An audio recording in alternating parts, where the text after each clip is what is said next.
Good morning, everyone. I'm glad to see you here. It's been an interesting week, and as you probably know, I had a little impromptu interview, but now we're here at the regular time with my good friend Jonathan, who has decided to join in at the beginning. I said that he's already been to the gym and getting ready for, over there, they're what, 5 hours ahead. So Yeah, he's close to lunchtime right now. So he'll be on with us for at least the next hour and then take a break and then come back. So it's going to be a great Saturday as it always is. How are you doing today, Jonathan?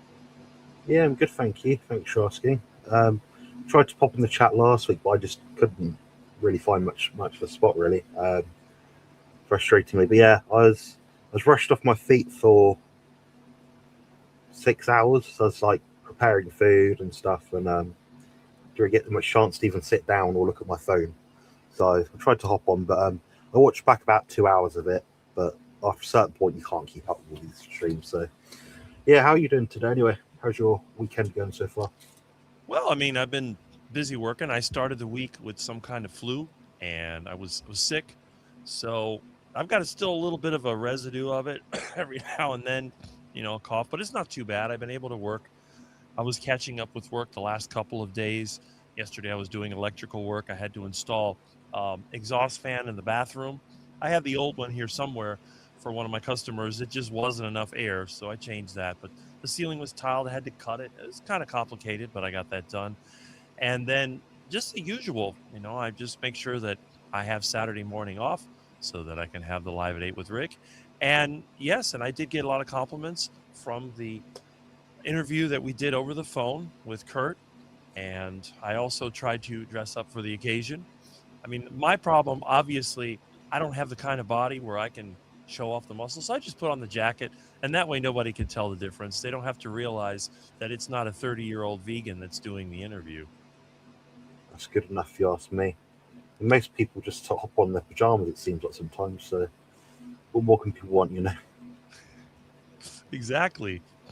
Let me see. I don't know why my other screen seems to be messed up. Milton, did you pull out the cable again? Interesting. I usually use the large monitor in front of the room to watch my chat, and then I watch the StreamYard over here. And Milton, he was here, but I think he left. And then also you see that Liz and Dan, they're having still a live. They started it, I Yeah, guess, at 7, and so they have a live going on. And then other people have lives like around 10 and 11. So it's become kind of a competitive space. Saturday morning used to be pretty empty. It was just me. yeah, yeah. I get that. Yeah, it was. It's always been your time for a long time, but people work. They have to go at some point in the day, so you can only do so much. And if you take up a big block like we tend to, then 4 or 5 hours, then we're inevitably going to be crossing over someone. But I must admit, the time of day that you do it is quite um, considerate to other people. If people have families, they might be having cartoons on Saturday with the kids. I don't know. You got a family day out, so you picked a good spot, really. But yeah. So I just want to say thank you very much, everyone, for joining us in the chat, and hello to everyone that has said hello so far. So that's my socialising done for the day. There you Rick can go. do the rest. Exactly. Well, Lady June's the first, and then Mike Seeley Jr., and then obviously Jonathan said that he'd be on as soon as possible, but he got here on time. So Yeah. that's excellent. And then Rough Carnivore and Yellow Rose. I see all the regulars.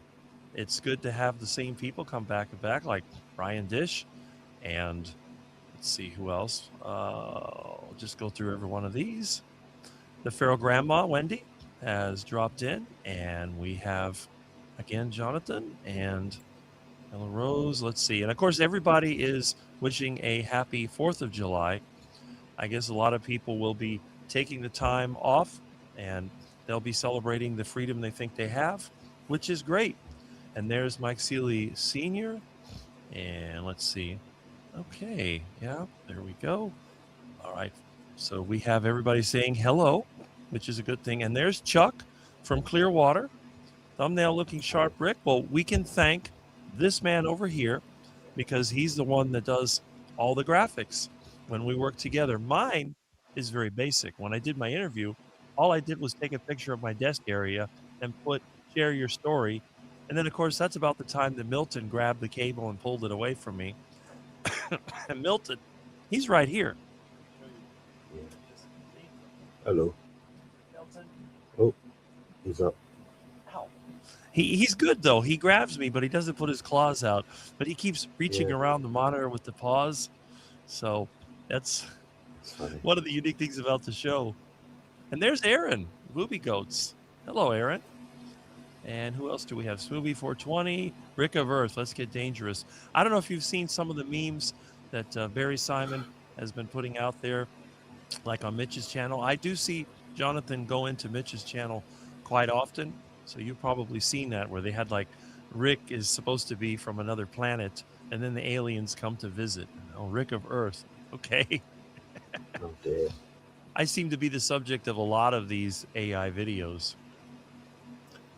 The thing is, they could probably just ask you to do whatever it was, and you could do it. So That's true. Well, Aaron misses the music and pictures. I can't run the OBS at the same time that I log on to StreamYard. Otherwise, I'd make a virtual camera. But, eventually it varies because I've been doing it from the computer for a while. And when I first did my live, I didn't even have OBS installed. I was just doing it straight from the YouTube, which meant that I couldn't display the comments, but at least I could go through them. yeah. I'm trying to get used to the evolved Rick. Okay. Well, it's sort of a collaboration. You see, it's because my friend here, he offers to set up these live streams. So it's made a little bit of a difference. Oh, there's Robbie Autry. Happy 4th of July. Rick Milton, everyone else. Quack, quack. Okay. Carnivore Karen P. Happy 4th, everyone. And let's see, there's Robbie Autry. And we have, it looks like, yeah, Kelly, Missouri Carnivore. He's popped in, which is good. Let's see. Aaron again. Chuck again. Oh, and there is Frank J. Calabrese. Al from Down Under. All right, so he's dropped in. I don't know how many people I have, actually. I have to check. Smoothie 420. Isabel Goyer. Good morning, everyone. Milton, are you throwing up? Ugh. Sounds like he's ready to throw up. Oh, well. A hairball must be coming up. Yeah. Let's see. Yeah, these got a lot of comments. Hi, Rick and Jonathan. Yes, there you go. Excellent. It's so nice when people spell your name correctly. I was going to say that. A whole string of them, like Jonathan. Spelled correctly. Magic. Exactly. And we know you don't want to spell Jonathan's name the wrong way because he will come for you. It's hard. And they say autocorrect. No, autocorrect doesn't type that in. It's like saying, oh, your name's Samuel, and autocorrect changed it to Samueli. It's like, no, it didn't. You're making it up. You just can't spell. We can't be able to look at the screen and spell it right. Well, it's always, you know what they say? There was an old saying, when in doubt, blame a computer. They said that back in the 80s. So they've been using that excuse a long time. Yeah. I think so. Hello, D-Boss Way. Yes. Okay. Jonathan has a lot of fans. I mean, you have more subscribers than I do. And I think you're probably more well-known in some circles than I am. It's amazing how many people come to be interviewed and don't know who I am. That surprised me a bit. I mean, it depends. Like you said, it depends on the circles. Like if we're talking about the people that are always regularly in this chat, yeah, they're going to be more familiar with you. If you're talking about bodybuilding stuff or GLP-1 stuff or like nutrition advice stuff, they're probably more like to know me. But I don't know. It's a mixed bag, really. But I'd say proportionately, for the amount of subscribers you have, you definitely have a more refined following. Like you have a regular set of viewers. So where I might have like 20 or 40 or 50, you might have 100 or something. So yeah. Well, the thing is, I tell everybody, and Aaron knows that. She said it as well. This is the elite subscriber group because you have the casual subscribers, you have the general subscribers, and then you have the elite subscribers. My channel tends to attract the elite subscribers. So the percentage of engagement is so much higher on my channel there are channels out there that have 30, 40,000 subscribers that have less engagement than I do. And that's because they We've have a seen lot of it, yeah. general subscribers. But Yeah, certainly. it's pretty amazing. The problem with somebody like me is that I'm a quack, so I tend to drive away most people. People look at me and they're like, I don't want anything to do with this guy. But then Confused. the people that are kind of different, they get drawn in. I like this guy. And that's what I've always been. My friends have always been sort of the oddballs of society, and that's why we've been friends for so many years. I've had friends for 40 years because although I'm crazy, I'm very predictable. What I like is very easy to understand, and once you get to know Rick, you understand that Rick is a decent person. Rick isn't going to take advantage of you, and Rick is going to give you as much information as possible. And unlike a lot of people, Rick is not trying to be something he's not. So, in other words, I'm not trying to get a Lamborghini or live in some crappy, overpriced condo to try to show off. I show my home is a disaster. My roof leaks, my car's falling apart. I ride a bike all the time. There's nothing here that's aspirational. I think the only thing is people like me because it's genuine and the fact that I'm not trying to impress anybody. I just want to. I started on YouTube to meet. Authenticity. Yes, authenticity. I started on YouTube to meet people. That was my goal. That's it. I'm not going to sell you anything, and I'm not going to, you know, try to be something I'm not. I'm not going to pretend, and I never will. I'd say you're a very charismatic person. Um, if, and some people don't quite understand what that means. They think it means extroverted for some reason, but it's got nothing to do with the actual description itself. I mean, a charismatic person has character, charismatic charisma. Um, what they do have is an intense passion of some kind or interest, but it's their ability to inspire others through their own passions which makes them charismatic. So, I don't know, when Bart Kay gets excited about talking about human pathophysiology or something, you can tell he gets excited. He talks a bit faster, he's explaining things, he's getting interested, he makes jokes. That's a charismatic person. Now, the person on the other side of the screen will say, oh, he's not, he's this, that, and the other, and he's whatever. And I'm like, okay, and you're so much more charismatic, are you? Where's your passions? Where's your great depth of knowledge? Where's your interest? Where's your love towards your craft? They don't have it. So, yeah. Charisma is a great quality to have, Rick. That's a good way of describing it. I think a lot of times people use the term charismatic to mean that they're able to influence others and all these special things, but that's not what it is. And I notice that online, there's a lot of people out there that promote things that attract attention, and there's always a demographic that they're going to appeal to. You have the influencers that appeal to the younger generation. They're the ones with the Lamborghinis and the muscles. And then you have the older generation, usually financial flimflammery, that, oh, you could do this or that and you're going to get rich. It's always the same pattern. And I just look at these people and I go, how can anybody watch this? It's just a bunch of nonsense.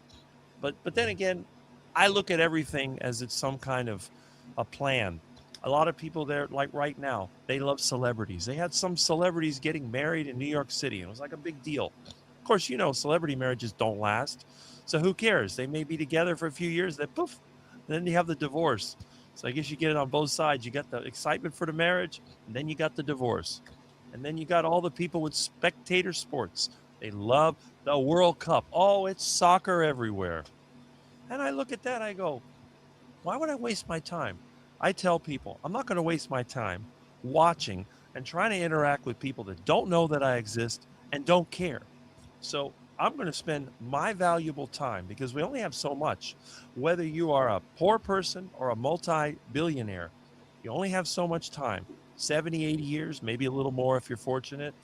Why would I spend that time giving it to some corporation or some sports team or some whatever, when I can talk to real people like I'm doing now?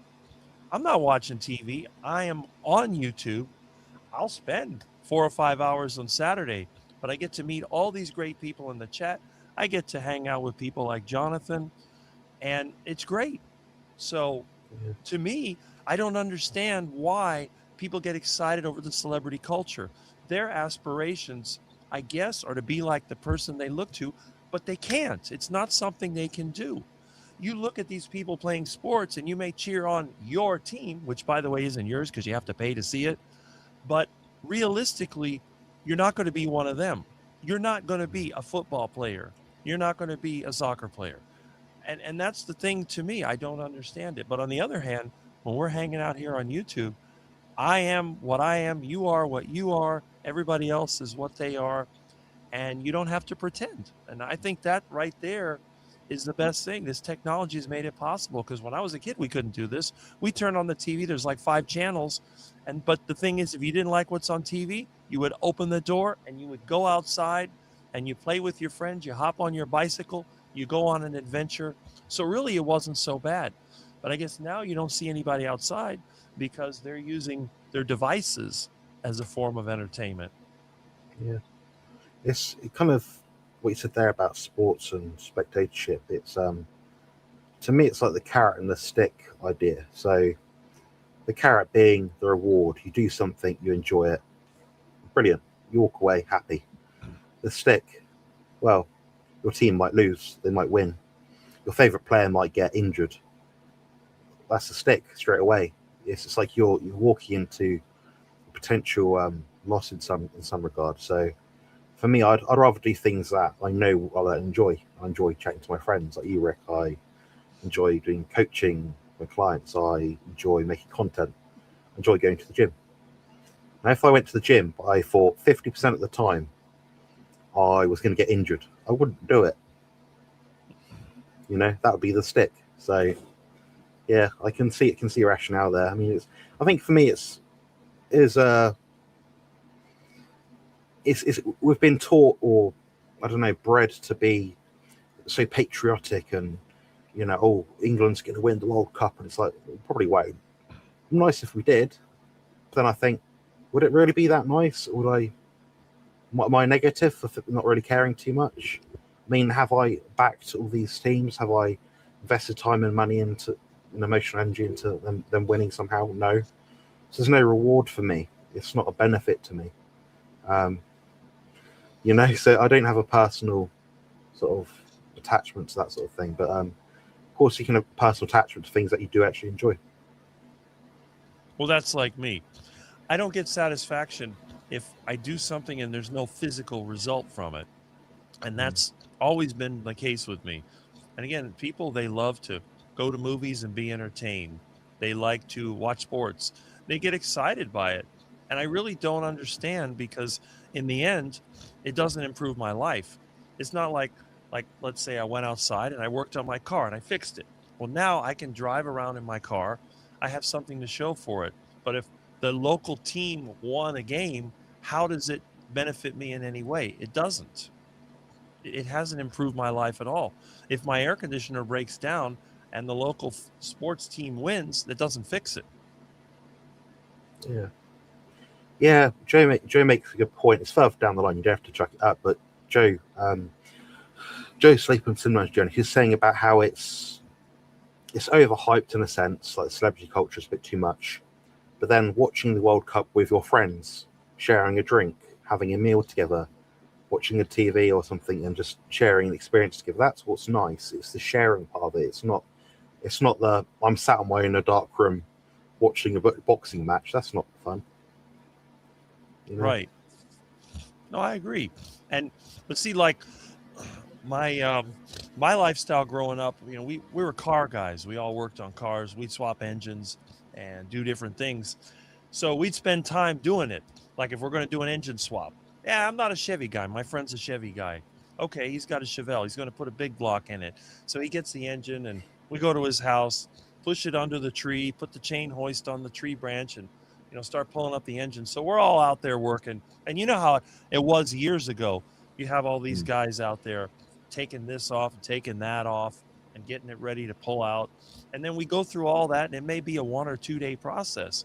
But then there comes that time where you put the battery in the car, you start it up, and if everything goes well, it runs and everyone's happy. It's like, yeah, we did all this work, and we got, all the things, tools, and get dirty and all that, but in the end we fixed it, and now it's working. And now that little tiny engine that could barely move the car, now you got the big block in there, and the thing can really go. And it was like that with a lot of things. I mean, when I was a kid, we would work on bicycles, we'd go skating. We had a lot of custom bicycles. We'd hit the trash pile, maybe go to Kmart and get a few parts, and we'd build up one bike, and then friends got a custom bike. Oh, let's work on his, and we work on his, and we always did that around. It's like you said, like with the gym. Now, I've never been a bodybuilder myself. It's a lot of time, a lot of effort, and I have to admit, I don't really care anymore. But I had a lot of friends, that was the thing that they did, and it was something we'd all talk about. Oh, if I ate more eggs, next thing you know, they're eating a dozen eggs a day, and I'm going to the gym, I'm doing this workout routine, and I got this many sets. And it was like they would try it, and then you see the results a few months later. Yeah. Wow, you're looking good. What have you been doing? And that was a team effort as well, because all these guys, they're like checking each other out, and they're learning from each other. If you do it by yourself, I mean, what's the point? I mean, realistically, it's like you said, it's the connections that you make. Yeah, we're fortunate we can make different kind of connections now. So me, obviously, living with autism, I can't make a lot of deep, meaningful, close connections with people. I'll just get burnt out. I don't have the energy. So, for example, online, I can opt in and opt out when I want, socially, for the most part, until people start calling me in the middle of the night, which is really annoying. Then, say I've got Facebook. I keep my Facebook friendship number under 100 people. Chances are, I don't really care on a personal, intimate level what more than 100 people in my life are doing each day. It sounds a bit harsh, but I've only got so much room for caring. Beyond that point, you become someone that's more of like a pastor or a teacher or someone that's got to work with loads of people. Live with Rick and, oh God, don't know what he just said. That's what she said. Yeah, he always has some kind of a joke, which again is sort of a running gag in the community. He's a long-time supporter. He is, CB. He's been a member of my channel 1, 2, 3 years. Was it to start Really? enough? Yeah, a long time. Much That's appreciated. amazing. Let's see. Listening already for the gym. Well, that's good. And again, if you're into the gym routine, it really makes a difference for some people's lives, because if you spend all day working in an office, maybe you do a lot of driving, you're not doing a lot of physical work. I think that it would be difficult to live in a world where I couldn't move around and do things. I would become very unhappy. So it's a good thing that we actually have a physical or gym culture that people can get into. And really, I don't think it was until the 1950s that the whole idea of a gym or any kind of workout routine really started to take hold. And of course, I do believe, this is my opinion, and I'm sure you have yours, but I do believe that the chemical enhancements is what really got the bodybuilding, I guess you'd call it, I don't know if you would call it not a hobby, but whatever. Yeah, exactly. Yeah. That really moved it forward, because now you had the ability for people to really maximize their gains, because when you're doing it naturally, you only have so much with your genetics. But when you add the enhancement, then that changes it. And I think that over time, by the 1980s, that became normal. And of course, they take it to the extreme. And as you know, I'm not against people using enhancements. I think that for some people it's very beneficial. But when they take it to the extreme and that becomes their entire life, that's when things tend to just break down. But if you can find that balance, it's a great way. Like in your case, with all the challenges that you have to deal with, I think that the bodybuilding is a very important part of your life, because it not only gives you a purpose, but it also gives you something that you can follow, a framework. You can make adjustments, and that's great. Yeah, I could go into this quite a lot actually. So I was speaking to my coach about this yesterday. We're talking about just finding a way to get it done. Doesn't matter how we do it, we just got to find a way to get it done. And also did a bit of research recently, and now this is especially true for men. Probably to some degree women as well, but especially true for men. Men do, I'm not going to say have to, but men should ideally have some kind of physical output. Exercise, being an engineer, working on stuff, yard work, building things, fixing things, walking, running, hiking, gym, whatever it is, bowling. I don't care. Men have a twofold higher chance of suicidality from being inactive or being forced to be inactive, and that is a state called, I believe, kinesthesia, like an inability to move, basically. Right. So exercise or movement of some kind is key. Like I say, lotion is motion. When I'm not going to go too dark because it's not that kind of live stream, but when you live with a disease called suicide disease, I'm going to choose things in my life to mitigate that as best as I can. So it's like someone commented on the last live stream, I think, oh, I'm not a fan of that kind of body. It's like, great, you're insecure, obviously, because otherwise you wouldn't have mentioned it. Thanks for that. Thanks for admitting your incompetencies as a human being and inadequacies. But everyone's welcome to their own opinion. I personally don't really find fitness women attractive, if that makes sense. I don't need to say it though. I don't need to tell people. It's my own belief. It's me having that belief doesn't impact other people. But, it's a funny world we live in. No matter what we do, we can't please everyone. But we just got to find a way to keep ourselves mentally adaptive and strong and stoic, I think. Well, I tell people that it's always a trade-off. There's no such thing as the perfect person. Everybody has in their mind someone what would be ideal. Let's say they're looking for a girlfriend. Oh, she's got to be this tall and have this color hair and this kind of body and whatever. And they're great. You could find a girl like that, but she'll probably be a little crazy. So there's always going to be some little problem. It's like a lot of times I'll get something from the trash. There's a reason somebody threw it away, and it may look good at first, but then you realize, oh, it's broken. Okay, well, I picked up a lawnmower out of the trash. It's missing parts, but it otherwise good. Then I find another one that's blown up. Well, I can put this part over here. So with equipment, with machinery, you can do that, but you can't do it with people. You have to take the good with the bad. And if the bad is a problem, you're not going to change the other person. And people go, well, I can change him. I said, no, you can't. You can't change another person. If a person wants to change, they have to do it themselves. And this is what I think frustrates a lot of people. And I have figured this out a long time ago. That's one of the reasons I've chosen to live by myself, because the one thing that I can control is what I do. But the people that I'm around, they're unpredictable. I mean, I have good friends, but they're usually pretty consistent. But again, you could have a bad day. You could offend somebody, and some people get offended really easy. You start saying the wrong thing, now you made an enemy. And I chose not to deal with that. So that's why I went the way that I did. I mean, people can be both sensitive and insensitive. Part of a good friendship is understanding how to behave around the other person. Not so much in changing who you are or being adaptive totally, but being a bit mindful. And I would argue, obviously, there's both sides of the coin. It works both ways. But if, for example, I'm sensitive about being called my name, and people keep calling me the wrong name, and I explain, I don't like it, it annoys me. They're being insensitive to me. They're not showing they care about things which make me appeased, happy, content.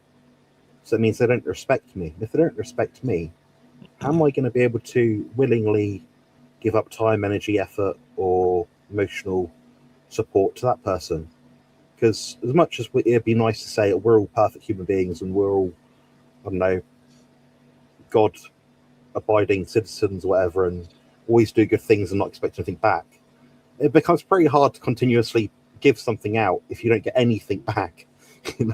It's still going to be hard. That's the human element of us. We are imperfect. We are fallible. So, yeah, it works. It works lots of different ways. complex. I tell everybody it's like everybody has a cell phone now. And I said, look, if you never charge your cell phone, if you just keep using it, it goes dead. But if you only charge it a little bit and then you use it more than you charge it, it still goes dead. You get out of a relationship what you put into it. You always have to put in at least what you get out of it. But ideally, you put in a little bit more. If you put in too much, then you'll have nothing left on your end. But I've learned that when I try to figure out what makes a person, what is the motivation of a person, and what are the things that demotivate them. There's some things, like, for example, if you do a favor for somebody and they don't appreciate it, eventually you say, I'm not going to do it anymore. I'm done. And when people know there's something that bothers you and they keep doing it, why am I going to go around this person? All they're doing is aggravating me for no reason. Yeah, I honestly, I mean, I can set for myself. A lot of people do aggravate me. I'm quite uptight at times, highly strung at times. Someone used the word acerbic recently, or ascerbic, and I was like, okay.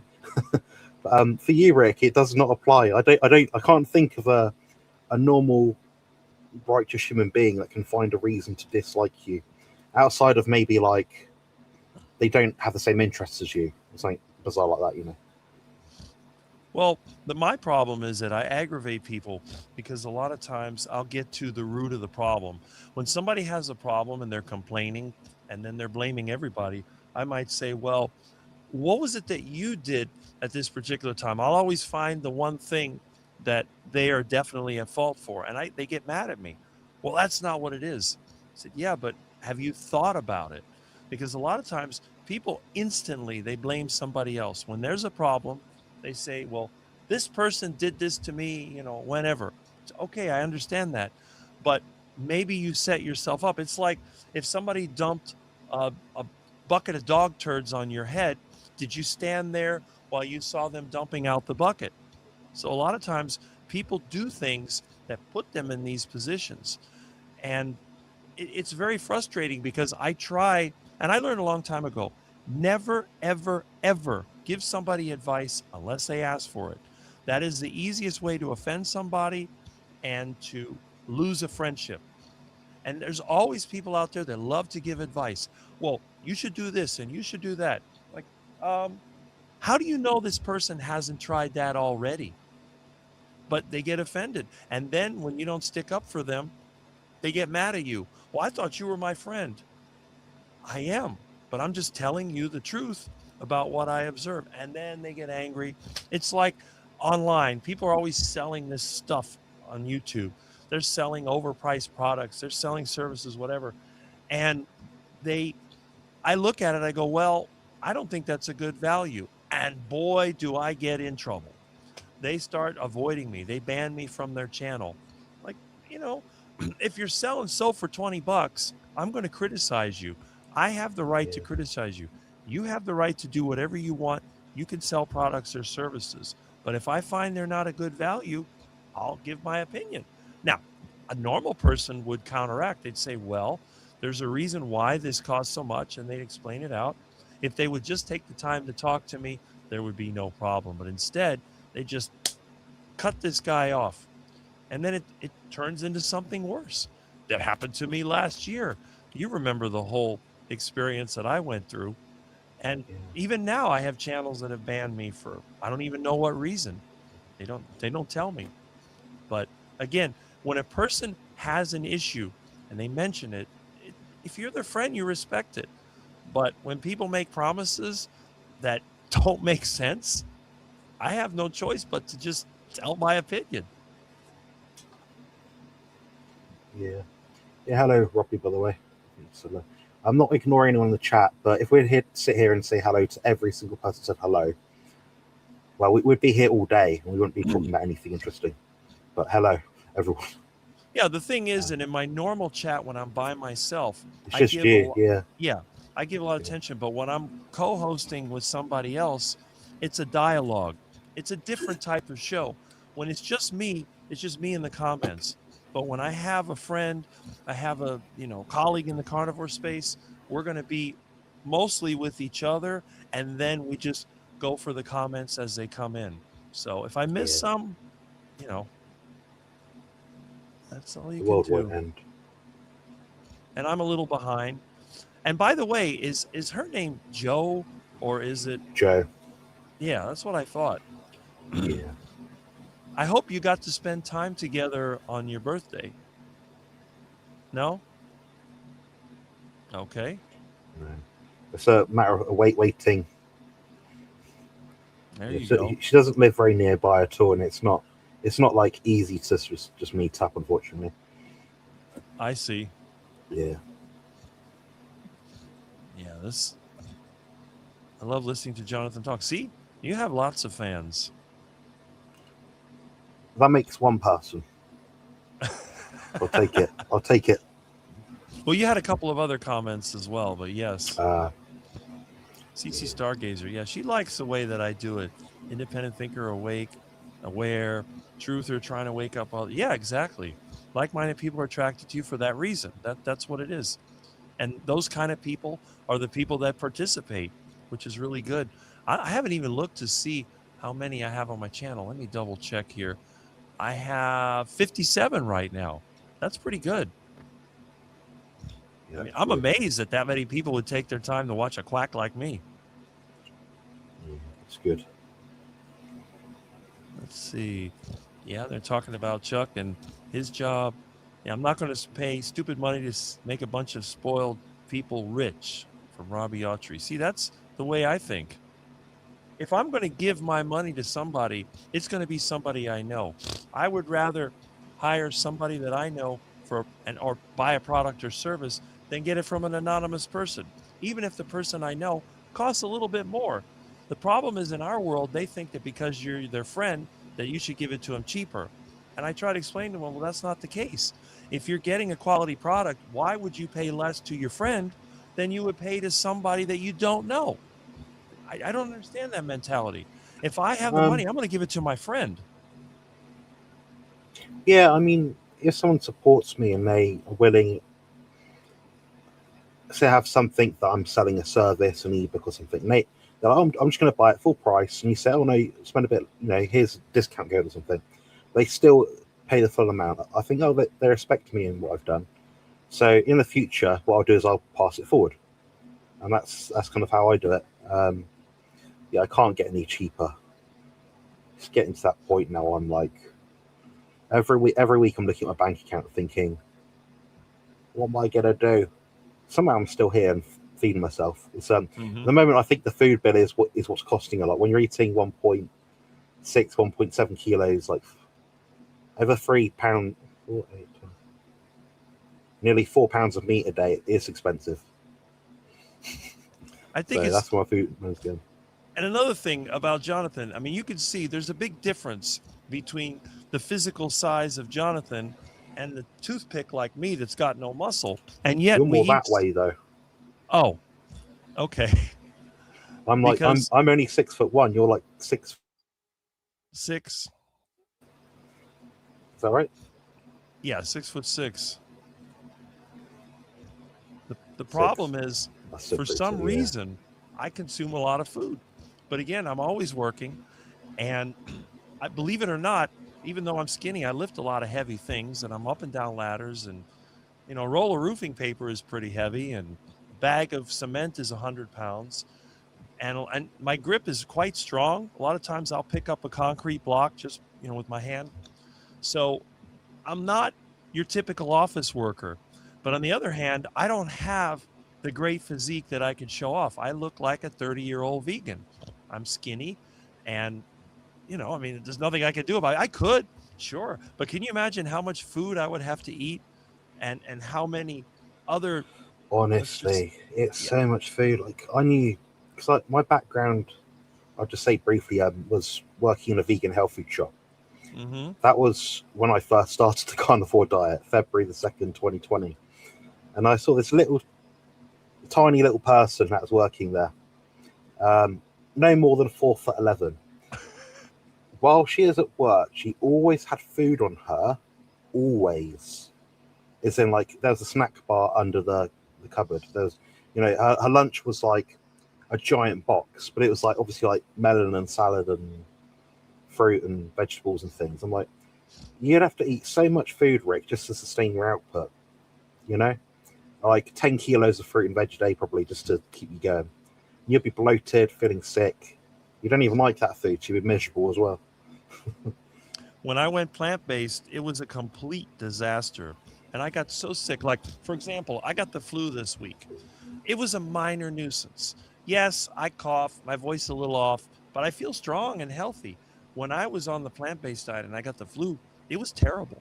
And it was like up and down. You'd get it, and then you get a little bit better, and then worse, up and down. And then finally, it just took me out. The third or fourth time it came back, I couldn't even eat. I was just so sick. And I was thinking, man, why? Why would I do this to myself? Why would I eat the healthy fruits and vegetables and drink the juices and take the vitamins and all this stuff and feel terrible when I could just go back to the meat and eggs and feel great? Sure. The only reason I went on the plant-based diet, my parents were scaring me because they said I'm going to get colon cancer. And then I was told that if I go on the plant-based diet, that I would finally have a sex drive, which I never had. But it didn't work. Not only did I not have a sex drive, I felt terrible and I had no strength. And then the other thing is I got cold. This was the really weird part. Eating a plant-based diet, I would get cold. I'd get by the air conditioner, I'm shivering, thinking, what is going on? Now I got the air conditioner on 75 and I feel warm. I wake up at night sweating, sometimes 3 or 4 in the morning, and I set that thing at 65 degrees. And if the air doesn't blow right, I get hot. So I'm consuming energy at night. I can't gain weight. I mean, I've never been over 200 pounds for long. And everybody else I know is just constantly, well, I can't eat this and I can't eat that because I want to lose 20 pounds. Like, why do you want to lose 20 pounds? Who cares what you weigh? Wouldn't you rather have a better body composition? I mean, I don't care if I'd love to weigh 250 pounds as long as it was all, in muscle and not in a big stomach.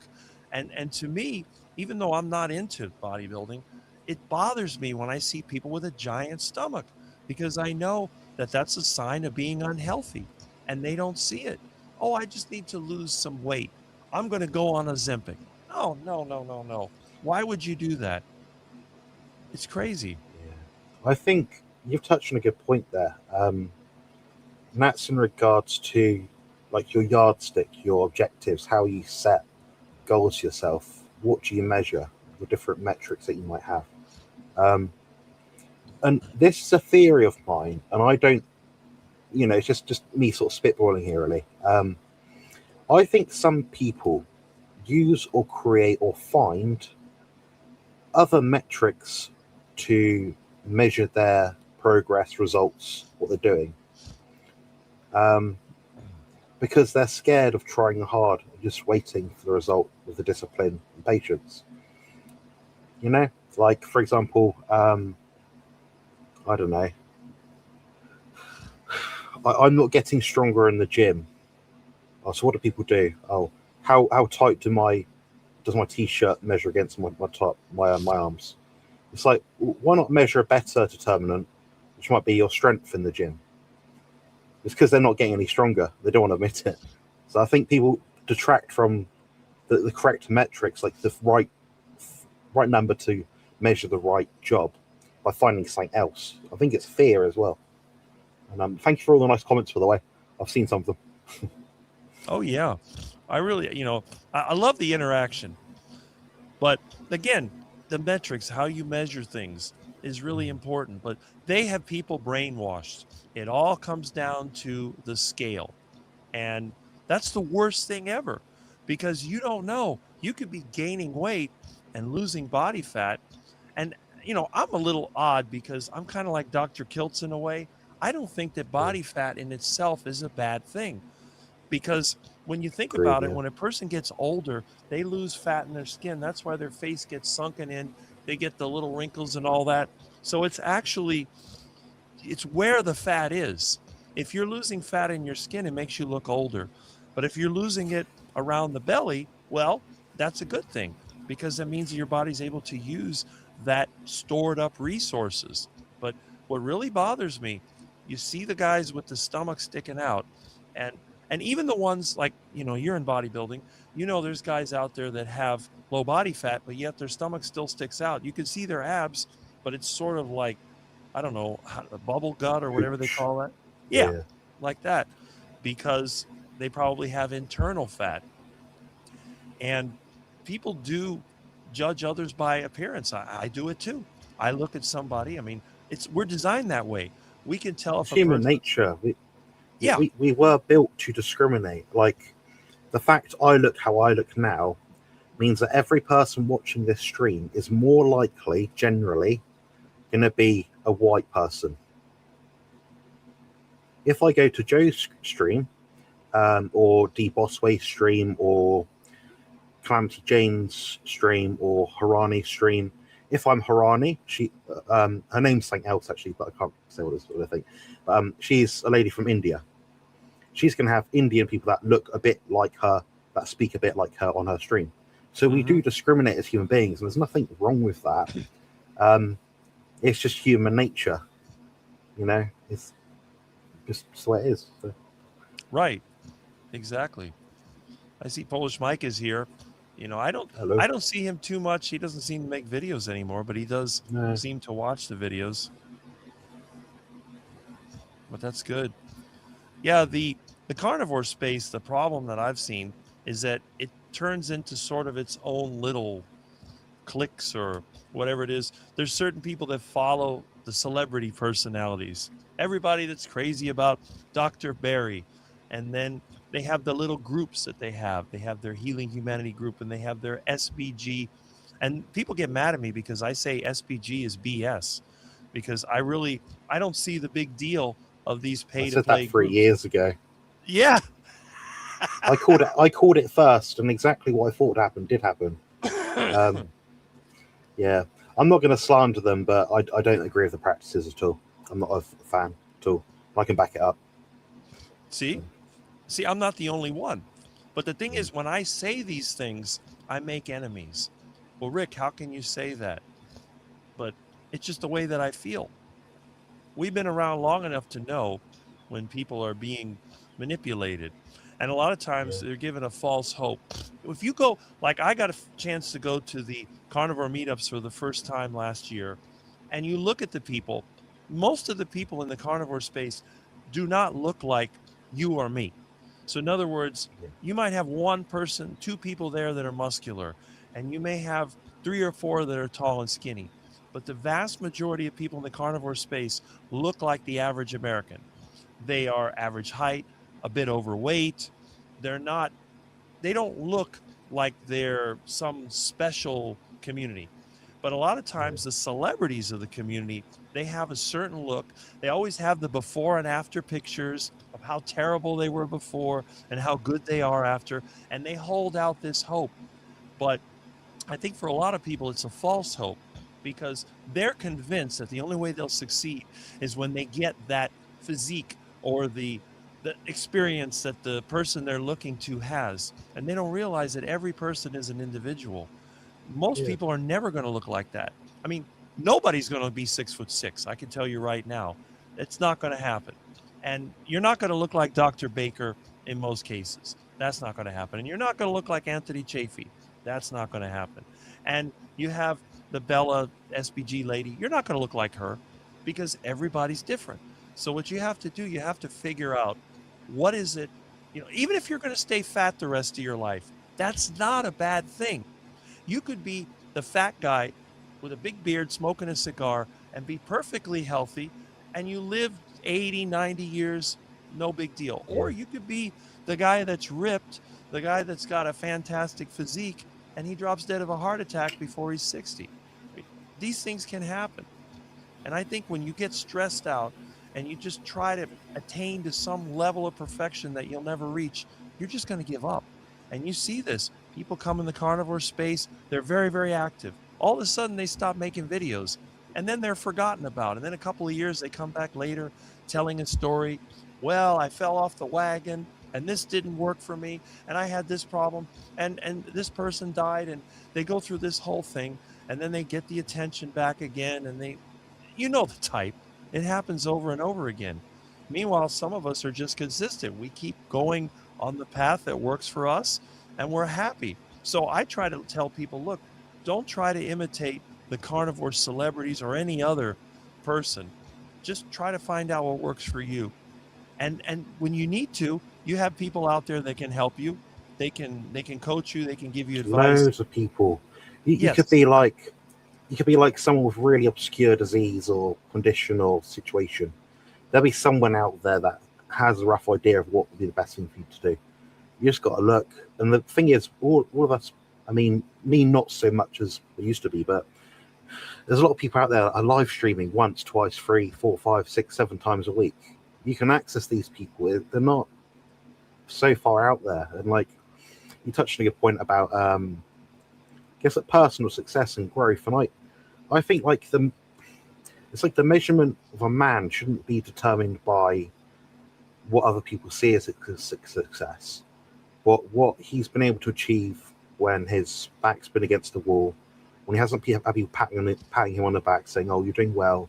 He hasn't been congratulated when he's gotten his own thing, just got on with his own stuff, just did the work.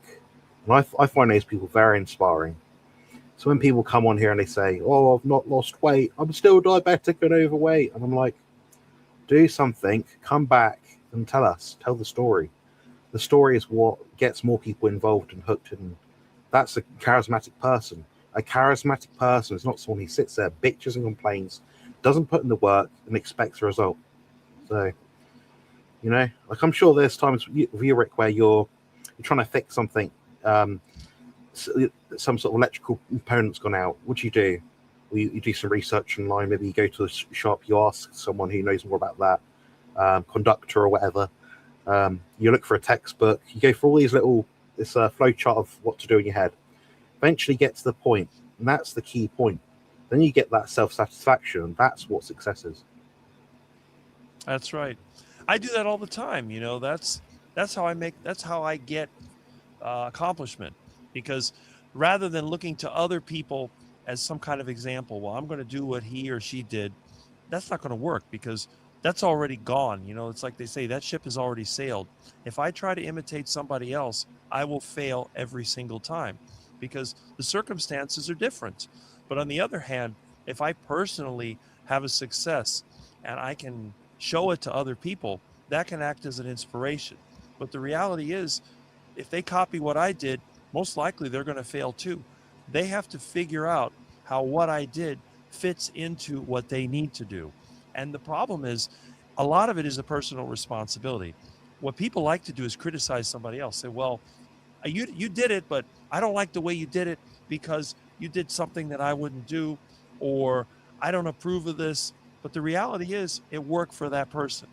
You have to figure out what's going to work for you. Like, for example, I mean, if you're a religious person and you can't eat meat, well, now you've limited yourself. You're going to have to figure out another way to come close to it. Yeah. My client, Kimberly, she's on a minute ago. She made a comment. I'm not exactly sure on her religious profile.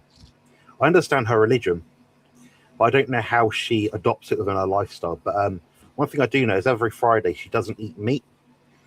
So she adapts to accommodate. So she gets the best of both worlds. She keeps herself happy with her spirituality, whatever. She's also able to still achieve her goals. So, you just got to find a way. Finding a way is the key. Mm-hmm. And there's my friend Kurt has the first question of the day. When one person who continues to blame everyone and everything for their problems, they have to look at the common denominator of their problems. That's right. And the common denominator is usually the person themselves, because some people are just troublesome. They will always find a way to cause problems when it's unnecessary. They will find a way. Some people delight in aggravating others. They will find the weakness of a person and they will try to work into them just to try to make their life miserable. Because I think some people just like making other people upset. I think it does something for them. I really don't know why. Yeah. We just hit 70 people live in the stream. Just a friendly reminder to hit like and support our channels to help fight the globalist agenda. From Milton. That's right. That's the thing, you know. But again, how many people that have only 4,000 and some subscribers can attract? Now I have 61 showing on my stream. That just doesn't happen on YouTube.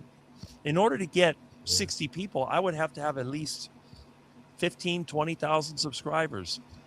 But again, my goal on YouTube was to meet people, and I have been able to bring together a really nice group of people. And when I get to meet them in person, I'm more impressed than when I've seen them online. The couple of times Yeah. I've been to a meetup, I was able to meet face to face, and I really like these people. So that's why I keep doing the live stream. I'm not doing it for money. I don't get paid for this. Once in a while, somebody will throw me a few bucks with the Buy Me a Coffee link, and I've had some of my friends send me things directly. Well, I hear the ducks out there quacking, but you know, it's all about meeting people and giving them something to talk about. Another point to mention is maybe a bit naughty for me to say, but your channel, 5,000 subscribers, something like that. You're about 60 odd people live right now on your channel. You've got one moderator on your channel. That speaks to the quality of the people within your channel, without tooting my own horn. To the point where I'm sort of saying, well, if you go onto, I won't name people, if you go onto other channels, they'll often have 7, 8, 9, 10 moderators at once. Why do they need that many people? You know? Well, that's it. Well, my channel tends to self-moderate. I think that a lot of the trolls, they just give up because they try really hard to aggravate me and it doesn't work. The only time I get rid of somebody is when they start attacking my subscribers, because some of my subscribers are sensitive and a lot of them are like me. They don't care. They think the whole thing is funny. I mean, you can see over here, I just saw Dan put up a comment.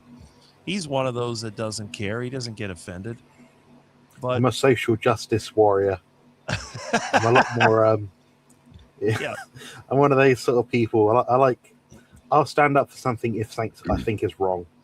I mean, And, you know him. know. He was just live with Liz earlier. Yeah, with Christy. Yeah, definitely. I watched a little bit of that. He's one of those that doesn't care, and he was fat and unhealthy, and he got in shape, you know. And I'm going to make a video about the different classes of carnivore personalities. You know, there's like a younger group that they're trying to maximize testosterone and whatever, and they think the carnivore diet will do that. But of course, you look at someone like me who's skinny and go, well, it may or may not be the case. But then you have the people that have had like the comeback story. They were healthy when they were younger. They got fat when they got older, and then they come back. And those are the most impressive because these guys, they worked out when they were younger. They got in their 30s or 40s and they got fat and dad bod or whatever. And then they went to the carnivore diet and they changed and they went back to what they were. Then you have the over 50s and over 60s that had a heart attack or diabetes or whatever. And those, they've been able to manage those conditions. Now, not many of them have built a fantastic physique, but they're not dead.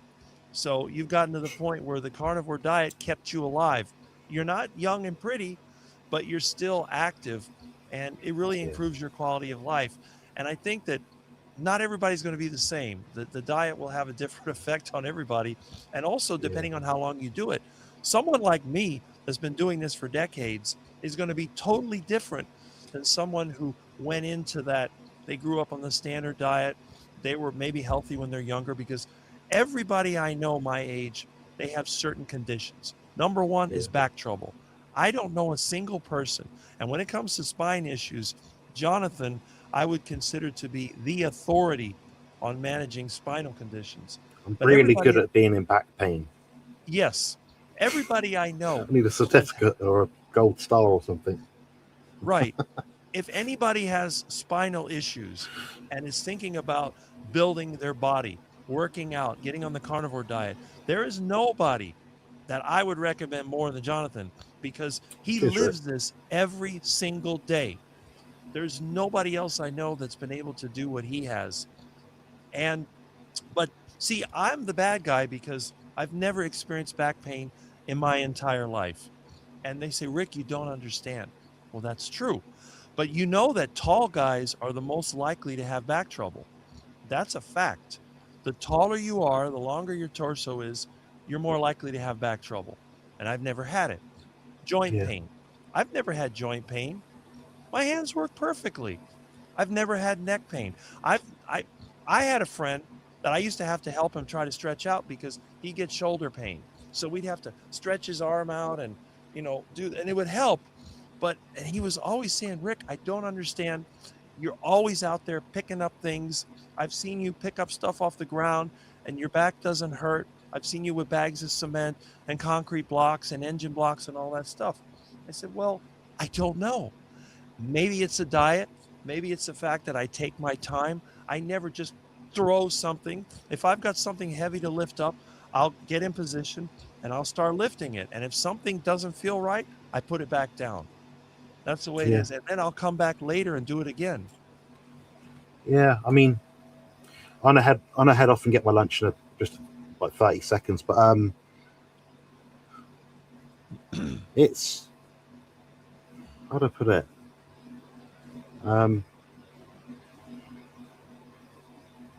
We're all just trying to find a way in life to live a bit better. I think overall, I think if as soon as people start accepting that as like the common denominator, so to speak, we can start to look forward to things a bit more. My things, I'm very defensive at times, and I think that's getting in the way of a lot of progress in some elements of my life. And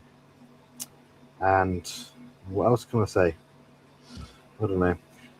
I'll get back to it in a minute, but thank you very much for the comments so far, everyone. If you leave any questions in the chat for me, Rick will star them or answer them himself.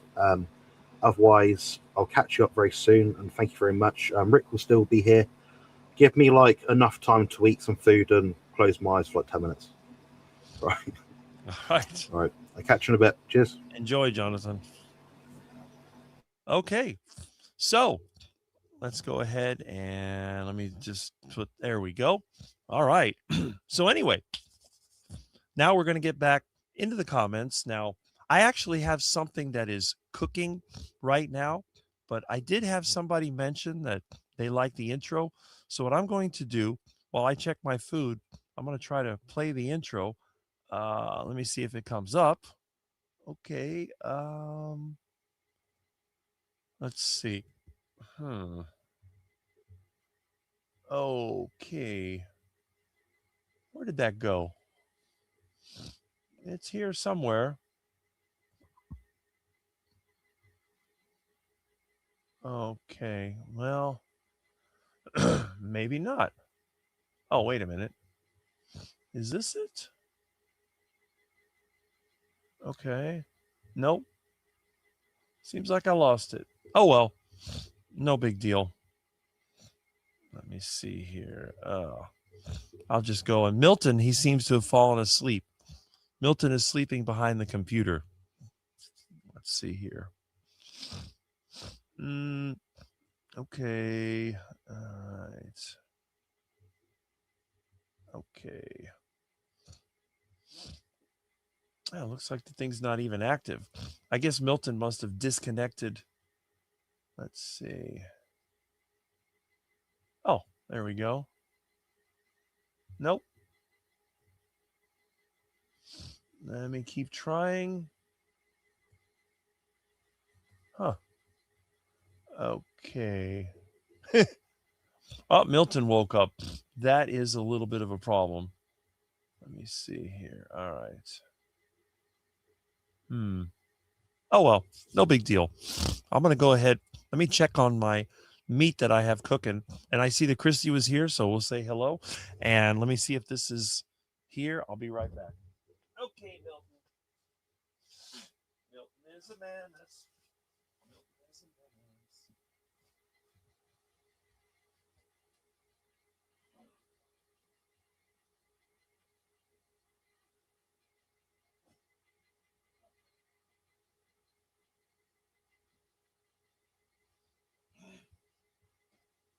All right. Crazy kitty, get this nasty old thing out of here. All right. Yeah, it's perfectly cooked. Pork shoulder is on sale at Winn-Dixie for 89 cents a pound. So there's a limit of one every day. So after this live stream is over, I will get on my bicycle and I will go over to Winn-Dixie. And let's see, there's Liz. Got to get me. There we go. Well, I was watching you and Dan. You look like the dynamic duo over there and enjoying yourself. I like both of them. I've been on Liz's channel. I've been on Dan's channel. And again, it's the small channels where the real action happens, not the big channels. Now, I know a lot of people love Dr. Barry, and I'm not saying he's a bad person, but he's got way too many people in his channel. You can't interact. So I don't waste my time with his channel. And I hate to say it, but part of it is because Mitch has it at the same time. But as you know, Carrie's channel, they have their live, I believe it is on Thursday night, which conflicts with Mitch's live stream. And of course, I wasn't even there for either one because I was working at that time. I just don't spend any time there, I have to admit. So when a channel gets bigger, Rick disappears. I do watch Dr. Chafee's videos because he still kind of interacts. And on top of that, I'm a moderator on his channel. So whenever I see it, I do drop in. But I'm just not really into the big time channels. Okay, what else do we have here? Joe's, okay. Supposed to be away with my best friend celebrating my 50th. Are you 50? You don't look 50. Celebrating my, really? You look more like 30 something. Okay, let's see. We love you, Rick. Well, thank you, Amanda. And you are always commenting on my channel, so I love having you here. It's great. Good morning. Good day, Rick and Jonathan. From Kurt, Meathead for Life. And by the way, if you didn't see our telephone interview on Thursday, you should. The replay is on my channel. Okay, let's see. Enjoy the movie. Haven't seen it yet. Okay. Danivore, hello again. Amazing show. Yes. And didn't he look good with his American flag shirt? The right to bear arms kind of thing? Looked great. So I classify Dan as one of the aesthetic carnivores. He went from being your typical fat guy to looking good. So that's good. The fact you look so youthful. Well, thank you.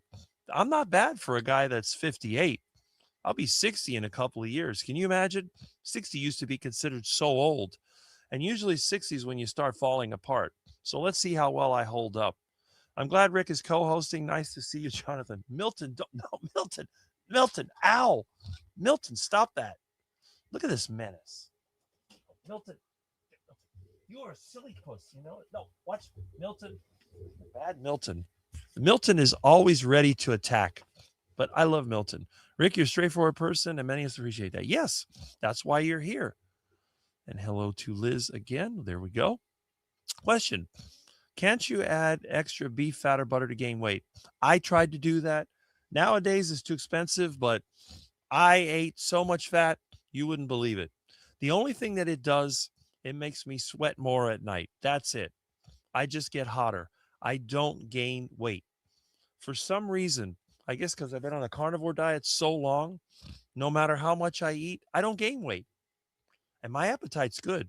If you've ever seen me eat, anybody that knows me says hide the food from Rick because Rick will eat all the meat. One time they came up with this like beef brisket. It's a big old chunk. Well, that's too much food. And my friend was like, it's going to be gone before this is over. But no one's going to eat all that. Well, you haven't seen Rick. That skinny guy is dangerous. He can eat a lot of food. I guess there's an advantage to being skinny. Why do I want to lose 20 pounds? Well, because I have a big stomach. Well, Gary, but again, if you're healthy, you don't have to worry about it. Just do what Dr. Kilt says. Just don't worry about it. I think that when a person is healthy, eventually the weight will go away. But look at my friend Russ Mitchell. Now, you talk about obese. Russ is huge. And if you're listening, Russ, you know that I say this in person. I don't think you've lost any weight since I've known you, but you seem happy and healthy. And that's the important thing. Russ is healthy. He's not sick. If you don't lose fat, it's not the end of the world. I don't think it makes any difference, honestly. They want us all to be skinny. Accountability. That's what Rick is the goat. Well, there you go. Accountability is important. Gary, you look cute. See, Sandy likes you. You don't have to worry. So you could have that big old gray beard and smoke that cigar and just eat the proper way, and you'll be around in your 90s.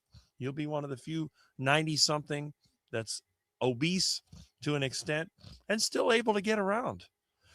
Because again, what a lot of people don't tell you is that if you have extra weight, it actually makes your legs stronger because you're carrying all this weight around.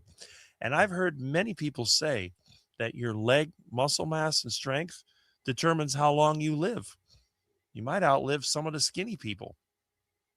Some skinny people drop dead of a heart attack. The visceral fat around the organs is a problem, and I have it. So I'm working on getting rid of it to improve my health. Well, that's great, Joe. I'm happy about that. And again, you have Jonathan over there to guide you. So you have some pretty powerful assistance right there. Oh, you weren't talking about yourself. Oops, sorry. Well, there we go. Fancy to see you here. Yes. Well, Gary's a regular. I got to meet him too. So that's a good thing. Jonathan, you found me, so you're more happy to diversify. Yes, that is true. I'm carnivore, but not part of the carnivore cliques. I left that space a long time ago. It is very, very toxic. Well, Kimberly, that's why you're here in this space, because there is no toxicity. Remember, if you are being, let's say, led somewhere on the carnivore diet, all you got to do is look at me and my channel, and you'll see that I never promote the carnivore diet. This is not a carnivore channel. It's just a place for people to meet. Okay. I hardly consider anyone famous at this point. Sorry. Well, there you go. I agree with Jonathan. SBG is full of poo. And again, I have never been able to see it, so I really don't know. They still use my pictures. Really? Huh. You know, it might be interesting for anyone to relate their experience. What we can do, we can open, since we're on StreamYard, we can open up for people to come in, invite them in, and talk about some of this. I agree about SPG or SBG, or I call it BS, or we could call it SBS, steak and BS. All right. Good morning, Sandy and Mason, my biggest subs. There you go. And a good morning from Christy. I'm a 50-year-old carnivore, 15 months now, who's lost 90 pounds. I'm now trying to lift to build muscle and still lose the rest of the fat. I might have to start cutting calories too. Well, there you go. You have to figure out what works for you. Ron Jovi, 1976. So 50-year-old carnivore. Nice. Let me see. All right. I see you got a picture there. I have to realize, yeah, 1976 was 50 years ago. I was thinking about the bicentennial because now they have all this 4th of July stuff. And I remember I was in like 3rd grade or something like that. And they had this bicentennial commission with the little star symbol. It was everywhere. I even have some bicentennial quarters. They didn't do that this time, but I won't be alive for the tricentennial. So that's, who knows? I am not going to live. Well, I hope I don't live that long. If I lived another 50 years, I'm going to be a very unhappy person. Can you imagine? I would be 108 years old. Do you think I want to be 108 years old? No. I'm sure that the world will self-destruct before then, but then again, maybe not. I do not want to be 108 years old, and I will not be 108 years old. I think I'm going to kick the bucket somewhere between 90 and 100, and it's going to be a heart attack. At least that's what I think. Okay. The shirts are awesome. Yes, Gary has gotten into an artistic mode, and he's made all of these sort of product parody shirts, everything from beer to tools. I'm surprised he hasn't made a cigarette parody. What was it? Lucky Strike? Reach for a lucky instead of a sweet? Reach for a ducky instead of a sweet? That might be a good one. What are SPG? What have I missed? I think what that is SBG. And I do mention them all the time. Peter has vanished. He's probably going to work. Peter's, he sells furniture. So he's probably on his way to work if he's not there already. But yeah, Weekends are a great time to sell furniture. I was never really into sales myself because it's hard for me to sell something I don't buy. I would never buy furniture. I either find it or build it. Oh, Cindy, I haven't seen you in a long time. Good morning, everyone. Well, good morning. I hope you're still making videos, but if you are, YouTube hasn't recommended them. You know who I've been wondering about lately is Carnivore Caleb, or whatever his name was, or Caleb's Carnivore Quest. Did he fall off the carnivore diet? He was one of the teenagers that popped in carnivore. Sorry to talk to you. Oh, so you have an interview with Christy and Liz? Okay. Very well said. And positivity. Yeah. Show people the continuous improvement. That's it. You don't fall apart all at once. You don't improve all at once. That's a good thing. All right. So let's see. We have. I enjoyed you and Dave last night. Good show. And Liz. Okay. Yeah. Okay. I've been so busy working, I haven't been able to watch anything. Happy July 4th to everyone. I appreciate that. Okay. I'm painting it sometime. Keep my fingers busy. All right. I'm Catholic. Yes. I believe the Catholics don't eat meat on Friday, so they have to eat fish. That's why McDonald's came up with a filet of fish sandwich. A lot of Catholics around here. There's like 3 Catholic churches in my neighborhood. Okay, so let's see. At that time, we had 60 watching. I have 71 watching right now, according to my dashboard. That's super awesome. I never realized a year and a half ago when I started this, I would have the viewership of some of the large channels. I've seen channels with 50,000 subscribers that only get 70 or 80 viewers, and I'm getting over 80 on a regular basis now. That's actually pretty good. Milton is hip to the world's issues. Yeah. Oh, Milton's a Black Venice. I love that cat. People come here every Saturday because it's a wonderful space to be. You've made this happen. Well, thank you. I appreciate that. And I'm glad that you're here every week. Kimberly Russell, my faith asks for us to be disciplined. Apply to everything that I do on Fridays. I eat fish, shrimp, or eggs. And again, that's your choice. I know that I have a lot of Jewish friends when I was growing up, and they had that whole Sabbath thing going on where they couldn't work. They used to find some really creative ways. They would actually tear their toilet paper in advance.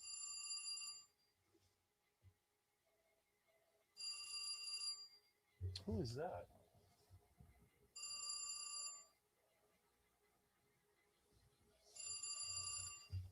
I'm not going to answer it. Okay, let's see. There's Barry Simon, the AI master. Good July 4th morning, Rick and all. Well, good morning from Rick of Earth. Let's see. Happy 4th. There we go. It's Liz and Christy or Christy and Liz. I always get coupons confused. I blame Mitch. Is this actually live? Yes, it is. And the phone is also actually live. All right. Kimberly Russell. I was on a channel once. Everyone in there became a moderator same time. Sometimes they do that when things go crazy. Haven't heard her social justice warrior. Right? So I'm way behind. I'm usually not this far behind. Tired Rick does. I think everyone are on other channel. Okay. When we go live together, will people still mix us up? Okay. What's his sister on the mother? There we go. Okay, that's a question for Jonathan. Do you eat a lot of boiled eggs?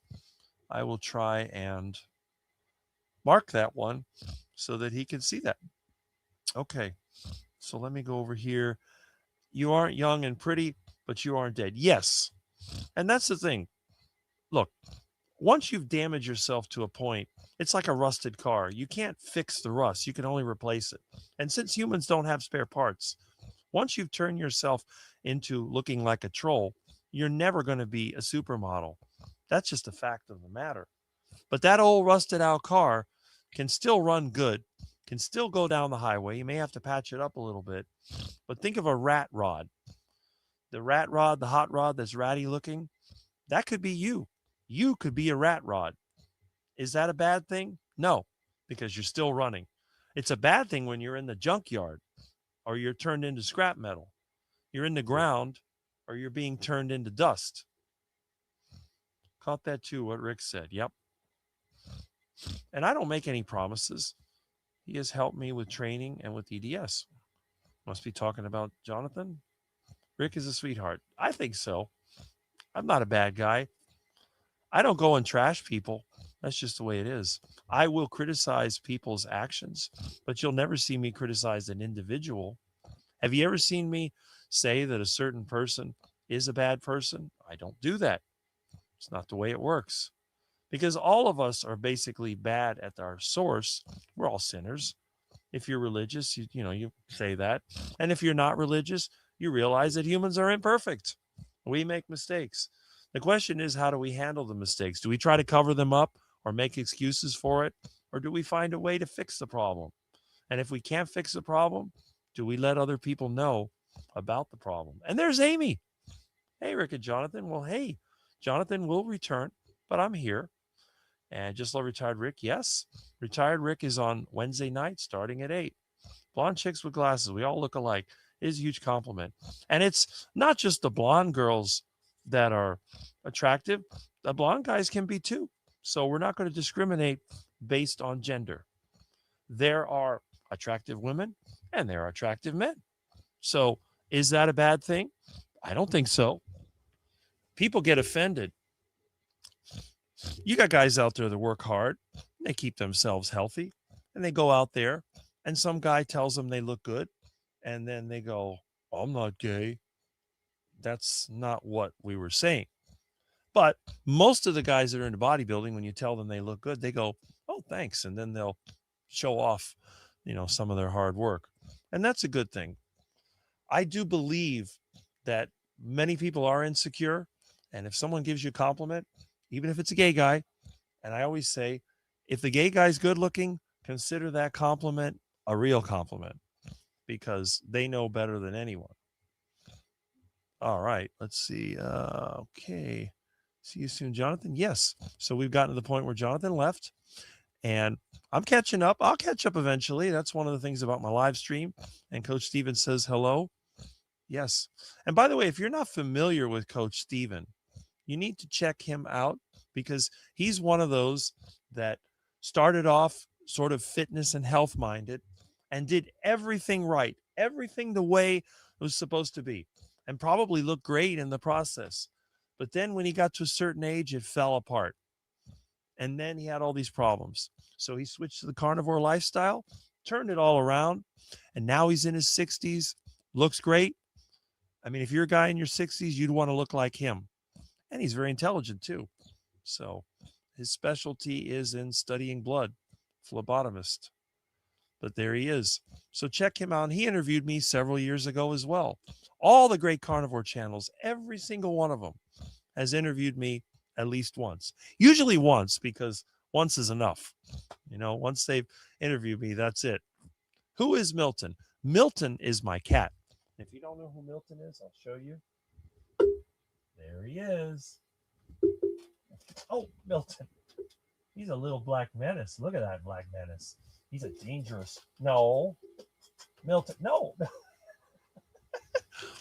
This cat is so funny. Milton is a feral cat that my neighbor found during Hurricane Milton. And he started with me on this channel. No, not on the channel, but when I did my first live from my computer, he was there. What? He's a black menace. Milton is Rick's cat. And Christy has her cat as well. And Liz has her black cat. And she made a funny short video with her cat versus Milton, the difference. Black menace. I smoked a pork butt yesterday. Well, there you go. And again, pork's on sale. I got some pork that I cooked. I might have to eat that too because I'm still hungry. Good day, everyone. Hi, Amy Hugs. Hey, saw you on last night in the chat. Okay, let's see. We have a hey to Sandy. It looked good, I watched. So there we go. We're going to cook some brats on the fire pit later. Well, that's it. Have some good sausage. Milton is going to save the world if he gets support. Either that or he's going to take me offline. He's good about that. Milton is a cat. And most carnivores seem to have a cat, although some have dogs. But cats seem to be popular in the carnivore community. Patricia Butler says hi to Rick, and Rick says hello. And howdy for Patricia. Rick, you just made my day. Yes, I'm 50. Jonathan's older woman. Well, you don't look 50. And I'm just telling you, late 30s, that's what I thought. I could be wrong. But hey, isn't that great? And the thing is, you're not one of the skinny gals, okay? And I hate to say it, but when you get older, being skinny is not a good thing. If you're starving yourself to try to fit in some dress, the older you get, the worse you look. Being a little bit extra, but being healthy is better than being super skinny. You don't want to end up like Karen Carpenter. Remember the singer Karen Carpenter? And you see all these people that try and starve themselves, and they look terrible. Once you get, over 35, I would think that trying to lose weight just for the sake of losing weight is a bad idea. What you should concentrate on is being healthy, maybe increase your muscle mass. And if you lose weight, great. If you don't, who cares? You'll be happier. A little extra weight isn't going to kill you. 60 falling apart, I would say 40. Okay. Well, I haven't fallen apart yet, so I would say 60 because I'm 58. And I still feel like when I was 25. And there's Venetian Cat, Morning Red Kitties and Quackers. Cat distribution system sent me a pregnant kitty. Oh boy. Her name is Finta, white with black spots, due in 3 weeks. Well, there you go. More kitty cats. And cats everywhere. Milton Rick NASCAR events. Okay. Let's see. Spanky with his lanky. Well, there you go. Being like Linus. Milton has got claws that like to assert their authority. Most of the time he keeps his claws in, but boy, is he cute. He's sitting behind my computer, and he is just such a sweet kitty most of the time. But every now and then, as Liz made the little short video, Milton decides to attack. But that's just his nature. When you're a feral cat, he's never going to be 100% tame. And you know what? I like him because I do like that little bit of wildness. It's like having your own mini panther. Okay, yep, that repeated that comment. Okay. Wonder why it does that sometimes. I never think of you as skinny, Rick. I think you're at the weight your body wants to be at. You're in great health and very agile. Your body's doing great. Well, I believe so. You're probably right. And I always joke. I had a friend of mine said, wouldn't you want to get bigger? Like, look, if I wanted more muscles, I'd date a bodybuilder. That's all. It's easy. Good morning, Cigar Gary. There we are. T-shirts and cigars. Gary has a rock star vibe. Well, like a ZZ Top vibe. She knew you were a good soul and protect her and her babies. Yep. The kitties do know where the food is. I eat lots of butter and fat and eat until I can't eat anymore. I stay within 3 pounds, just water weight. Yeah, 5 years carnivore. See? And Chuck is now in the long-term club. I say that anybody that's more than 5 years is in the long-term club. And Jonathan was thanking you. And there we go. And let's see. My neighbors found and brought her. They were worried about dogs killing her and the kittens. Likely dumped. Yeah. That's usually what happens. I don't know why people don't like cats. Maybe they can't afford to feed them. I don't know. But I like my cats. I walk out there and Mama with her 2 cute little kittens, they go, meow, meow, meow. And I got little Milton in the house. He's always my little companion. He's a nice kitty. But cats can be expensive. I mean, it costs me up to $1 a day to feed Milton with the meat. So what is going on with SBG? What's Belly Ma up to? That's a good question. They kind of isolate themselves, so I don't know what's going on. I'm a bicentennial baby, born in 76. There you go. Belly. That's what she calls her, Belly Ma. Congrats on 5 years. Yes, I agree with that. You have to show us how she's doing. We love those kittens videos. Yes, I have to make some. My phone, which I use as a camera, quit on me. and I haven't. It's had some issues. I'm 66 now. Well, there you go. No way, Rick. True. 108 and still fixing things. Well, we'll see. I don't think I'll be around then. But if I do make it to the tricentennial, it's going to be crazy. Where can I purchase a shirt? Well, Gary, we can send your link to me. We can post that here. It's a cool 85 now. Yeah. Order 2 of Gary's shirts. Can't wait to get them. Okay, let's see. We're getting closer. I'll rename my channel Carnivore Cat Lady. There we go. Venetian Cat. Yeah. Today in particular is a good day to buy for the holiday deals. Well, there you are. I thought Peter sold mattresses. I always wanted to ask him about the conspiracy theory. They are money laundering fronts. No, he's what is it? Waterbed City? What do they call it now? City Furniture. 50 years ago, my female-born sibling accused me of stealing their fireworks and burned my right shoulder with a lit sparkler. A dysfunctional family in action. Have not seen Caleb lately either. I wonder what happened to him. These people, they come and they go. You'll still 120 still be riding your bike as a carnivore. I hope not. I hope I'm not around back then. Either the world ends or I have a heart attack. I figure 90s, I'll have my heart attack. My grandfather lived to 94 and died in his sleep, so I'll probably be somewhere around there. The kid, hope he's doing well. I have to take a look. I did join him as I hope my son would take a look. Yeah, that was Caleb. He was into arm wrestling. That was his thing. I think he even tried to arm wrestle Dr. Sean Baker. But of course, that probably didn't go well. I wouldn't try to arm wrestle Dr. Sean Baker. Milton could beat me in arm wrestling, as skinny as I am. So my cat would beat me in arm wrestling. Now, when it comes to working on a car, when it comes to taking engines in and out, I think I might be the master of that because I'm good at using leverage to move heavy things. Only during Lent. We can eat meat on Fridays. Okay, she's talking about the Catholic Church. Is he the one that was doing carnivore? Had a video where he was drinking a soda pop. I'm not sure who that would be. Carnivore and drinking a soda pop. I don't like holidays and my birthday due to memories of the like. Yeah, I wouldn't blame you. Under twin powers activate. Yeah, right? Talking about dynamic duo there. Sorry to hear, Kurt. And again, if you haven't heard his story, go back a couple of days and listen to the replay. It's quite interesting. All right. That thumbnail got me salivating. There we go. Okay. Thanks, Spanky and Amy. Well, there you are. Good morning to Barry. Hello to Barry. Egghead. All right. Will I ever catch up? Hard to say. It's not on my list. What the hell makes me wonder? Yeah, right. That's what she always says. Not many boiled eggs, only if traveling. Okay. So Jonathan answered the question, which is good. I love that cartoon. I remember that cartoon. Be sunny and warm. Golf is calling me. Going to try my new 3-wood. Looking forward to it. Well, let's see if that wood does the trick. Amen to that. Some of us are finding our way out of the junkyard. Yes. And again, you're not going to go same place. Good to know I have one. Okay. Watch out for that. Rick's a good guy. He just likes to fat shame me. I know he's just trying to motivate me. Well, I do the same thing to Russ. It's part of our friendly thing that's going on.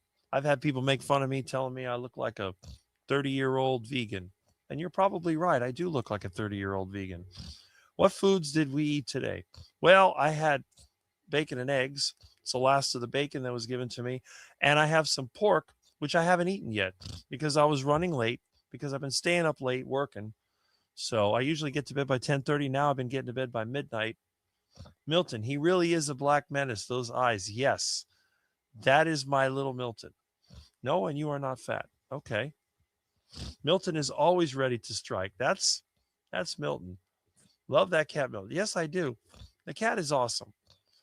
One time I almost thought about getting rid of him because he tore me up twice. But after he got fixed, he went back to the good Milton. Milton has a wild side, which I like. Sushi the Hut. She's losing weight, though. Looks more like Milton now. Oh, had to change her food. And Milton is surprisingly lean, but he weighs over 14 pounds. The cat is a beast. Tuxedo cats look like Jets behave like hooligans. So there you go. My cat loves dried fish. I don't know if salt is bad. They can drink water. The salt doesn't really seem to affect them. I have a big presence. I'm 61 and loving life. Well, see, that's what you want. Question. Could you tell me how you cook your pork butt? It's very simple. I just simmered it in water. In fact, not only can I tell you how I did it, I can show you. So give me a minute. I'm going to grab the pork and I'm going to show it to you. Okay. Over here.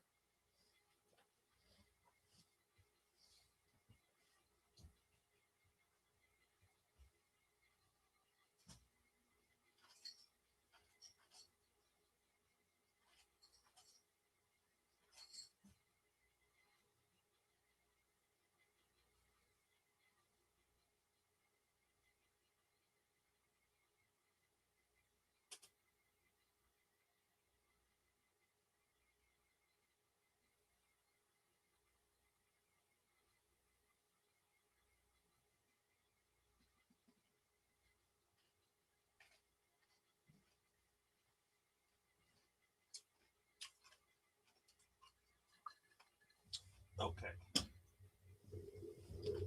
Now, I get a stainless steel pan and I put some water in it. And then I cut chunks of pork like this. You can see. Milton, you want some? And all I do, I put a lid on it. I fill it up with about 1.5 inches of water and I let it cook slowly. The water eventually boils down and I'm left with the meat and a little bit of liquid, which contains fat in it. So what I'm going to do, I'm going to eat the meat and then, excuse me, the liquid I will pour into a jar. I'll put it in the refrigerator and the fat floats to the top. And that's the lard that I can use for cooking eggs. So nothing gets wasted. That's pretty good. Now, I'm an extreme case. I don't use salt. I use no spices and no salt because as a long-term carnivore, I actually enjoy meat. But you can salt it and you can spice it to taste if you like that. And that's it. Oh, Jonathan has returned. Hello. Hello. We've got a guest on our channel on the live stream. Oh. All right. I'm gonna go find them. Hold on.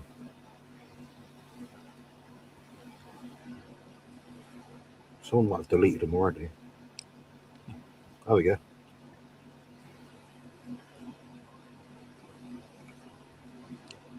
Oh, again?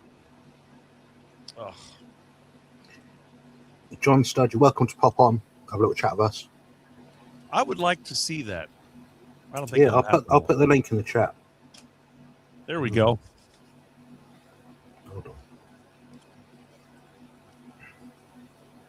Hopefully this works.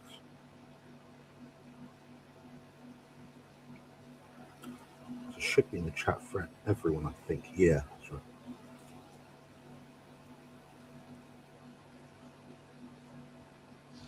All right. See. I see the link in the We'll channel. give it a bit of time. Yeah, anyway, where were we? I was just playing catch up with the comments, but that's not going to happen.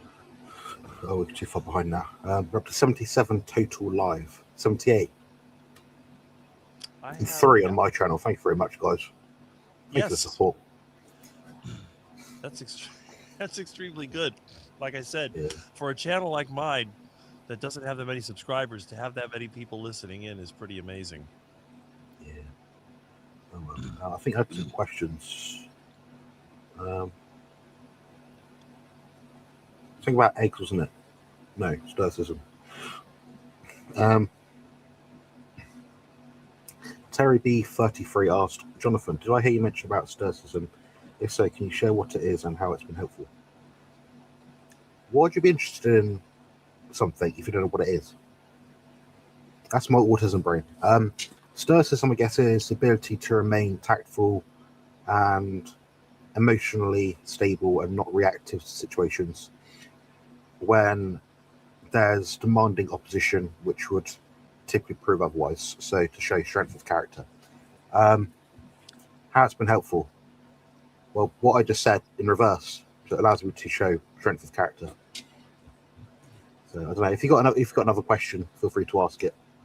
Anyway, there we go. I've answered all my questions. Right? Let me pin this comment. These comments are coming in fast. Yeah, you carry on. I'm going to pin the message on mine so that way the link is available if anybody wants to drop in.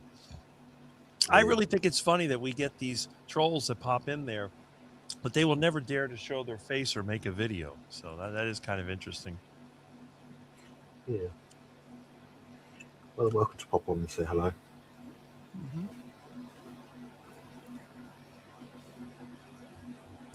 Let's see. Okay.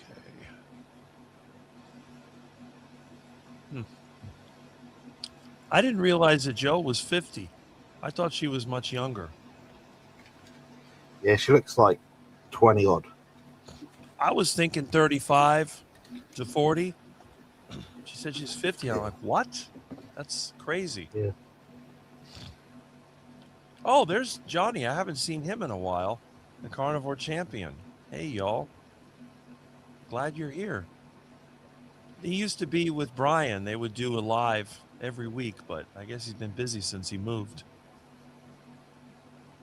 He has atrial fibrillation and I think type 2 diabetes and got that under control. I think he's similar age to me. That's interesting. Anyone here tried lechon pork? Yes, I have. It actually is pretty good. Caleb decided to arm wrestle the orthopedic surgeon in case he snapped his arm. You're right. That was with Dr. Baker. I don't know if you remember the Caleb guy. No? Not familiar name.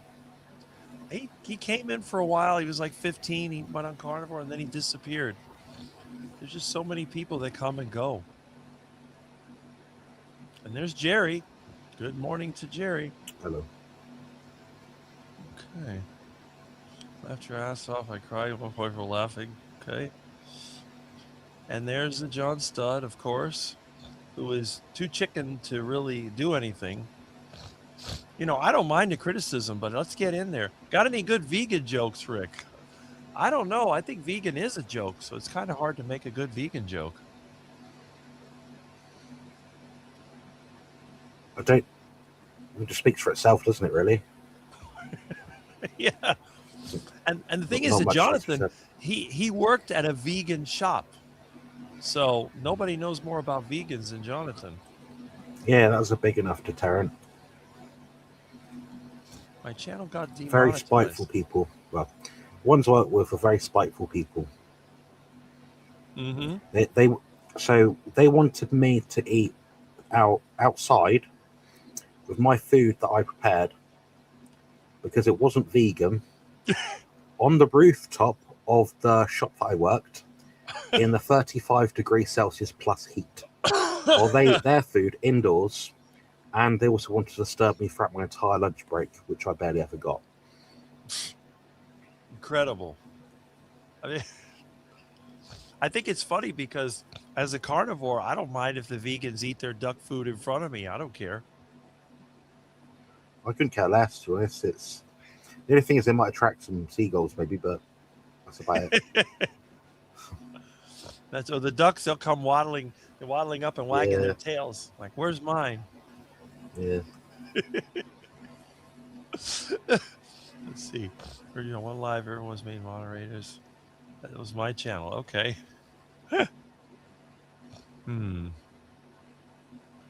Yeah, that's true. I mean, chickens will eat just about anything. It bugs, and sorry for the loss of your parents. Stud. Oh boy. Just when you think you get rid of the trolls, they always come back.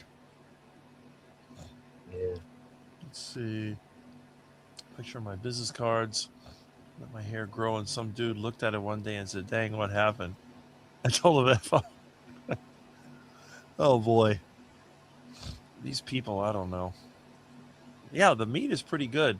I mean, I was showing, this is just some pork that I made up. It's just cooked in water. I don't use any spices. Yeah. Okay, catching up. John, how you doing? It's not that fella making love to his fake girlfriend again.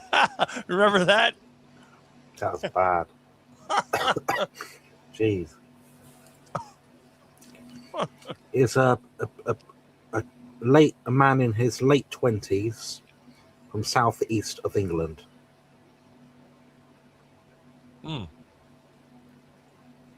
Doesn't narrow it down much. It narrows it down to maybe like 25 billion people, or one in maybe 12.5 million.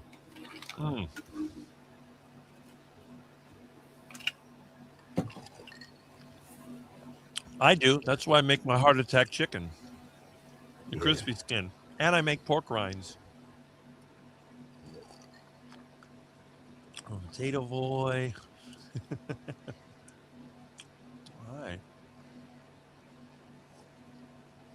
My goat tastes crazy good and so tender. It was never fed any feed, just wild forage. Yeah, exactly. Let's see. Crispy pork belly is the best. Rick Milton, Jonathan, hello and happy 4th of July. Well, thank you, Jamette. Glad you dropped in. I'd like to say something demeaning things about that dude. Yeah, if it's a dude, you never know. Parts of fats that need to be crispy. It could be, what do they call that? Non-binary? Yeah. Remember that guy who used to troll me? Like, what was it?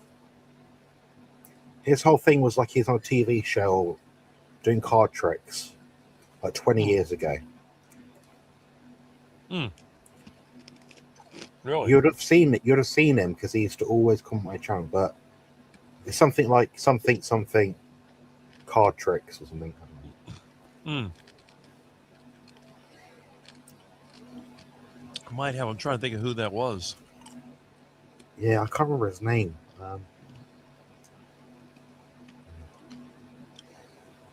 Barbara's on August. Okay. You're being a scurbag again. Man, I'm telling you, it's.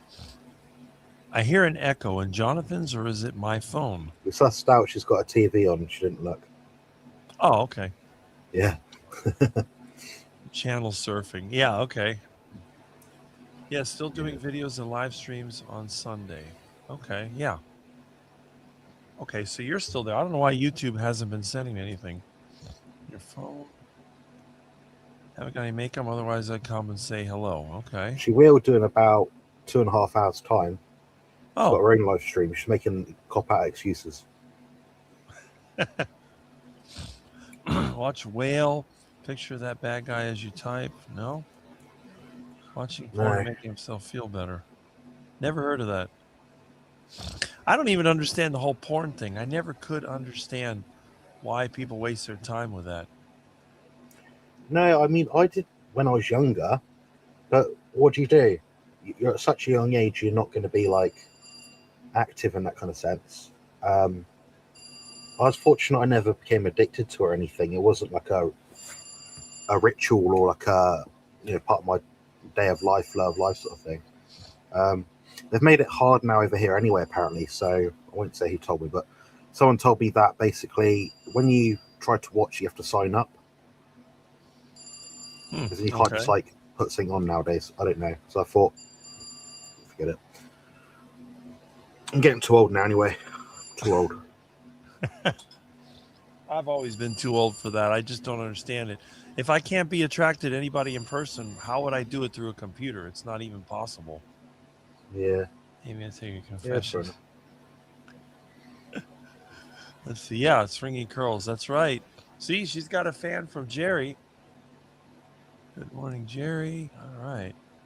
Had it on my TV and cell turning off the TV. Okay.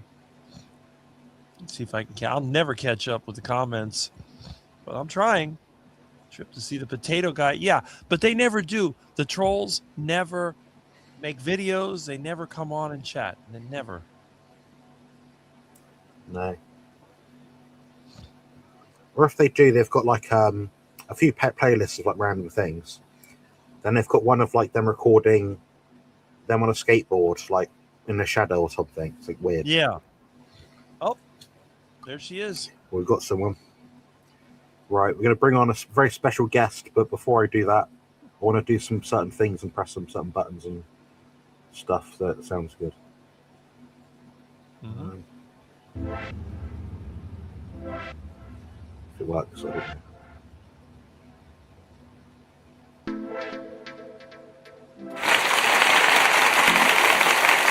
Hello. How you doing? I'm good, both of you. Can you hear me? Yes. Can you hear me? I can hear you. Yes, I'll stop shouting. I thought after you said that I was copying out. I thought, well, I have to come on now. Usually that sort of comment doesn't work with you. You're just like, no, I'm not doing it. That's it. I thought, right now I've got to come on. But Miss Mary's still Yeah. asleep. Look, can you see her? She's not on the attack like Milton. Yeah, I'm trying to make you bigger if I can. Oh, try not I can't to. do that. Oh no.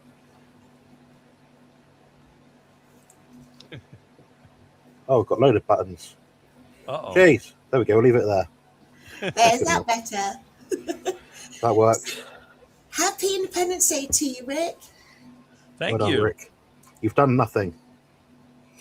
Really? It's 250 Someone else did years, 250 isn't years it? ago. That's true. And are you celebrating this weekend? Nope. I have to work later. No, I gotta that's do some fair. drywall patches. I don't know. There's always something to do. Well, you know we miss you anyway. As in the UK, we do miss our US cousins. Yeah, Well, sometimes. yeah. Well, people do travel, and I mean, I never travel, but a lot of people do come here and get a chance to see what's happened since then. Do you think you would ever come over to the UK, Rick? I don't know. If I ever had enough money, I probably would, but I don't even have a passport, so I have to get that too. Oh, Maybe we if need I ever make get it to happen, retire. Jonathan. Yeah, That'll never happen. it's on the itinerary. There you go. If I ever get to retire, that would be a miracle right there. Yes. Jonathan, you and I will just- have to go over and see Rick. Yeah, that's a goal. The goal is to go over to the US at some point, and the Midwest, Texas, and Florida is on the agenda. I don't know how I'm going to manage because just recovering from each of those journeys is about a week. Yeah. So it'd be like a month tour. But I've just shared Joe's channel in Rick's live chat, by the way, so if you want to follow her. Thank you. Yes, She's I am a famous. carnivore as well. I'm a dedicated carnivore, but I'm very open about it. I'm also on a GLP-1. Mm-hmm. So just putting it out there. I was saying to you before, wasn't I, Rick, that I've been carnivore since 2016, and yet was really surprised that I found I'd got pre-diabetes. And I'm like, how do I have pre-diabetes when I don't have any complex carbs, any artificial sweeteners or anything? But it was just the nature of my metabolic health problems that I was having. So that's why I've got really bad sleep apnea and heart issues, and that's why I'm on the GLP-1 along with the carnivore muscle, along with the carnivore diet. Mm-hmm.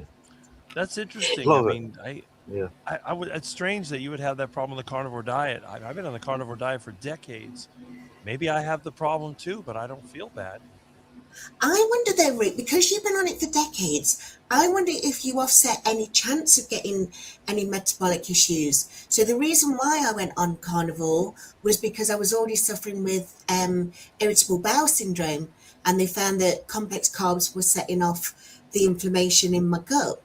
So I wonder if, because you've been a carnivore for 40 plus years now, that's why you never had that issue with the problems that began because of eating sugars. And I'm saying eating sugars. I'm not saying that sugars are a bad thing. They are. Well, I'm not saying that they're a bad thing, but they're a bad thing to some people. Most people, all people. I'll let you say that, Jonathan. On behalf of me, from me. Yeah, the thing is, yeah, like you might have been carnivore, but being carnivore isn't like we talked earlier about metrics. It doesn't mean you fit this quotient or this bracket of way of eating. Therefore, you're not in a diseased state of some kind. Okay, I'm vegan. I'm vegan tomorrow. My spine's still messed up. I'm still autistic. I'm carnivore again. My spine's still messed up. I'm still autistic. You know, so what happened was, what happened over the last year or two, thanks to the GLP-1s, so they allowed you to moderate your diet in a different way, to drop the weight, which means therefore you're not suffering the same metabolic disease that you were to the same degree prior. So it's because of your weight. So the mass of your body will generally dictate your health outcomes. The more bigger you are, the more things risk to go wrong, because you've always got a surplus of energy within your cells.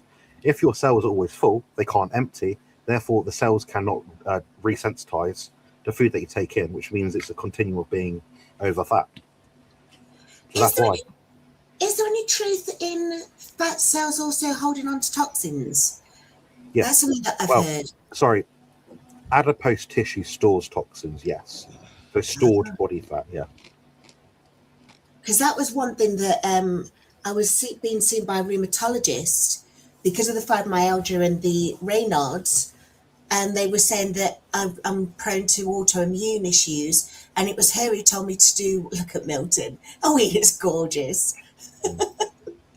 But she said I should try the eating one meal a day to try and help get rid of some of those toxins or to help get rid of some of the adipose cells. I don't know, because Joe Science is a terrible thing. That's why I rely on you, Jonathan. You have something called lipid peroxidase, and that is what you need to detoxify oxidative damage within your fat cells, adipose tissue stored in your body. If you have an over surplus or overburden of fat on your body, and you're losing body fat at a quicker than typically healthy rate, i.e. 0.5 to 1% of your total body weight per week is about maximum you want to lose. So if you're losing 2% of your body weight per week, you risk that crossing that threshold where that body fat dropping, although it might be good dropping body fat, your body will release some toxins at a faster rate. So what you have to do to stabilize that is consume more things such as omega-3 fatty acids, things containing multiple tocopherol sources of vitamin E, and that stabilizes the fat cells. So when you lose the fat through apoptosis, you don't get extra inflammation because of it. Your GP won't tell you that because they're thick a lot of the time. Not always, a lot of the time. Well, there was a great question that came up by Steadfast. Did you see that a moment ago, Rick? She was asking about the pre-diabetes. So you're right, Steadfast. I didn't say I was pre-diabetic. It was something my GP said, but I don't know why that is the case. Jonathan, can you help answer that one?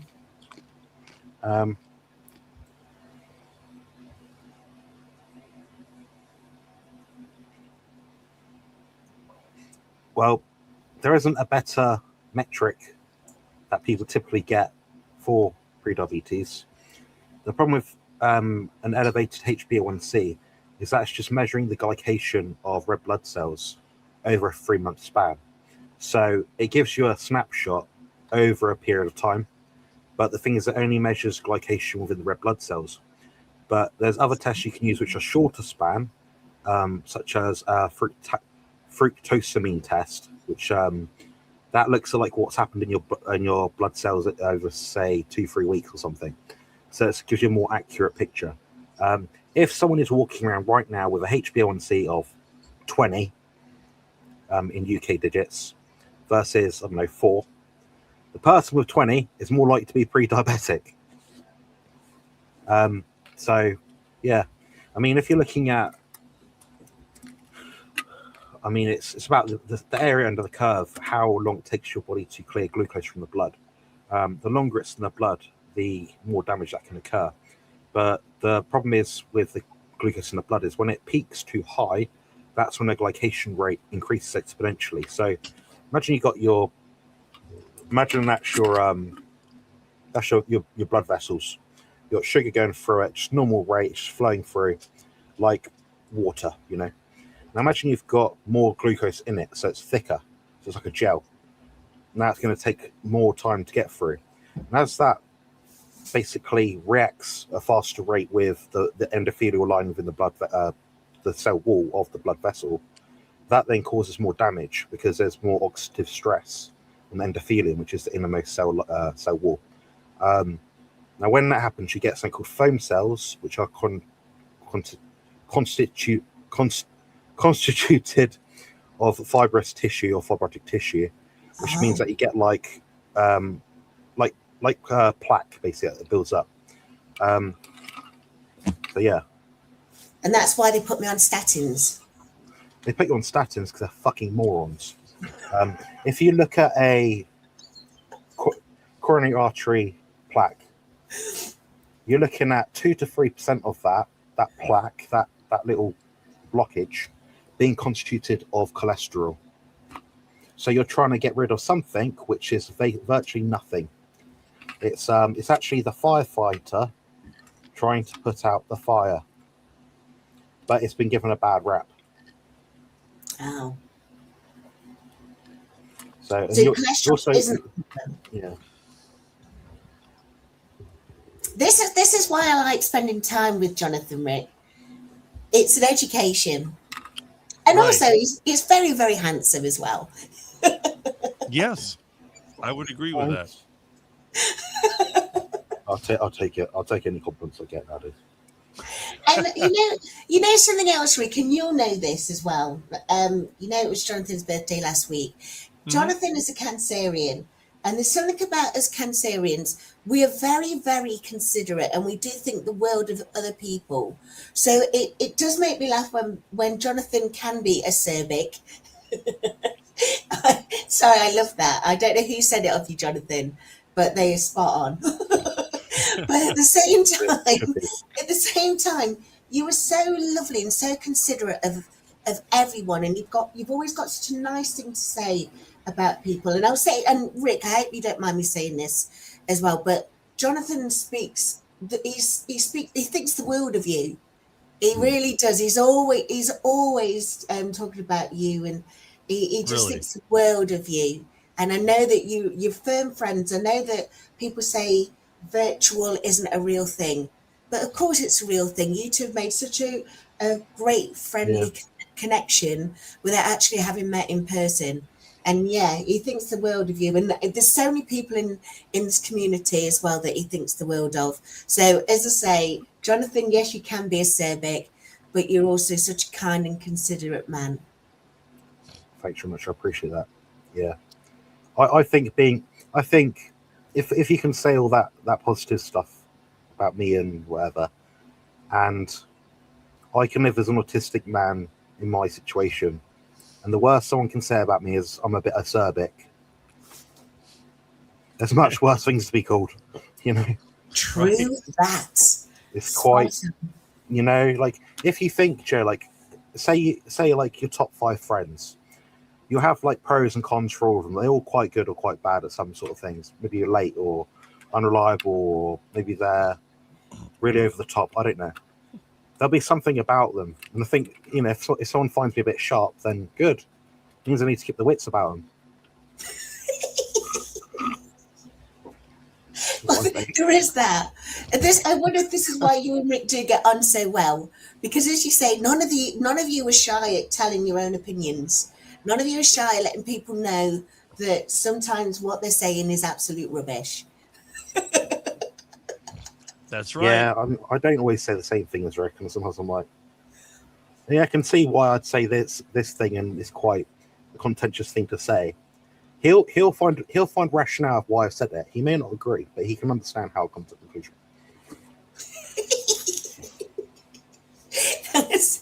And you, as you say, you'll also rattle it out.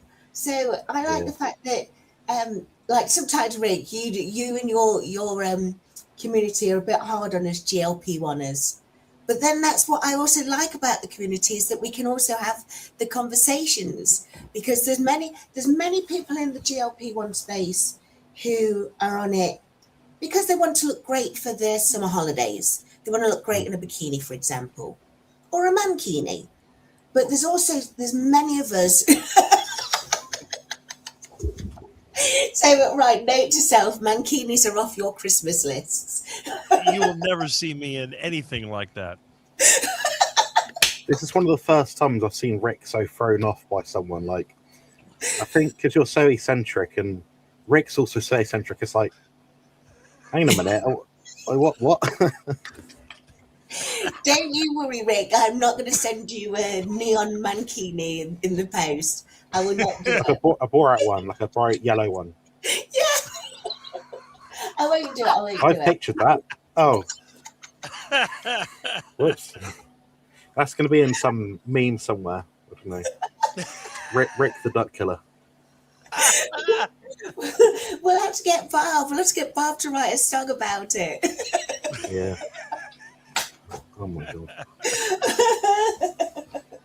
I don't know what's worse, that or Daisy Duke shorts. We'll leave Jonathan to the Daisy Duke shorts. You look good. Jonathan looks great. Jonathan looks great. Your physique I is look good in amazing. short shorts. In the short shorts.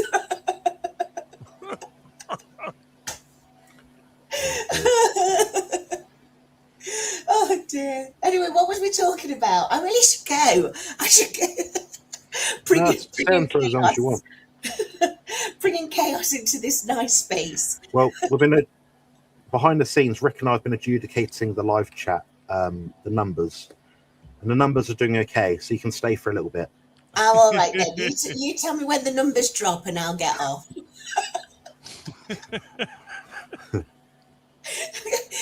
Who is this mad-haired woman? Oh dear. Oh, now Rick, I wanted to ask you. You know the kittens.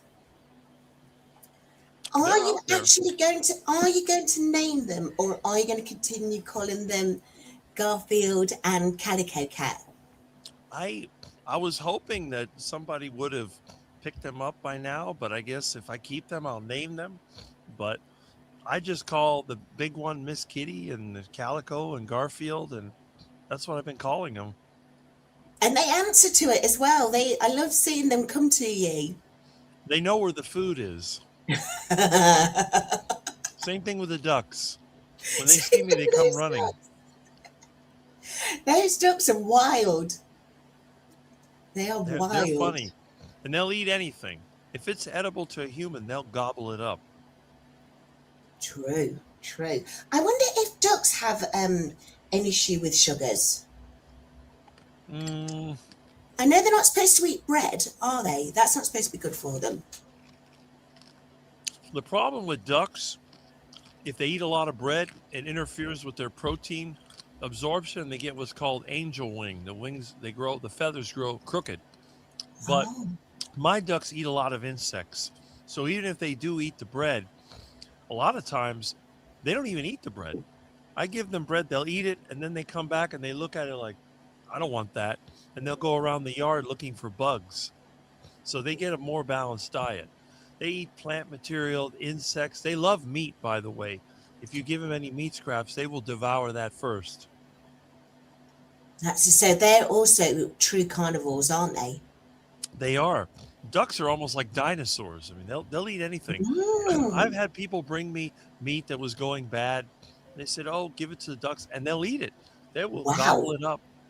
They love to eat. That's why they grow so big. But they're nice to have around because they're almost like a flying trash can. They'll eat anything, and then they produce fertilizer out the other end.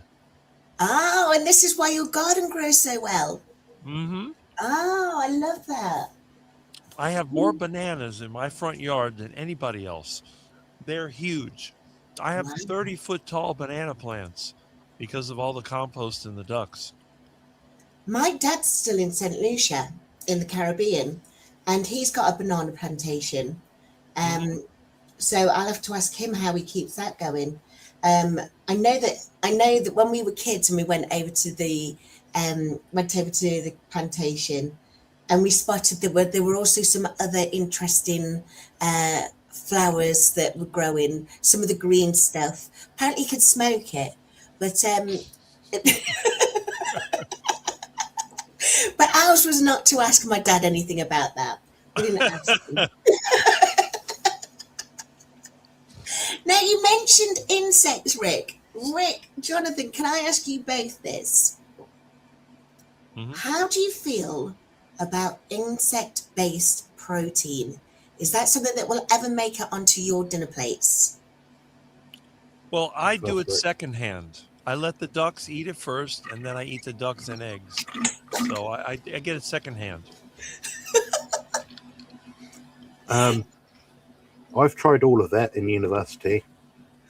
They predicted in 3 to 5 years' time it'd be in as a part of or a cereal brand chain or something like that. It's not, so it won't be a thing in the future. In terms of taste, it's bland like cardboard. Until you add something to it, it just takes taste onto it. I'd say if you're to say it tastes like anything, I'd say cricket protein probably tastes a bit, or textures a bit like honey puff cereal. You know, that Oh, big fluffy man thing with the honey on it. Doesn't taste like honey, but it's the same I know who texture. you mean. The Honey Monster, Sugar Puffs. Yeah, that's it. Right. So I think I could handle, because I don't know who said it a minute ago, but they were on about the cost of beef. And beef is expensive, meat is expensive. And I think if it has that kind of texture, I think I could handle crickets. But my sister said that they were eating spiders when they went to Thailand. My sister didn't eat one. She said she wouldn't because someone mentioned that they'd got like a juice sack in there. And I'm like, no, I don't think I could eat anything that has got its own juice sack. Yeah, they have some sort of weird fiber in them called like chitin or chitin, CHITIN. It's meant to be like an anti-nutrient. So until they can get rid of that, it probably won't be mass produced to any degree. No, that makes sense. Okay, fellas, well, I am going to love you and leave you. It was lovely seeing you all. And for anyone who's celebrating Independence Day this weekend, much love to you all. And hopefully I'll see you all next week. So enjoy the weekend, folks. Thank Thank you. you. Thanks for popping on. No worries. You take care. I'll go back into the chat. Yeah. All right. All right, see you in a bit. Bye. Bye. There we go. There we That's a go. nice guest. Yes. Let's see if anybody else will dare to come in. Yeah, the link's in the chat, guys. I think they get intimidated. They see there's a quack on one side, and then there's a scary looking Big baldy bodybuilder on the other. Yeah. But yeah, that was a nice revelation that you actually say good things about me, because I think in some circles they don't say good things about me. It's like that Rick, I don't know. I can only imagine what some of the popular carnivore cult thinks of me. They're probably thinking, oh, they say Rick. Oh, don't mention that name. I can't stand that Rick. I don't think they think that. I think if they don't know you that well, they probably just think he's a bit of a strange sort of guy. And that's about all they think. I don't think people go out of their way to All right, look who's say here. hateful things. We've got a guest. Yes. Topless Kurt. How you doing? Hey, good morning. So I have a question. I don't have super chat. So, Jonathan, Sure. my question is this. If I start to work out, will I burn more fat than being stagnant? Yeah. Call it a dumb question. Anybody, I don't care. I want to put this question out there. Will I burn more fat than being sedentary? Yeah. Because I noticed that my weight tends to, like this week I've been off, I've gone up a couple pounds, but I still feel good.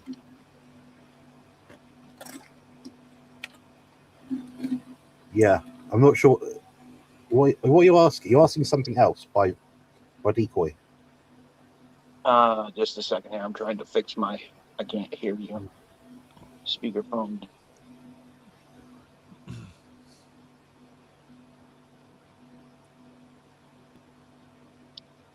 I want to reproportion.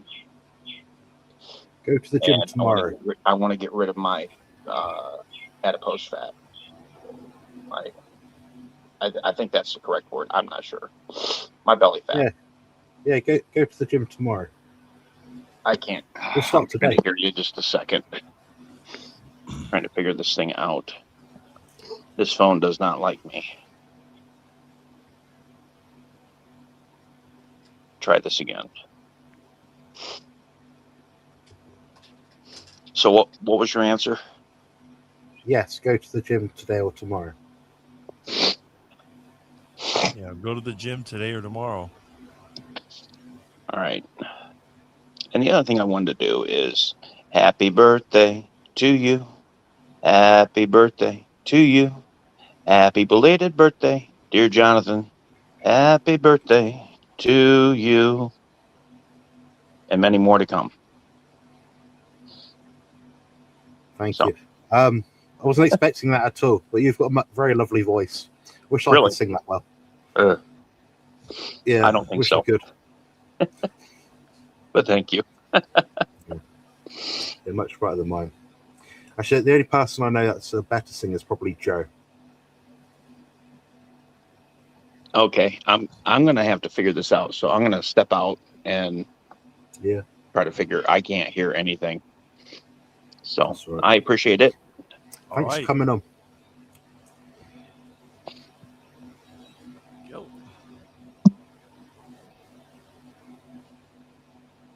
All right. There we go. That was Yeah, very nice. I didn't expect that at all. Yeah, the ducks, they go in and out of my yard. They go all over the neighborhood. The ducks are always looking for food. I think that's a duck's life is basically looking to eat and looking to mate. Like a lot of people, I think the same way. Yeah. Let's see. Yeah, like you said, I think because I'm a strange one, some of the carnivore personalities, they avoid me. There's a certain person that we both know about that interviewed me a couple of years ago, but he became part of the popular crowd now, and he removed my interview from his channel. I think we both know who that is. Joe Schwartz. Carnival Well, Joey camaraderie. Schwartz disappeared. I'm thinking of Broccoli Head. You know who Broccoli Head is? Ooh, yeah. Where'd they go? He's still out there, but I think he got teamed up with the SBG group or one of those other popular carnivores.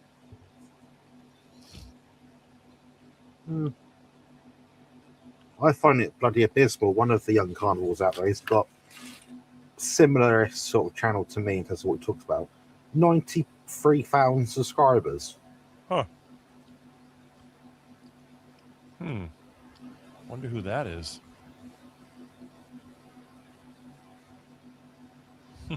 Doing it all wrong. I wish I had more strength to sit at the computer to devote more time to YouTube. I do actually quite enjoy it. It's just painful work a lot of the time. That's the only thing. Yeah. Well, that's the problem. Yeah. I mean, if I had a setup in my bed, the thing is, I thought about this already. So I thought if I had a setup in my bed, had like a pull out like tray with my laptop and stuff in it, I'll be lying down, so I'll be falling asleep whenever I'm trying to do work. Mhm. So you have to be upright, otherwise your brain thinks you're asleep. Right. I don't really think there's a fix. That's true. We're all vegan because our meat is forced to eat plants. Yeah, right. Yeah. I mean, I have to admit, I feel lucky that I've never had to deal with any kind of chronic health issues. So it's hard for me to understand. But on the other hand, I do respect the efforts that people put in there. And the fact that Jonathan can do what he does is amazing to me. I always talk highly about you, and I get in trouble for that too. So, you always say so many good things about Jonathan. Well, it's just the way that I feel. But it's interesting to know that I'm getting the same thing that Joe was saying, that you talk about me in a good way. So that's very encouraging. Of course, yeah. I mean, yeah, I'm someone that's very open and straightforward with what I think. If I don't know someone that I've ever down talked or whatever, came across a screen or I met them in person, and for some reason I had an implication to say what I thought, I would say it, regardless of what it was. Like I met again, I saw George and Lainey Oh, my birthday weekend last week. Lainey came up to me and she said, "You know what, Jonathan? When I first met you, I didn't really like you at all." But then she went off to explain whatever the situation was. She's like, "Yeah, I was completely wrong," and I was like, "Yeah, it takes a bit. So sometimes we have to sort of give people a bit of time. We're not all for everyone, are we, Rick? For sure. But you know, like I said, I'm very sincere with what I say, and that's all there is to it. There's no second guessing with me mm-hmm. ever." Well, it's like me. And I've been pretty consistent. I wish my old videos were still out there, because my older videos from 20 years ago, I almost look the same. I sound the same. Nothing has changed. But some of these Yeah. people that are personalities, they change regularly. I guess whatever's popular at the moment, they're going to go in that direction. And then they slowly erase some of the other things that they've done. And I think it's just a matter of following a trend, because they're in it for the money and I'm not. So Yeah, there's not a great deal of money whether you've got 4,500, 16,000, 20,000 subscribers. I don't think it's not until you get 50k plus that you're really starting to look at thinking, right. "Oh man, quite a few $100 a month here," sort of thing. That's true. And if you've been permanently demonetized like me, well, it's not even worth bothering. I have a way of getting in trouble, and I don't even try to. And there's Tim. I see that he's dropped in. He's another one that's always working out. He's not carnivore, but he seems to be doing quite well. But Yeah. Sometimes I drop by his channel just to show a little bit of support. yeah, he does a lot of, like, his exercise. He does a lot of outdoor exercise besides the gym. So it's kind of interesting. But he lives in a cooler climate, so I think he tries to take advantage of the summer when he can. Yeah, that's fair enough. Yeah, it's good to have good weather. Let's see, to that. A lot of comments today. Lovely singing, Kurt. There we go. Yep, great voice. While you're out, do push-ups. Yep.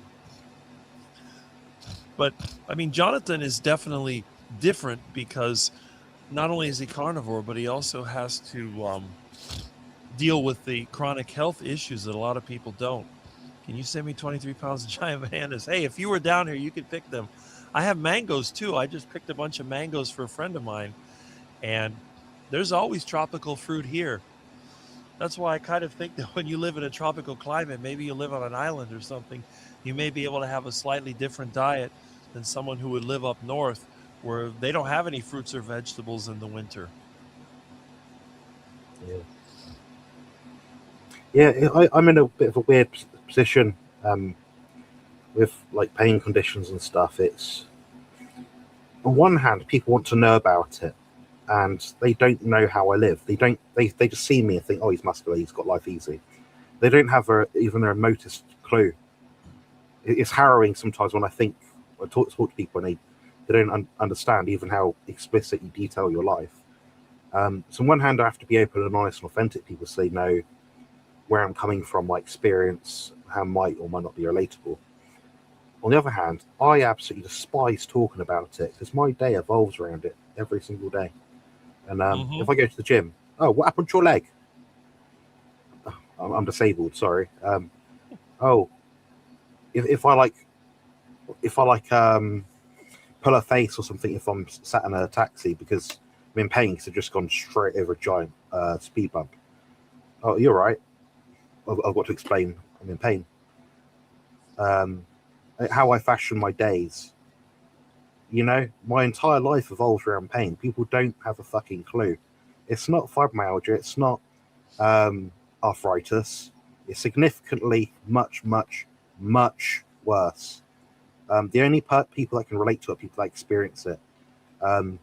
So when people tell me, "Oh, I'm in pain," I actually listen to it. I pull my finger out and do something about it. I think, they're in pain. Can I give them a painkiller tablet? Can I give them a tip if they seem to request it? Is it something I do which might help them? I try and be helpful about it. I don't just, oh, what happened to you? You know, it's nothing worse than that. You know, it makes you feel ill mentally. It's the most harrowing thing to live with, honestly. Other than I don't know. Other than what's the word, terminal cancer and ALS, nothing is worse. Other than be like quadriplegic or like extreme examples, obviously, but nothing is worse, and that is the God's honest, sworn down truth. So I'm trying to be. I want to be positive, but it's very hard to be positive if people keep highlighting how disabled you are and how you don't seem this way or whatever. It drains your soul, you know. Well, that's the I thing. can still talk to you, Rick, and be glad that you didn't experience this, honestly, because that's quite nice for me, because you don't complain about fucking anything. Well, I mean, if I do complain, you don't want to hear it, because it's going to be very it's going to be very bad. I've had times where things break down and I end up just losing it and breaking it in pieces. I have a very bad temper when I'm pushed up against the wall. Yeah, I can have a temper, but my temper comes out. People always misread it. It's more of just upset and anguish. I'm not angry. Maybe like anguish and distress. People might read that as anger, and I'm like, I'm crying in front of you because I'm in pain. You think I'm angry? Okay. Well, it's like I tell Life people, goes on. you know, we have plants here that'll make you itch called velvet bean. And I got mad at somebody and I lost my temper. Well, that was because I got into the velvet bean. It got on my skin and I was itching. They say it's like, I don't know if you've ever seen the itching powder that you use as a gag. That's what they used to make this from. It said worse than a cartload of fleas. It was absolutely horrible. And I offended somebody because I was itching like crazy and they kept asking me questions and I lost it. I said, get out of here. Leave me alone. And I ran back in the house and I had to get in the shower because I was being tortured by the itch.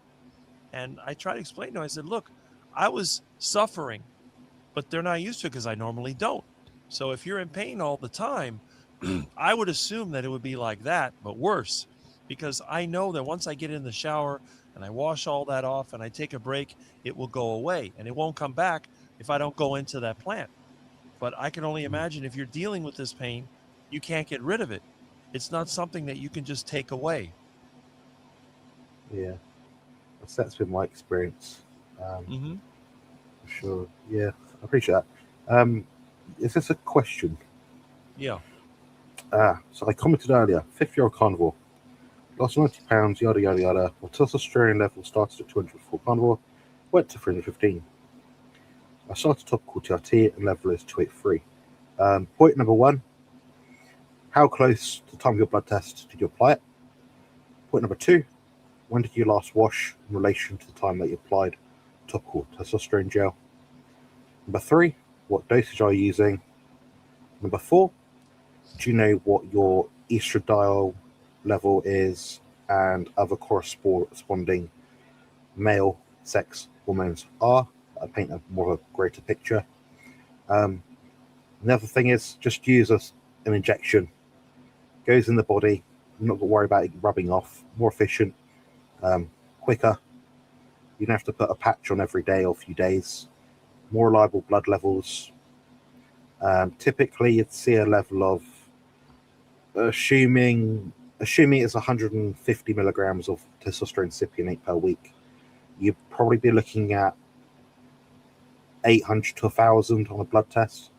So your dosage might just be too low, or your conversion rate might be low, or your application might be improper, or your blood test in relation to the last time you applied the patch might be too great. So that's what I'll be looking at. I'm not a phlebotomist. I'm not a medical healthcare professional, but that's probably the most succinct answer you're probably going to get without more knowledge or info.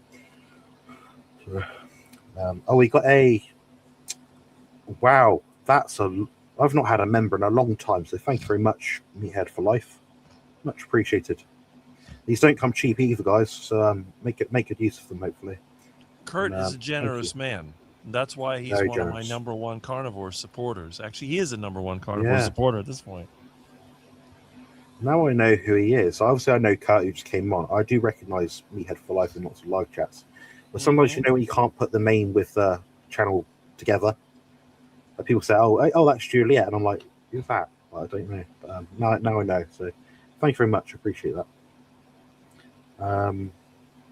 Should we do more questions? Let's see. Have we done them all? I think so. I mean, it's just mostly comments. Let me double check. Where did I put this? Oh, boy. Okay. Huh.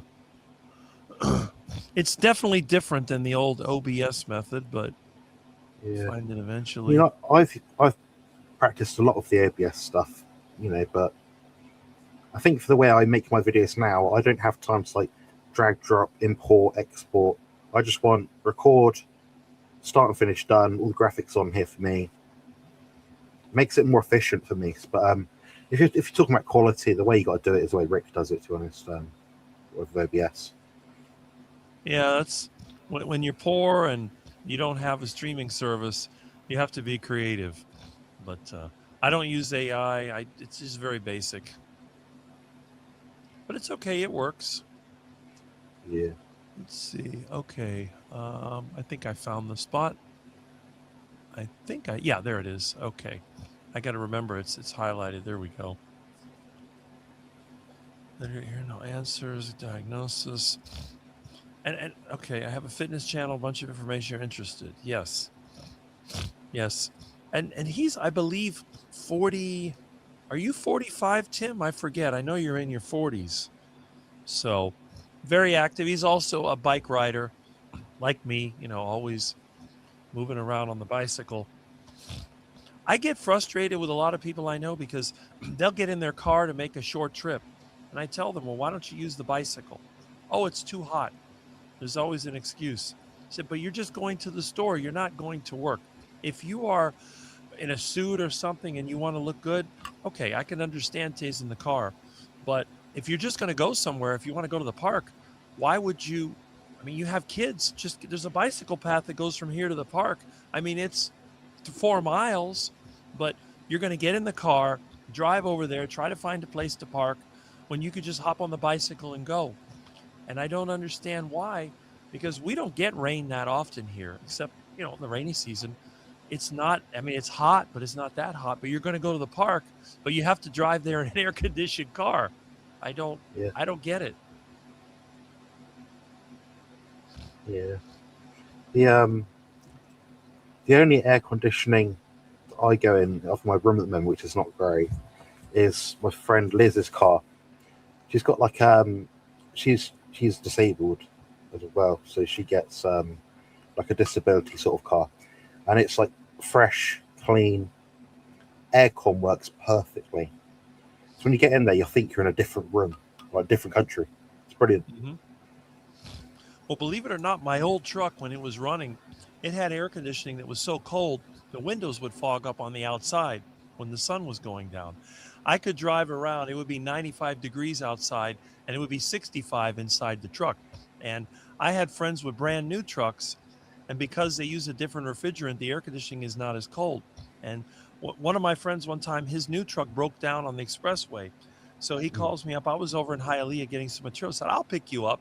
So I picked him up in my truck, and he was in the middle of the road, which was kind of dangerous. I had to kind of get up to the center of the road. I told him, you know, my truck has a bench seat, so you don't have to go from the driver's side. So what I did, I got out of the truck. I said, get in the bench seat and slide over.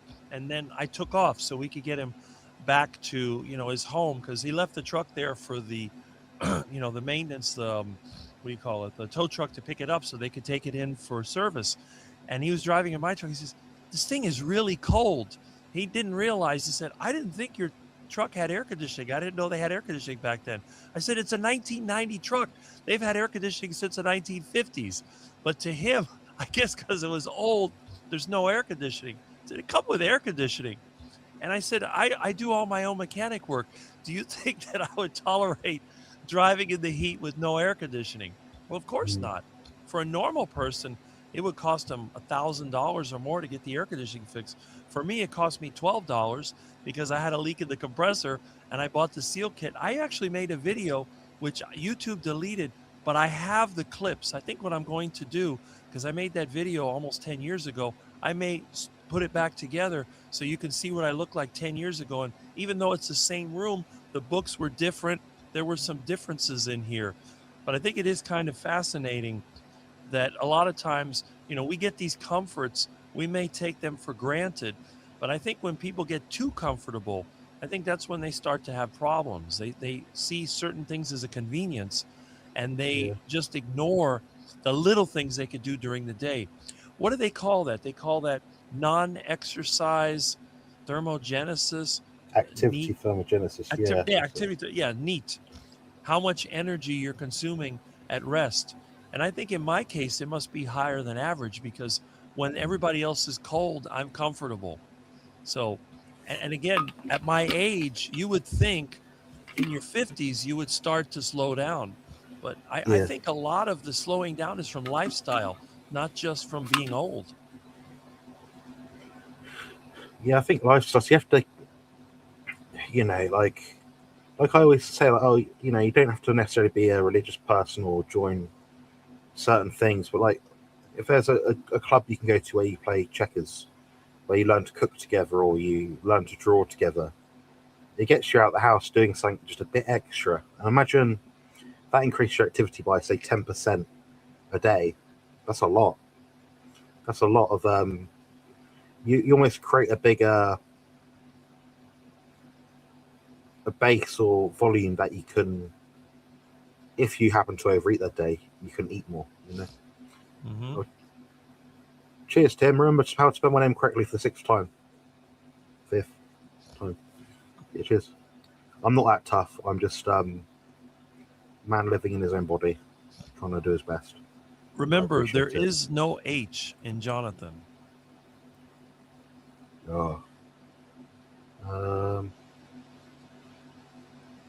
We've got some questions. If I chuck them on the screen quickly, if that's Go right. ahead. Jerry asked, I am doing a religious patriotic fast during the month of July. Yesterday was the first time I was ultra cold. What do you think may have triggered my chill? No food, lots of electrolytes.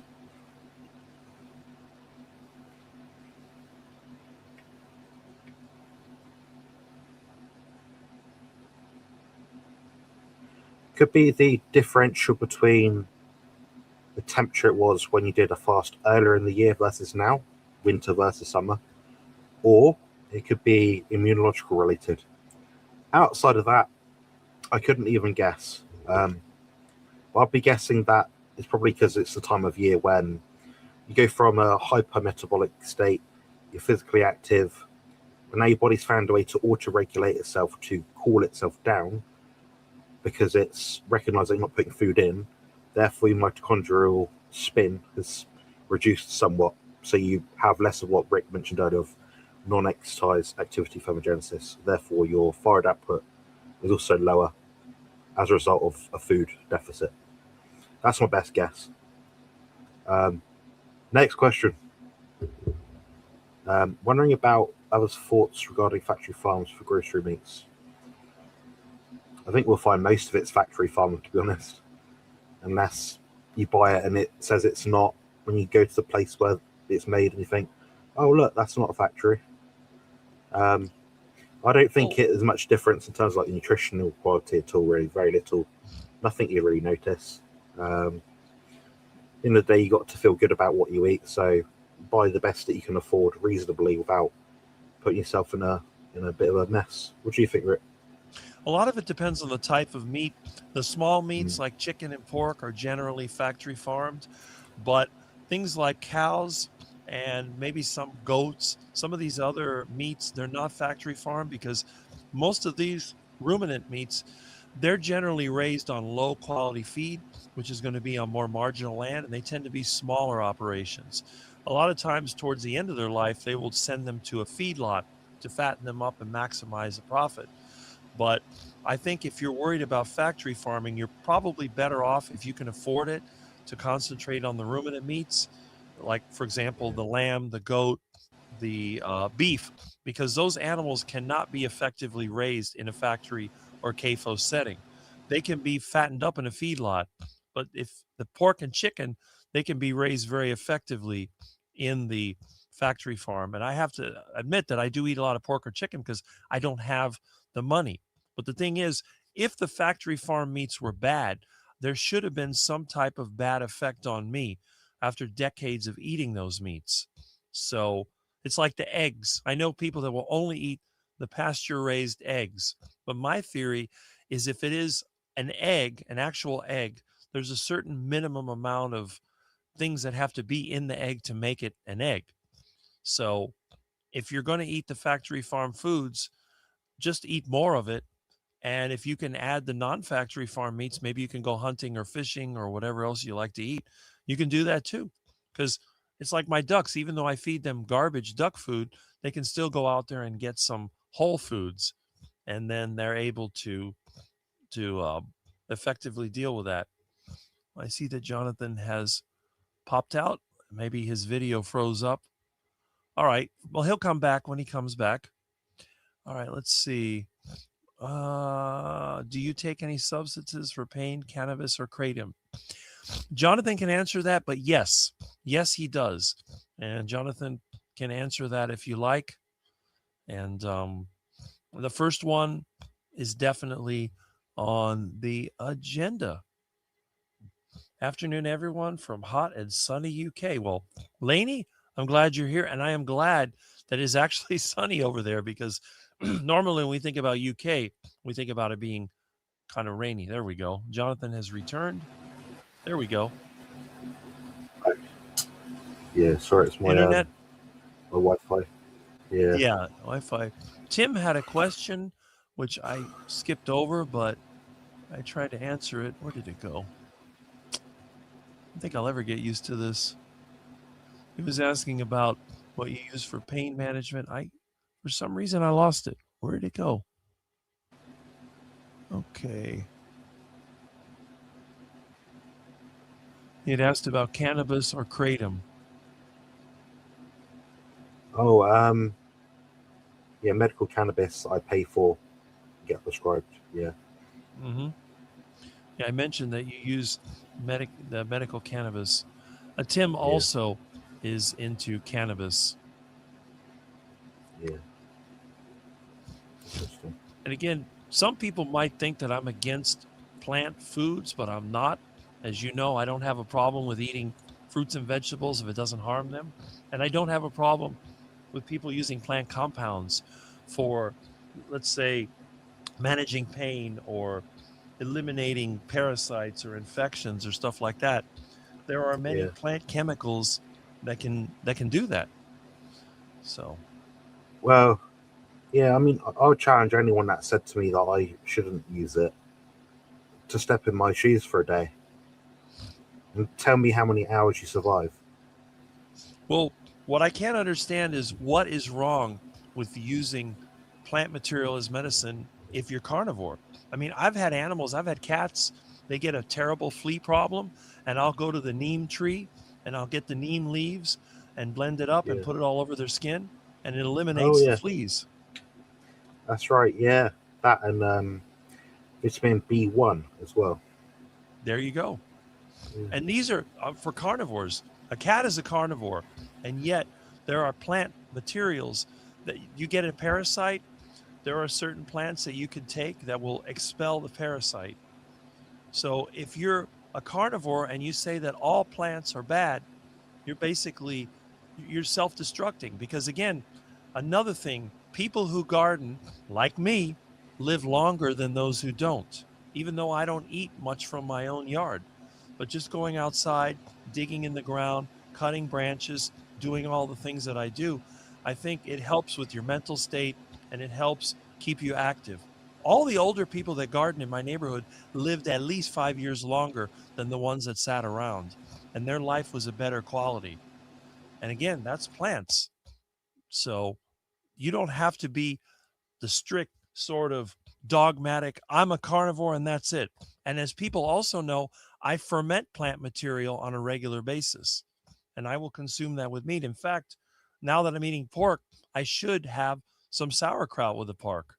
I don't know if anybody is familiar, but I've mentioned this many times. I say, oh, we'll take your carnivore card away. Well, no, you're not going to take my carnivore card away because I don't have a carnivore card. I just live the carnivore lifestyle. AI broccoli head guy and AI is referring to you, Rick, as Holy Grail figure at an interview with you as a gold mine. That's interesting. I am not aware of that. Every time I've asked AI about myself, I don't get anything. I have Desert Storm Syndrome. They have no idea what I have, all the symptoms of fibromyalgia, arthritis, depression, brain fog, on and on. They don't know where it came from. Well, with all the chemicals they released, you could be sure it could be anything. It could be radiation sickness, knowing those people. Is carnivore helping at all? That's a good question. I'm sure she'll answer that. And Jonathan will return once he gets his internet straightened out. I was saying to myself, okay, let's see. Wow, I still have 66 people watching. That's pretty amazing. Absolutely, when I stick to it. And by the way, if anyone is in doubt that I support the plant eaters, I can show you the mangoes I picked, and I have friends that grow fruit. There we go. Yeah. Internet doesn't like you today. No, I can't think why. My Wi-Fi is on like maximum. No one else is using it. I'm so old-fashioned. I don't even have Wi-Fi. My computer connects with cable. I have a cord. You can probably see it. It's inside of this. So my computer's connected. If I was to cut this cable, then I would be knocked offline. I put that shield on it to keep Milton from biting the cable because that was a bad habit of his. Is that working? What's that? Does it work? It works beautifully. I never have a problem. Wi-Fi is terrible because in my neighborhood, we have a lot of neighbors. The houses are close together, and they use those Wi-Fi channels. And what I've noticed is that they interfere. You might have, there's only so many channels on a Wi-Fi router, and you might have 10 routers. Some of these houses have multiple Wi-Fi extenders, and they're sharing channels. It's terrible when you try to use Wi-Fi here. It goes on and off. It's just very frustrating. But when you do it wired, no problem. Yeah, mine's wired in. And I can also connect it to my phone if I need to. And I can also connect it to a, like a booster thing. So I've got 3 ways of connecting to internet. Normally, when I upload videos from my phone, I use a USB cable. I have one of those lightning to USBs, which it's around here somewhere. Yeah. Why do I hear a noise?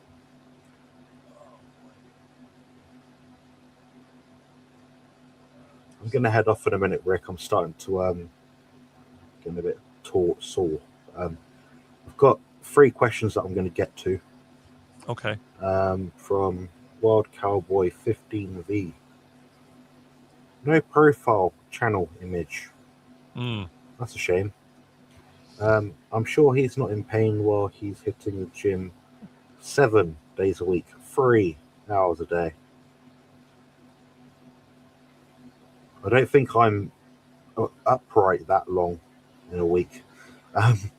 So I go to the gym. It leads on to Joe's question, basically. But so I go to the gym 3 times a week, at most, in any given week. And I train for less than an hour each time. I use a method of training created by Dr. Doug McGuff. Dr. Doug McGuff. And he had a training system he used specifically for aged, elderly, disabled, injured people. And it works.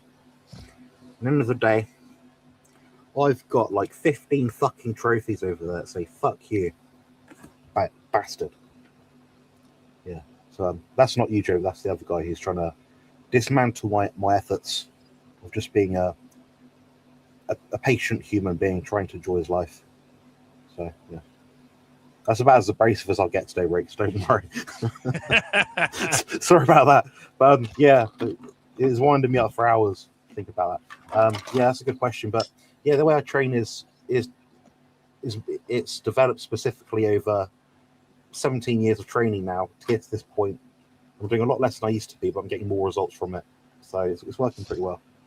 And I have the a thing is- playlist on my channel as well called Exercise. Check that out. one of the reasons that I really look to Jonathan as the authority when it comes to bodybuilding and body composition is because he does not have to exercise as much. Most of these younger guys that are all juiced up, they just go to the gym, I think, as a way of showing off. So they do all these workouts, and they act like they're working so hard. And yet there are some people, I mean, there's older guys like me that you'll see, they have a home gym. They may work out no more than an hour and they look absolutely great. They don't have injuries. They're not trying to push the weight and impress everybody else. So Jonathan has turned it into a science. This is not someone trying to just show off, how much weight I can move around. And he uses deliberate technique. It's smart because it's the same way that I think when I'm working. If something is too heavy to lift, I will change my position or I'll find another way to do it. Yeah. So he's working around all these physical issues and able to maintain and even build a great physique. And It's part people of the can fun. make fun of it, but they can't disprove it. That's the thing. Yeah, I mean, if I give you something, you say you're going to struggle with this, and you do it. Well, I better eat my words when you do it. Right. It speaks for itself. I'm not the best bodybuilder in the world by any means, but I think given the circumstances, I'm doing all right. And training itself does something called pain inhibition. So, for example, if someone out there is living with ADHD, some kind of focus cognitive disorder of some kind, now I give them a fidget spinner, I give them a Rubik's Cube, I give them a ball. They're going to concentrate a lot harder because they've got a external focus. Me, with my internal focus being autism, my external focus being overstimulated often by sensory stuff, then the pain as well. I've got like a trifecta of constant torment. So if I can find anything which bridges that gap, which allows me to live a more enjoyable life and do something I want to do, yeah, I'm going to do it. Even if it was checkers, people would still take the mick. If it was, I don't know, drawing pictures of daisies, oh, why'd you do that? We all have our own weird little hobbies, unique quirks, and things we like to do. All our weird little niches. And no one else has to like the same thing I do or Rick does either. But do appreciate and accept if someone's doing it and they're doing a good job of it. That speaks volumes about their character, I think. So That's right. But again, a lot of people like to use an excuse. And I get very frustrated because on one hand, they say, well, I'm too fat, I don't feel good, and this and that. Oh, I'm just old. Okay, that's the main excuse. I'm too old. All right, that's fine. I understand that. But what if there's somebody out there that has more problems than you, that has terrible chronic pain, that has issues, mental issues, or whatever else it is, and they're able to make progress? What is your excuse? You're an otherwise healthy individual, but you've chosen to just not even try. So what is the point? And then when you go to criticize somebody else who's making progress, what exactly does that accomplish? Nothing. yeah. Like I said, the measurement of a man, Rick. We got a question from Kurt. Either one of us might be able to help. It's about beeping out confidential information or private information from videos. There's a few ways you can do it. You can go to YouTube Studio after the fact they've uploaded it, manually edit certain bits and trim out audio, or you can use a video editing software which does that. Basically, you have to find, usually if you've got a video clip, extract audio. I can't do it, can't show you. You're asking a very complicated thing for a YouTube live stream. So you have the MP4 file, whatever it is, extract audio, so then you've got an MP4 video file and an MP3 audio file. And you go through, scroll through where you want it, and split, copy, delete. That's how you can get rid of something, but it will create jump cuts. Rick, you might have another way of doing it, I don't know. Well, The way I used to do it is so primitive. What I would do, I would feed the video from one device to the other, and then I had a manual key, and it actually had Oh, a tone. It was like 4 or 5 k hertz or whatever it was. It was beep. So what I would do every time that I wanted to beep something out, I would just manually push the key, and it would overwrite it with a beep. But normally, what I'll do, I'll use a DaVinci Resolve, or I used to use one called Pativi, and then I'll do like Jonathan said, I'll separate it into the video and audio stream, and then where the audio is, you just mark it here at the beginning, mark it here at the end, and you can delete it, and then you can put in a tone if you want to, or just leave it blank. yeah. The way I used to do my videos, Rick, was when I had no money. I'm talking Rick money. Rick money. So I had the free Zoom. So I had 40 minutes that you can record for free. So I'd press go, record. I'd have my notes in front of me. I'd read it out, whatever it was, and just pray and hope that I wouldn't like balls up and say the wrong thing. So if I did, I then have to download another software, which would cost me money to crop it out. Yeah, that's how a lot of my videos are made through Zoom when I first started, unedited. But yeah, that was mind numbing. Then oftentimes it gets stuck. Say, because I had a slow computer, it'd be processing the file, rendering. And sometimes it take 12 to 15 hours to render a 20-minute video. Nowadays, it takes, what, I don't know, half an hour, 20 minutes or something. Like next to nothing. So, yeah, life was hard back then. I know the feeling. My computer's old, but I did put in a, what was it, NVIDIA, what is it, Tesla or whatever, one of those cards that I got from a yard sale, and I put that in there, and I upgraded my GPU, and then it made the rendering a lot easier. So if I run the DaVinci Resolve, which runs on Linux, the problem is I do everything on Linux, so the Windows software, the GPU a lot of times is better accessed through Windows than it is through Linux, especially with the NVIDIA drivers, because NVIDIA tends to natively work with Windows, whereas with Linux, you have to have specific drivers. Linux works good with Intel GPU and also AMD, but I always end up with the NVIDIA, so it always turns into a challenge. And then sometimes I even have to change the Linux kernel, but I'm doing everything the cheap way, like you said, with the Rick money. Yeah, I think the most cost-effective, like if anyone's watching this just out of curiosity, the most cost-effective way to make an all-right YouTube video with your phone is probably to download InShot. I think it's called InShot. InShot. But get the paid version. It's not that much money. It's about, I'd guess $15 a year. It's not that much money. That will let you do so many different things with it, like crop stuff out, add music, change the visual stuff, intros, outros, pictures, sound effects, like everything you probably need to do is like a basic channel.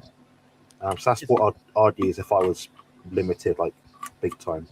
If you want to see my computer, you'll get a laugh out of it. Go on. Wait, I'll full screen it. Oh yeah. With a fan. It's an Area 51. Remember those things? I don't remember anything that old, Rick. I'm still a boy. I mean, where else will you find a rotary phone, old computer, encyclopedias, sure microphone? Yeah. The microphone works well, to be honest. So I wouldn't change it. I think it's funny because a lot of the live streams, when they do an AI image, they always show this type of microphone. This seems to be like the most popular. And there are a few channels that use them, but I'm one of the only ones that continuously uses this mic. It seems to work for me. Yeah, I use NT1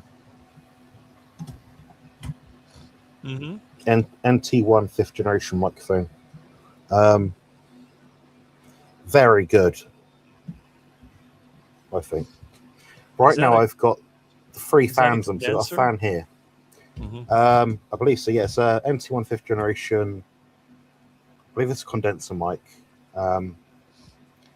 With it, if I listen back to it and say I've got my bedroom door open and the downstairs lounge door open, I can hear a conversation through it.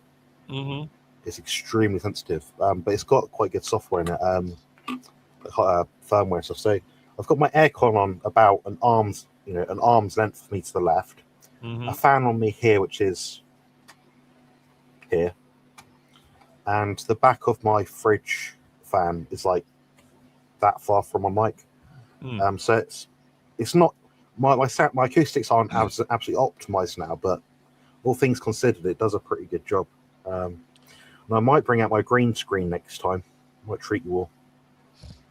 I used to use a condenser mic, especially when I do it from the bedroom, because the bedroom is very quiet. The air conditioner in there, I placed it perfectly. But in here, this one has a defective motor, so it makes a sound that goes, and Yeah. I have to use a dynamic mic. That's why I have it so close to me. The condenser mic in the bedroom, I can put that a good distance away and I get a really good sound. But the problem is I can't do that in here because there's too much background noise. Yeah, that's fair enough. Sometimes when the weather was cool and I didn't run the air conditioner, you would see that I had the condenser mic. It's upright. That mic always would stick up. It was I don't know what brand it is, but it's a pretty good sized condenser mic. And that one I have to use the phantom power, the 48 volts, because that mic requires power. Yeah. I wouldn't change this microphone, to be honest, for what I tend to use it. I actually use I've got a ring light. Can't see here. I use the gap in the ring light to sort of prop the microphone in the right position. So no matter where I have, as long as I can see my face, I know that if the microphone's in front of me, the light's in the right place. It's quite a. I don't use a light on my face. I would look better with one, but this way I get that nice shadow that makes me look like Lurch, and that way people can say that I look unhealthy. Oh, your eyes look unhealthy. Well, that's because I'm using these are very small. They're like 60-watt incandescent bulbs. There's one over there and one over there, so there's not a lot of light here. Yeah, I mean, it's something to be said for just having an authentic look. I mean, my light's quite bright at the moment. Also, I've got the red light, so you couldn't really tell anyway, but you can change the hue of it. And I have this magnifier light. I can put that on, and that would. Yeah. Let's see, that's too light, but you can see it looks different with the light. Yeah. Yeah, it's funny when you see some of the bigger channel carnivores. They most of them have like the phone, but they have all these extra like, gadgets attached to it, like rigged up. And I'm like, at that point, just buy like a camera, you know. A lot of them they use software filters. I've noticed. Yeah, nearly all of them. Yeah. Yeah, they don't have their actual my video is raw, but a lot of them they use the software filters because again it's marketing. They're trying to get people interested in their lifestyle. They want them to sign up for their whatever program they have or buy their products. Yeah. I don't care. I'm just here just giving them the basics. I think we deliver quite a good production considering we're not getting paid for this. Like, you know, I don't think anyone's ever complained about yours and said, "Oh, it's rubbish," or "Your backdrop isn't good," or whatever. It's like it's not meant. It's just meant to be a you. Mine has my logo, and it's black, so my face pops out on it. Brilliant, great. Yeah, mine, you know, the logo you see here has nothing to do with me. It's just my car. Yeah. So it's encyclopedias, telephone. This is, I would consider one of the most unique backgrounds. One of the things I don't like, I don't like the made up backgrounds. So what they'll do, they'll have a wall, they'll put a light in a certain place, they'll put maybe an object here and an object there, and then they're trying to create a certain look. And I'm just saying, look, this is my living room. When I'm in my bedroom, you see the old paneling that's falling apart, the cat tearing me up. That's just how I normally live. What I've seen most people do is they black out the room. So if you turned all the lights off, it could be complete pitch black. So like blackout curtains or everything.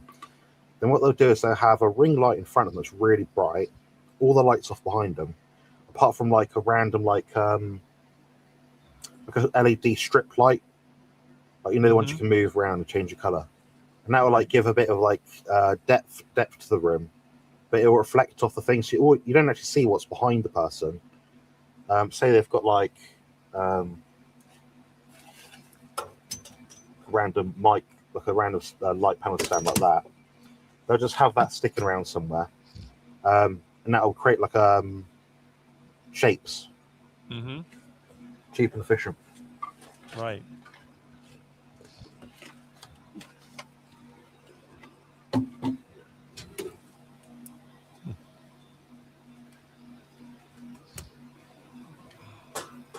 There you go. We can have different lights now. Yeah, they love those How's that? color changing LEDs. Yeah, my whole room's LED everywhere. Like, I have no I'm telling you LEDs in what. my house, believe it or not. Really? None. Hmm. All my lights, they're either neon, I have some fluorescent, and I have incandescent bulbs, and that's all I have. Yeah, I don't turn the lights in my room ever, but you know. All right, I'm just gonna listen into the live stream now. Should probably get a load of people on top on to join. Oh, well, maybe not. I think a lot of people are afraid of me, but either that or they're busy. This is the 4th of July. They're probably out there enjoying their time off. Yeah, that's a good sign, really, isn't it? If anything. We'll definitely, for the next hour or so, anyone is welcome to drop in, even if they are a potato. All spuds are welcome. It'd be funny if I drop out and he just drops straight in. I'm like, I can't imagine. They. Yeah. It. That's All right, Rick. All right, Jonathan. Well, cheers. Nice to catch up with you. Yep. See you soon. Yeah. All right. I'll be competing next weekend, so I probably won't be live at all. But I'm happy to set this up if you need it. Just let me know. All right. 9 days out. Brilliant. All right. Have a good one. Thanks. Bye, Jonathan. All right. So it's back to Rick the Quack and the comments. And maybe I'll be able to catch up. But then again, we will see. So let me go back and see how far this goes back. Okay. I see over here. Okay. Let's see. I think I can do it. Hi, Rick. How are you? Happy 4th of July. Well, thank you. I don't have any fertilizer, so I'll be 100% safe. And basic is okay, according to Tim. That is true. I'm sure by now Tim's probably on his way to work. Okay. And then that was the question that answered from Joe. Are you in the military? Okay, asking that. 42. Okay. You are 42. See? He's in his 40s. Check out his channel. I think he looks pretty good. Very active, which I like. Got a laid-back attitude also. I think that'll make you live longer. You don't see him complaining about much. I think he'll live quite a while. I subscribe. All right. Let's see what else we got here. How does a person... Okay, so that was covered. Okay. Oh, Thomas dropped in. Hello. That was back at 10:35. That's like half an hour before. But I'm glad that Thomas dropped in. I hope you're still here. YouTube Studio shows audio track. Yeah, that's right. Okay, so we'll go through that. And Patricia Butler said hi to Jonathan and Rick.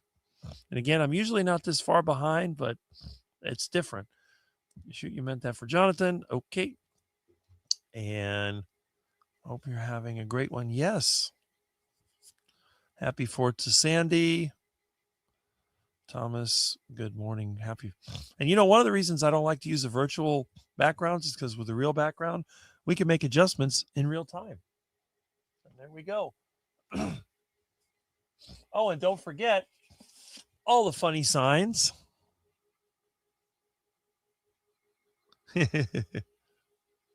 Notice what kind of cat we have right here. We have a black cat. I love cats. They taste just like chicken. Don't worry. Cats are all safe here. We love our kitties. It's stupid to paywall knowledge. Yes, I agree with that.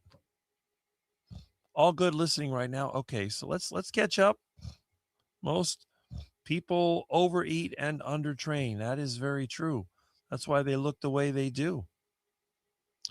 You have to be rich to play. There we go. If you have to be rich to play, I don't want to be on that team. Yes, I agree.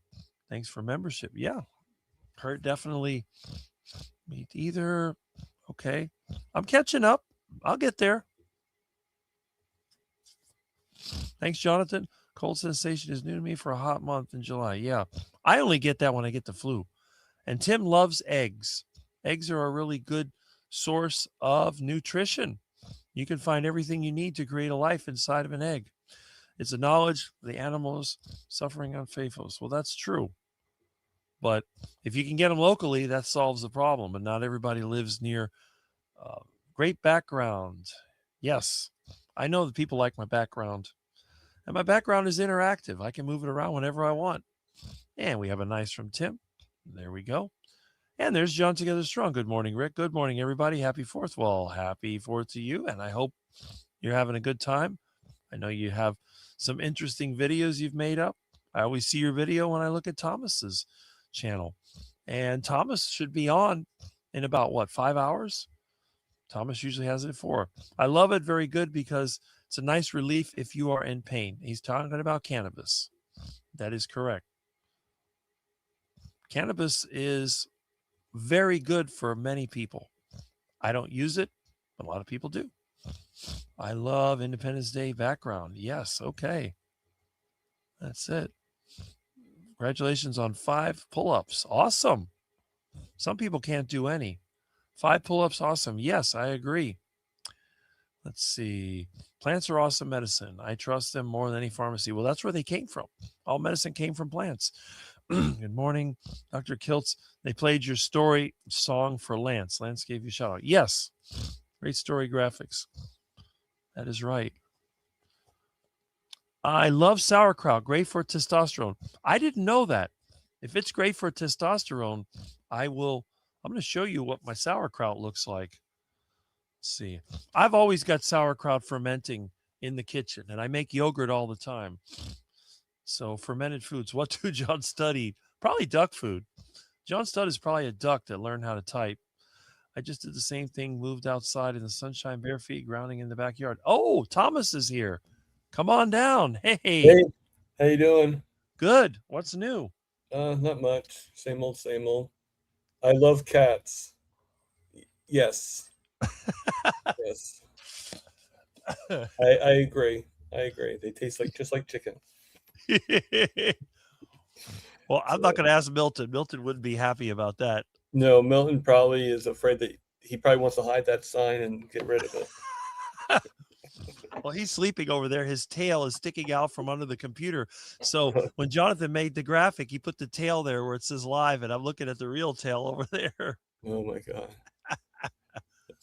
Yeah. So you're going on live later today, aren't you? Yeah, I am not 4 today. It's going to be 2:00 because I have to work. Well, And I want to make sure, because the past couple times they've been going longer than the 2 hours. So I figure this gives me at least 3.5 hours that I can work with. Mm-hmm. So, yeah. Because I was supposed to work Monday and Tuesday, but unfortunately I can't walk down steps yet. So I was, but then I started getting like very bad, like dizziness, like unbalanced. So, and they're repairing they're repairing the floors around the elevators. So the elevators are out. Oh. So I would have to take the stairs. So it's easier just to kind of say, okay, take off of work and just watch movies or watch Rick on TV or something like that. There you go. Are the floors in there concrete or are they wood? They're underneath. I don't know. I think it's concrete underneath. It has the layout to it, like they had to be like laid down and then epoxy or something like that. I think. Okay. And then dried up, and it takes like 2 days to dry, so that's why. Okay. So, yeah, they did it last year, but they messed up, so they have to redo them all over again. Which it is what it is,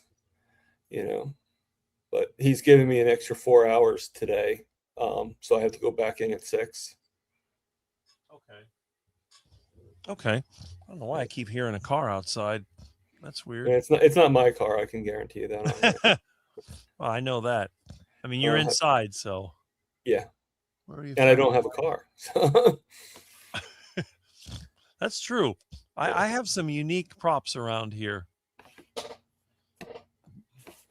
You could drive. You need to look something up. Yeah, right. so why not? I'm going to stream this to my channel. hmm Rick and Milton Vor. Yeah, right. There you go, Tim. Tim comes every week. It's good. My background is Alright. my room, no AI fluff in my channel. Exactly.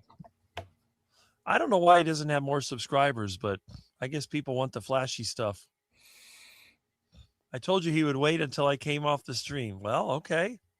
I Are guess you talking Jonathan's about right. me or? Yeah. Well, Let's see. Milton. Yeah. no, I was changing things on my stream for later on. I didn't want people to get confused, so I changed it to 2:00 and and redid the thumbnail, and it just takes a lot. I didn't want to do it while talking to you. We have a question for Thomas. Do you have a roundtable or an interview today? It's roundtable. So All right. the And it's- link, the stream is actually in the chats right in the thing right now. So, I mean, I don't suggest you come here. You don't go on my channel at 12:00. Like that's a little. That would be a little absurd. I'm waiting for you. Been waiting here for 3 hours. Where are you? That's okay. So it's going to be a 2 instead of a 4. So we'll Yeah, definitely. just for this week. Normally it's going to still be at 4, but just because of him wanting to give me some extra hours, so this is how he did it, Right. which I'm That's grateful good. for. I'm glad. If I'm not working, I'll drop in, but I may leave here at 1, but we'll see. I'm going to have my lunch. I'm still haven't finished my breakfast, but I'll make some more for lunch. I got some heart attack chicken. So it'll be That sounds good. Yeah. And I do eat a lot of chicken and pork, but I am going to start adding the sauerkraut because when I have to eat a lot of pork, I think that I don't get the energy I normally get from eating a lot of beef. So what I do, I add sauerkraut to it. Not a lot, but I do add it. So Okay. again, I'm not perfect. And I do have fruit in the yard. I haven't eaten any this year, but I have thought about eating a mango just to see if I can still tolerate them. But I mean, have once a bunch. a little bit here and there, I don't think would really hurt you. Probably not. The thing is, I do like to add some plant material because I'm thinking about if we have a famine and let's say I can't get meat anymore, I'm going to be reduced to eating iguanas, ducks, and maybe rats and squirrels and whatever else I can get. And there's not enough Basically. nutrition in that stuff to keep me alive. So I have to constantly experiment and see which kind of plant material I can eat without getting sick. And so far, basically any citrus fruit, I can eat mangoes, I can eat loquats, I can eat Suriname cherries, bananas I can eat. There's plantains. There's a lot of things that I can eat without getting sick, but other things like I can't eat apples, they make me very ill. I can't eat peaches and pears. I don't know if it's I never because liked they're pears, to tell you the truth. Yeah, I don't know if it's because they're commercially raised or if it's the fruit itself, because I'll give you an example. If I eat bananas from the store, I get really sick. But if I eat a banana from my front yard, it doesn't bother me at all. So if I eat a store banana, it's going to make me feel like a heartburn and I get gas. It's just not good. But if I pick a banana from my own yard, it doesn't bother me a bit. So I don't know if it's the variety or picking it green and having to transport it and artificially ripen it, Yeah. but whatever it is, I just have to experiment. And there are some vegetables that I can eat that don't bother me. Cabbage, I grow my own cabbage and I make sauerkraut. It doesn't bother me.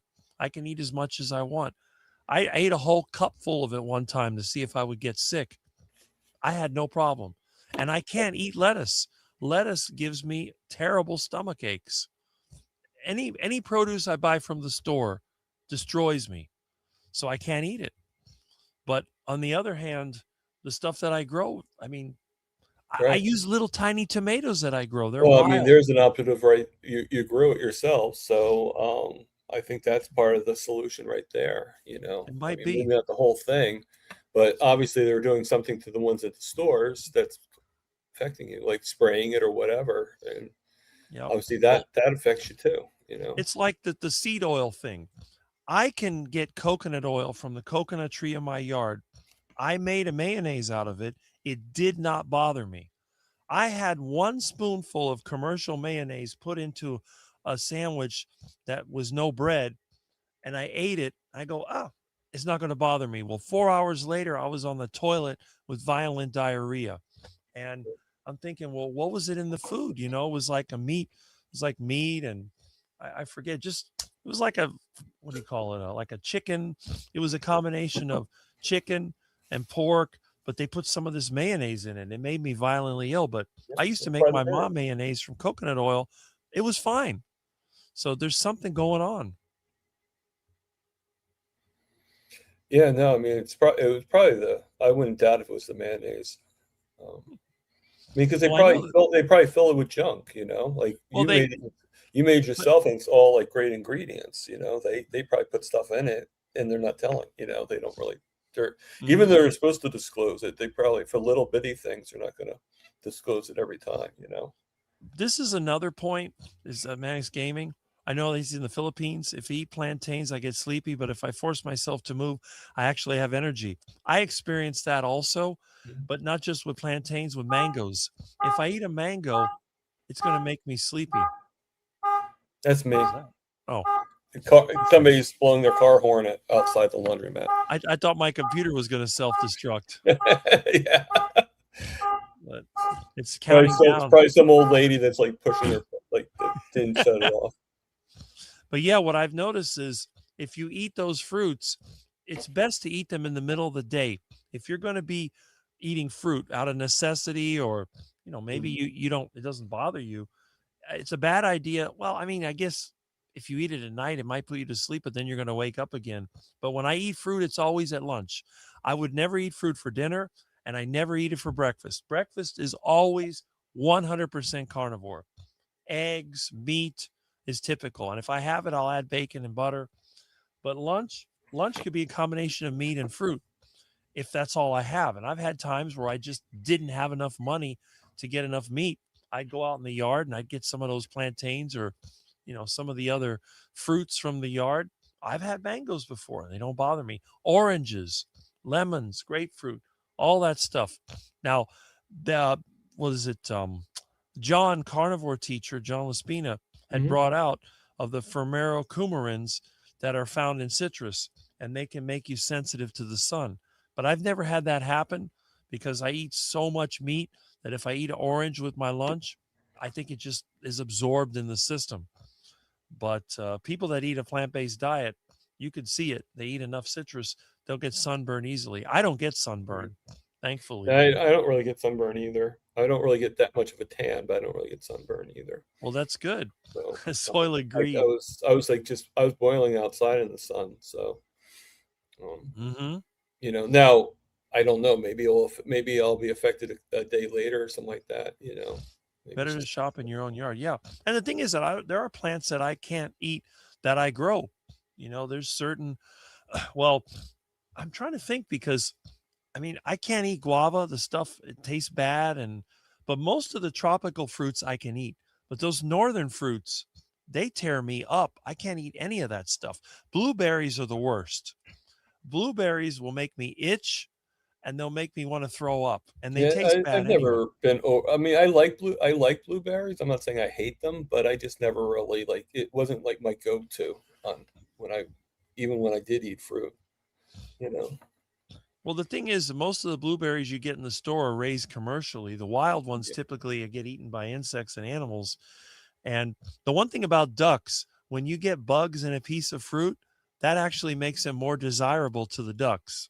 They like to eat fruit with bugs in it. Oh, of course, because they're getting both That's right. And they're getting the bugs and they're getting the fruit.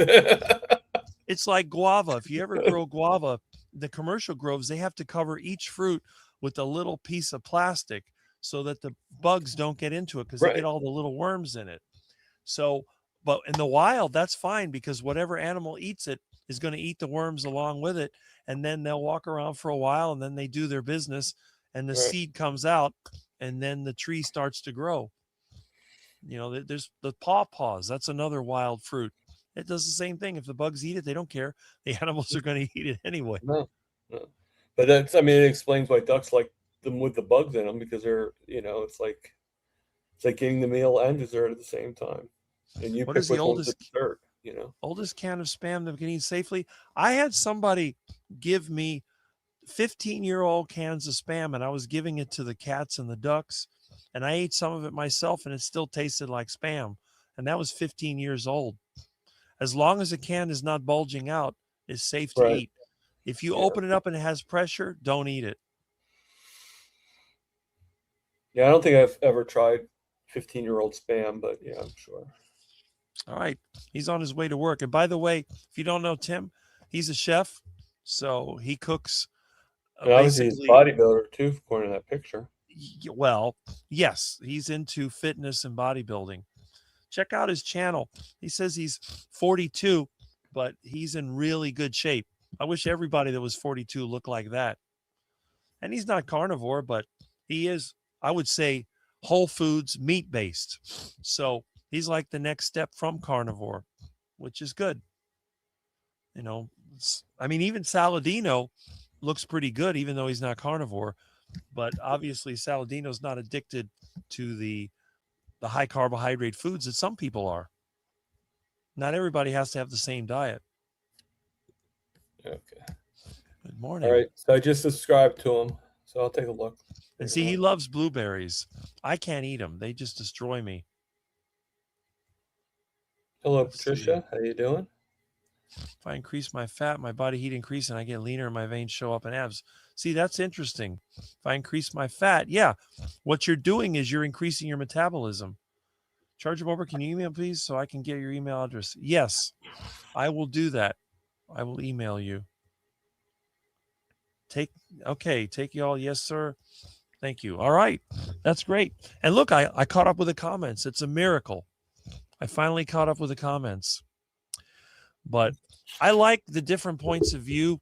And again, you don't have to be a carnivore to be on my channel. You can always drop in. Vegans are welcome here too.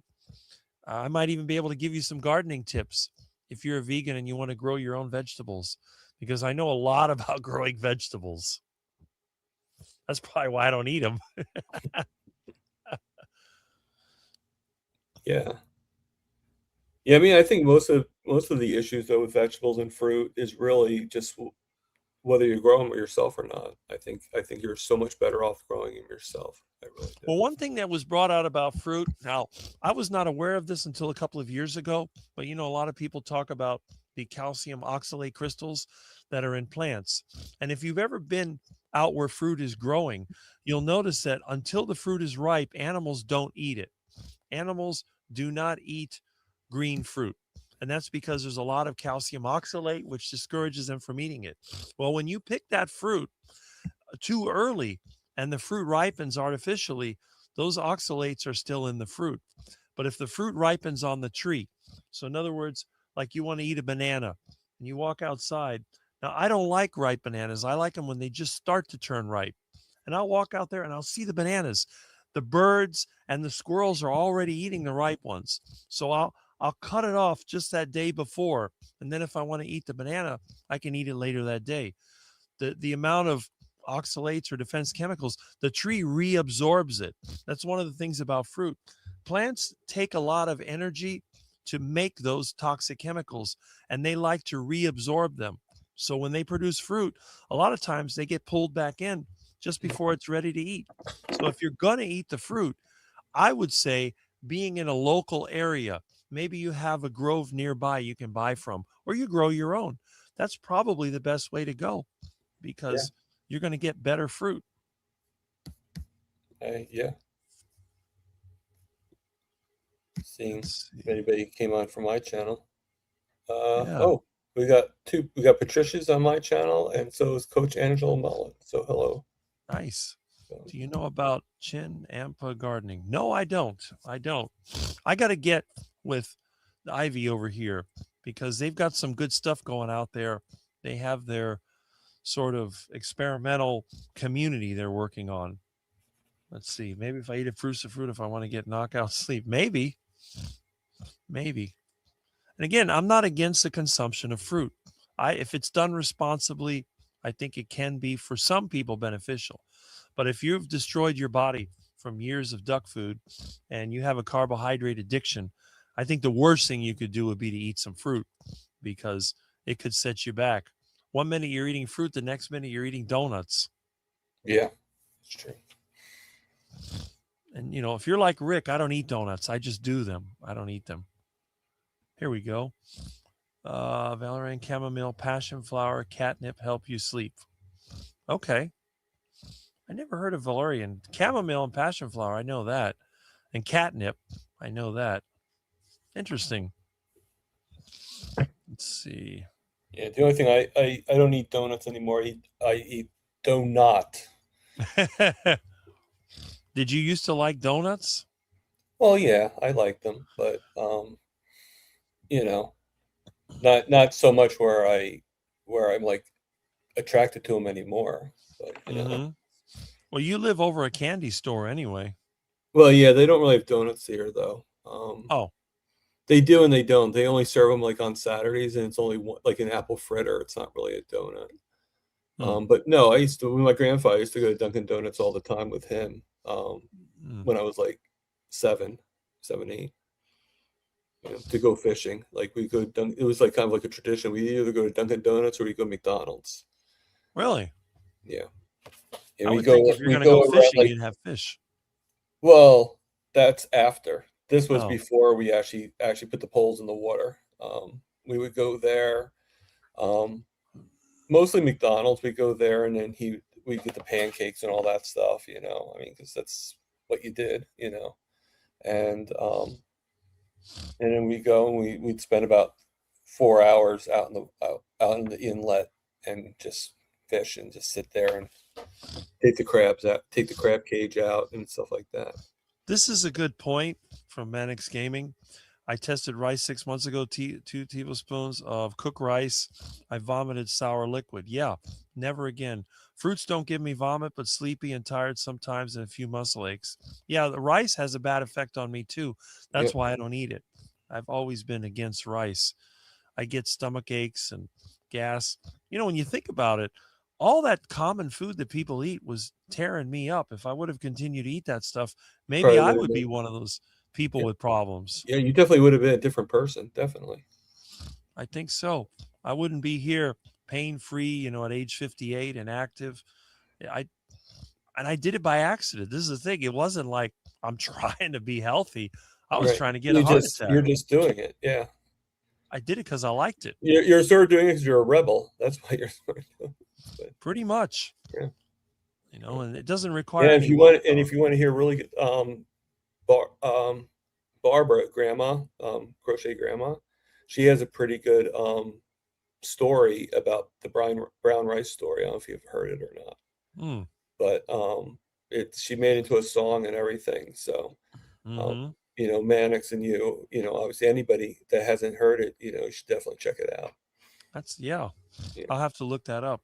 I haven't had a lot of time to go on live streams, but I'll see if I can do it. Well, the story is actually in her video. You could probably pick it up in the video. Okay. In the song and everything. But yeah, it's part of her. Supposedly stuff happened, and she did it made her use the bathroom about 20,000 times a day. And wow, and everything. So it just I can't really give you the exacts, but it'll blow your mind. But it's called the brown rice story. Okay. Yeah. That's it. Because we're told how good rice is and everything, and then this is what happens to you. Yeah, rice. I never understood the purpose of it. I use kind of a bread recipe for donuts, waffles, cakes, etc. Huh. Yeah, and actually, I'm going to be showing today on my live. I'm going to be making those. It's not really carnivore; it's more carnivore-ish. because it doesn't really affect me. But I'm gonna make the cinnamon muffins, Mm-hmm. the carnivore cinnamon muffins today, so people can see what it's like to make them. So Yeah, I'll actually cook in the kitchen. yeah, I think I saw that you had put up the there was going to be that video coming up. I drink it for homemade, relaxing food. Yep, that's right. Let's see. Nice. I'm waiting to learn. Okay, good. It's actually a simple recipe. Mm-hmm. I mean, you could definitely do it with your eyes closed if you wanted to. We could get Milton to make it. Well, you should see Milton has been sleeping. I don't know if he's behind the computer. No, he has to relax. He has a lot of work to do. How are the others? How's Miss Kitty and the babies? When I went out this morning, they were meowing and they wanted to be fed. So I gave them some food. I'm going to have to go and see if I can find some more meat because I'm running out of cat food. But I've been giving them, Jerry had sent some cat food to me and they've already eaten that up. So, they're definitely hungry and healthy kittens. I got to make a video. My phone quit working and now I lost it. It's around here somewhere. So I haven't made any videos in a while. Oh, there it is. I put it over there on the charger. Unfortunately, you only have the two, correct? I have 2 kittens and the mama. Right. And then I have Milton the menace. So there's actually a total So you of had 4 cats. altogether, but I meant kitten wise. Yep. You only have the 2. Yeah. I went from 1 cat to 4 cats. It's crazy. And I still got to get Miss Kitty fixed so we don't have any more because we want to stop that before we have more cats. Yeah. How old? Hard. They have to be stopped weaning from her, right? Basically. Yeah, I don't think they're drinking milk from her anymore. Okay, so you could probably do it soon. Yeah. It's been a couple of months. They're definitely good eaters and they're healthy kittens. That's good. So we got Orange Garfield and we got Miss Calico. And of course, Mama's a Calico.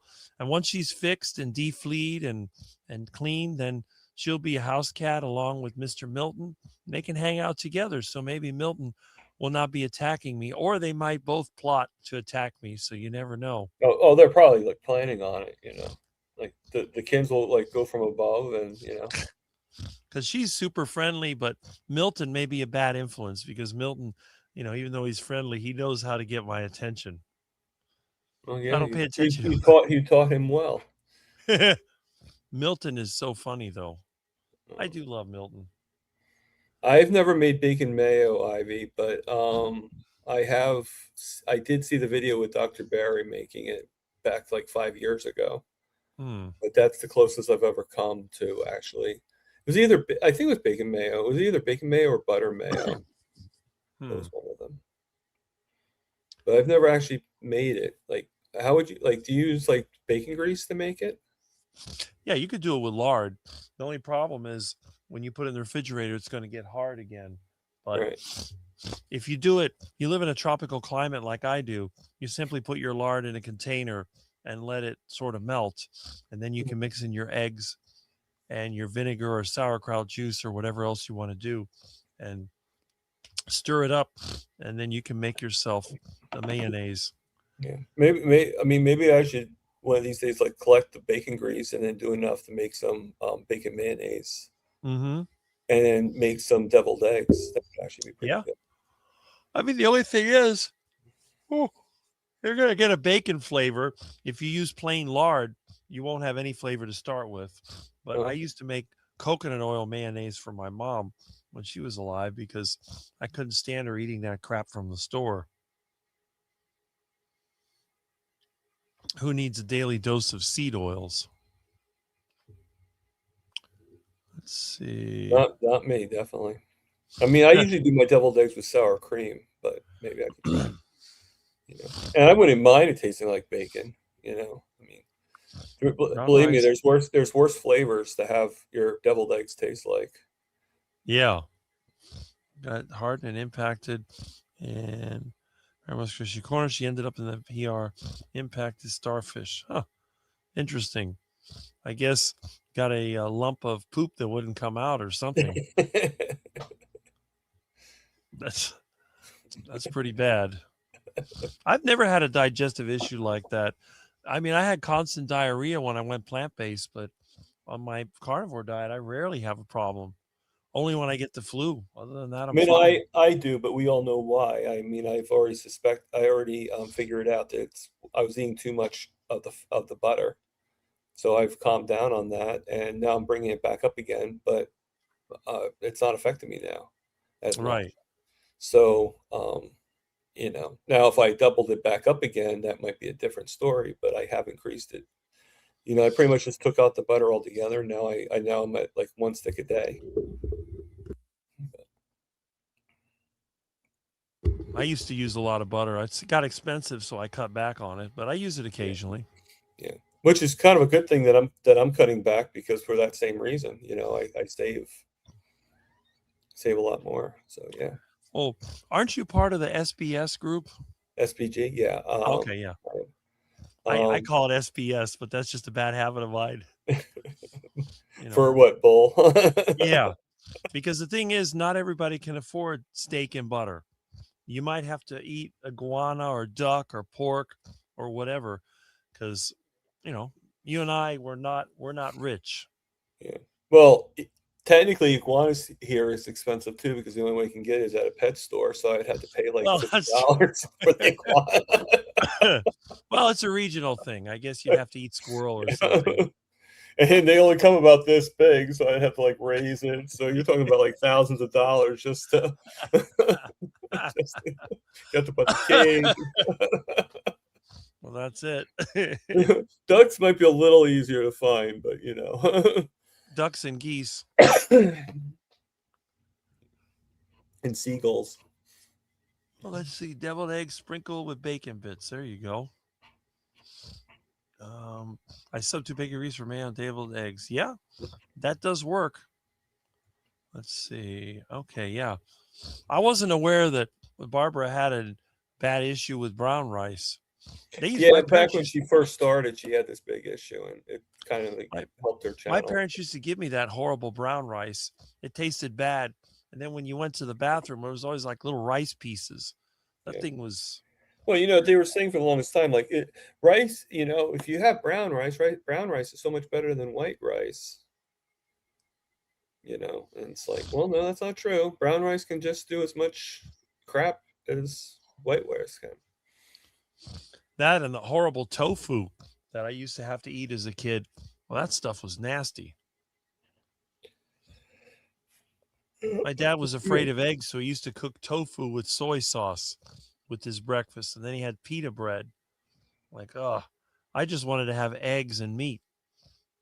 But, I was a crazy kid. But then again, I'm still here. I'm healthier now at 58 than my dad was. So I think I'm doing pretty good. Yeah, I think as time goes on, I'll get healthier and healthier too. Yeah. I mean, I just have to get rid of a lot of the dust under the carpet. So to speak. Well, all the years of damage. Yeah, some of it may not. Yeah, some of it may not even be reversible, but you can live to manage it. But I still can get my closet a lot cleaner than I'm using the metaphor there, to clean out the closet. So yeah. Well, the thing is, in case people in the chats didn't realize what I was like, they're probably thinking like, clean his closet. What the heck is he talking about? Now, you won't get your toes back, but no, I don't expect to. And if I do, that's like, wow, like let's go to the circus and right. And yeah, do you talk about the closet? People get the wrong idea in today's world. Oh, closet, clean your house, whatever you want to call it. Clean your junk drawer, whatever you want to call it. You got to get out of the closet. Thing is, in order to fix something up, you got to like make a mess and cause a little chaos. That's right. You have to take something apart to put it back together and fix it. Exactly. Like, well, here's a carnivore way of saying it. You got to break the eggs in order to make that omelet. So that's right. Only 38 in the chat now. It's everybody knows that it's getting towards the end, so they kind of It's strongest between 9 and 11. And right now you have other people doing chats. I think Lance is doing his chat. So people have to, there's only so many you can have. Let's see. So I wasn't really there fully, but did you hear about Mitch doing music for an hour because so people could do their chats? What do you think of that? Mitch wanted to start early because Kilts doesn't have a live at 6. So he thought about starting his live at 6, then having music or videos or whatever, and then switching to the regular at 7. Oh, okay. Now I'm getting it a little bit better. So he wants like do more than an hour and kind of just like do 1 hour also of right. Okay. I thought he would just wanted to play music for that 1 hour. I'm like, well, that's kind of weird. No, it's just something like sort of like sort of like you do sometimes with the elevator music. Right. At the beginning, same thing. The only reason I don't do it anymore is because Dan, he has a live stream at that time. So once he started putting up the live stream, I stopped doing that. Okay. But when I was the only one here, I used to do that. You mean Danivore? You mean when you say Dan, you mean Danivore, right? Yeah. Okay. Yeah. Yeah. And because normally Saturdays I go to work at 6, 7, and so that's why I never came on when Jonathan was here because I actually worked until 10 o'clock. Mm-hmm. And then like I said, I wanted to fix the StreamYard for the time schedule because people get confused. If I put down 4 o'clock on the thing, they're like, "Well, why'd you come in 2 hours early?" Well, now you guys know. Right. So I attacked every avenue, and that and plus I wanted to make myself some butter coffee. Because today's I'm doing the intermittent fasting right now, alternate day fasting right now. So today is a fast day, so which is fine. Right. And then tomorrow I'll eat, and then because it kind of helps with my blood sugars, believe it or not. Mm-hmm. So it's all good. Trying to get away from that insulin. Yeah. Well, I mean, I don't know if you'll ever be able to get completely away from it, but I'm getting close. I mean, I'm getting pretty. Yeah. Let me put it this way: I'm skimming the water. Mm-hmm. Without actually touching the water. Right. I mean, a lot of it depends on how much damage was done. Yeah. But hopefully, maybe things will improve. Yeah. But if I can get it to a controlled level or a better control level, not chaotic like it was, then that's an achievement too. Mm-hmm. That's it. But, yeah, so I'll do that for a while. Last time I did for like 3 months, so I'll probably do it for another 3 months. Mm-hmm. Which would be July, August, September, October. So by the time October hits, October 1st, so I'll do it. I'll do it around my birthday too. Mm-hmm. The only thing is, if it falls on a fast day on my birthday, I might switch it out. Only because I wouldn't mind eating on my birthday, but not that it really matters. Mm-hmm. That would be quite a headline. Carnivore of 2 years grows toes back. Yeah, there's some damage that cannot be reversed, but well, I mean, yeah. Maybe if I ate some iguana. Well, they do grow their tails back, I guess. Yeah. With the reptile DNA, There you go. But yeah, I tell people, look, even if you start the carnivore diet, your later age, you're not going to be the same as somebody who's eaten that way their whole life. No. I don't think there's anybody else in the world that's going to end up the way that I have. No, I will never catch up to you. I don't even fantasize about that. So, and the thing is that we all have our problems. I mean, I'm super skinny. No one's going to follow me because I got arms and legs like toothpicks, and I'm just skinny. But well, you know why you're skinny, because carnivore ended up stretching you. Yeah. Well, that's true. If you see pictures of me in junior high, how short I was, it's really amazing how much I grew. And I never put the pieces together. I didn't realize that eating meat was going to make me grow. I had no idea. I was always told that you grow from the calcium in the dairy and the vegetables. They always told me it's the vegetables that make you grow, and I hate vegetables. And it's like, well, I'm growing and I'm not eating vegetables. So how is that possible?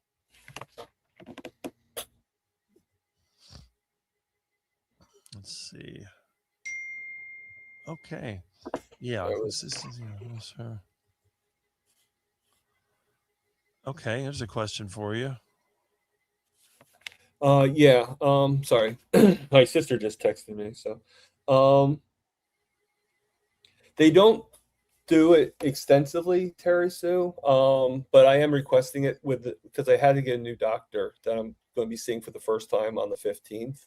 So that's the first question I'm going to be at. That and a couple other tests that I want to have done, just out of curiosity. So I'm going to get a C peptide test done, and that will tell me about my pancreas and everything. So, It's good to know. I guess this must be someone from your group. I guess so, because she has a paperclip. Oh, Huh. Charmaine. I think I've seen Charmaine before. Yeah. She's from the SPG group, which is not, I mean, I might not do 3 months. I'm just saying that's an ultimate goal. It could be, for all I know, it could be 1 week, Let's see. Yeah, that's right. Not a bad idea. Okay, a nice surprise this morning. Good morning, Thomas, Rick, and chat friends from Ellen. Well, good morning from Rick. Okay, just subscribe to Terry. Let's see. I think your teenage growth spurt was caused by carnivore. It might have been, because no one in my family has ever been this tall. So it's possible. Yeah, somebody the other day was saying that you were always tall. I said, no, you got to listen to Rick's story. He said he wasn't tall until he became carnivore. That's right. And you can see it if you look at my YouTube channel, look at the community page, you'll see a picture of me in junior high in 1983. You can see even the girls were taller than me. Rick, have you tried horse meat? Yes, I have. I've had horse meat on numerous occasions. It used to be a common cheap meat source here. Let's see. I went to the movies this morning, so I just got out. Okay. Reaction when you know about carnivore, that you can eat meat as you want until full from your shocking. Felt around people tell me I need to eat more rice. I just did it because I liked it and I felt good. That was it. Nathan's hot dog contest coming up. Interesting.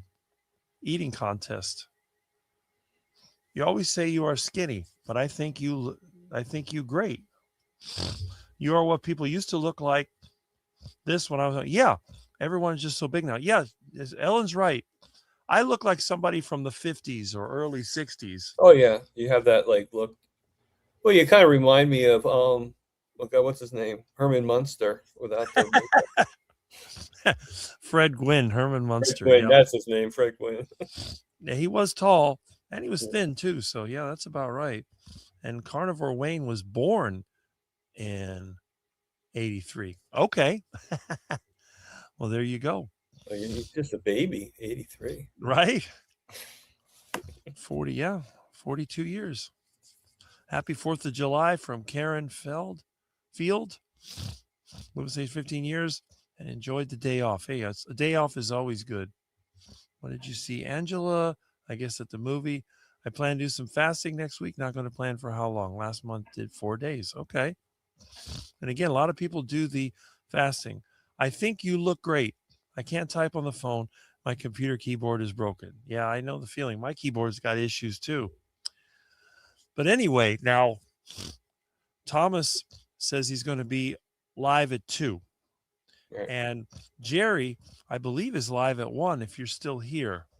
I'm not sure. And how many people do we have in the chat? In my chat, we still have 45, which is pretty good. I thought Jonathan said you only had 38. You got a few more back.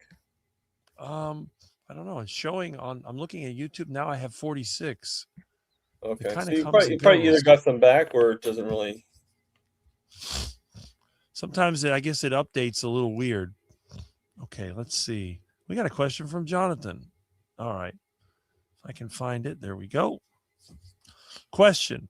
Rank the following foods from best to worst tasting, please. Iguana, duck, horse, beef, lamb, chicken, salmon, mackerel, sardines, anything else. Okay.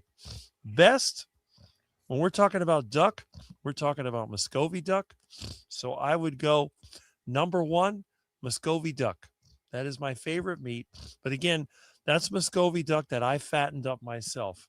Canal duck, probably at the bottom of the list. Canal duck is like the worst tasting, tough, tastes like dirt. It's like if you ate the toughest cut of beef mixed with dirt. That's canal duck. But after a month of fattening, it's the best. It is better than ribeye. It is better than filet mignon. It's good stuff. Yeah. Now, I'm actually looking at Jerry's thing. Sorry to interrupt. Looking at Jerry's thing. It says something here that she did a live about 3 hours ago. Oh, okay. So she's not doing another live. Oh, interesting. Yeah. Okay. Well, she might be waiting till the last minute to put something up. So Right. she's done that before. So I would A lot start. of us have, you know. I'd start with duck. Muscovy duck would be number 1. Number 2, I would say I'd go with a good quality beef because that's pretty good. Number 3, let's see. Well, when it comes to chicken, you have a choice between parking lot chicken and store chicken. Store chicken is kind of bland. Parking lot chicken is tasty, but it's tough. So I'll go duck, beef, and then maybe we'll hit iguana because iguana's good. Then lamb, then chicken, and let's see. I do like sardines, but horse meat is actually pretty good. So I'd go with the horse meat next. Then I'd go with the mackerel, sardines, and at the very bottom would be salmon. But what would you say for anything else? Anything else? Well, I like squirrel. Deep fried squirrel is pretty good. Okay. And I do like deer meat, depending on the season. In hunting season, which is later in the year, the deer is pretty good. Summer deer isn't as good. It depends. But I do like deer meat. And of course, pigs. I do enjoy pork. Yeah. And that would be somewhere in the middle because I eat it often. I love pork. I love pork belly. That's See? Yeah. And everybody likes bacon, and that comes from a pig. Yeah. I mean, bacon, you know, pork belly is like more like that treat, and bacon is like your Right. common denominator. And basically, bacon is just pork belly cut into slices and flavored. So that's pretty much what it is. Yeah. Boy, Milton is sleeping nicely. Now, here I have a question. You said one time, if I heard correctly, that iguana has very little fat, correct? Correct. So, do you just cook it in the lard to give it the fat that it needs, or do you do something else to add fat to your diet? Lard or beef tallow, but it depends. Sometimes I will boil or steam the iguana, and when you do it like that, it's very fish-like, and I can eat it just fine. But normally, I'm eating it with something else. So if I'm going to eat just iguana, I'm going to deep fry it in beef tallow or lard, whichever one I have. If I'm going to eat other meats with iguana, I'm going to boil or steam the iguana. So what I'll do, typically the iguana tail and legs, I'll put them in boiling water and I'll wait until they start to puff up. And then once they've puffed up, that means that they're done. I'll put them on a plate and then I'll use scissors to cut the skin off of the iguana. Now, the iguana body doesn't have a lot of meat, but what I'll do sometimes is skin that. So I will cut the middle of the iguana and open it up and try to remove the bones and the guts. And then I'll try to shave off from the skin because the large part of the iguana, which is really not, I mean, there's no meat in there. You do get a nice chunk of skin. I've been thinking about making an iguana skin seat for my bicycle. So I'm going to start doing that, and then I'll try to bond them together. I think that'd make a nice bike seat. What's that? It's another video. Yeah. And then because it's an animal skin, it's like leather. You can actually steam or boil the skin, and then you use a mold to stretch it. So to make a bike seat, I'm going to have to make a hard wooden bike seat and then stretch the iguana and nail it on there and try to get the skins. I may have to bond a couple together. But then once the skin takes shape, I can take the skin off of the mold. It's like when you make shoes. I've made my own shoes before, and I made them from leather back when we used to have cows in the neighborhood. We process an animal, I get the leather, and you shave it down and you put it in, tannic acid to try to get it where it's a stronger hide, and you stretch it. So when you make shoes, they call it lash or something like that. You make the mold of the shoe out of wood, and then you stretch your leather over it, and you're going to nail it on there. And then that way, when it dries, it'll hold the shape. And I mean, even commercial like work boots, these things are completely worn out, but because the top is leather, it's still intact. If Right. this would be plastic, it would have been dead 2 Oh. years ago. Yeah. They've been worthless.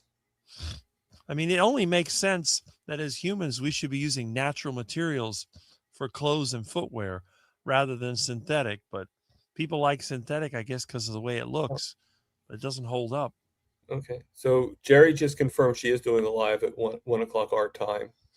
So yeah, I just when I went over to your channel, Jerry, I just didn't see it posted yet. So I wasn't sure. Manic says duck is tough meat. It depends on if the duck is wild. But when you fatten up the duck, the meat is not tough. It's very tender. Oh, I'm sure you make it delicious. I make it very delicious because I Yes. give them lots of tropical fruit. And I had a friend that used to make mango chicken. So I would laugh. I said, well, I also make mango chicken. Well, how do you do it? I catch a chicken and I feed him mangoes for a few weeks. Then I have mango chicken. Okay. It does change the flavor of the meat. And mango eating chickens, the meat turns yellowish. It's like they So- used to sell cooking good chicken. They used to feed them marigolds or something to turn the meat yellow. Same thing. So question I have, I don't know if you know or not, but I just a couple months ago I bought a deep fryer, like a Fry Daddy, and I put the I put the lard or the beef tallow in it, enough to get it in there. But my question to you is, for chicken quarters, how long would you say I do 2 of them? How long would you say it would take to cook one of them? It depends on the volume of fat. The thing is, when you drop the chicken into the fat, it causes it to cool off. You have to have at least 350 degrees Okay. on the fat to get good cooking action. So when you drop it in, it may cool down to like 100 and something degrees, and then it has to build up more heat. Build up again. Okay. Yeah. So would So you you're say probably- like 30 minutes? 20 to 30 minutes is probably what you're looking at. I'd probably go 30 minutes because I like them to be a little bit, because that's one thing I don't want to have raw. So, Yeah. I don't eat small animals raw either. That's a rule of mine. The only meat I'll eat raw would be ruminant type animals, large animals. But small animals, anything under 10 pounds or whatever, that's going to be cooked. Guaranteed. Okay. And I saw Ivy said something about her grandmother taught her the best way to get tan is brain tan.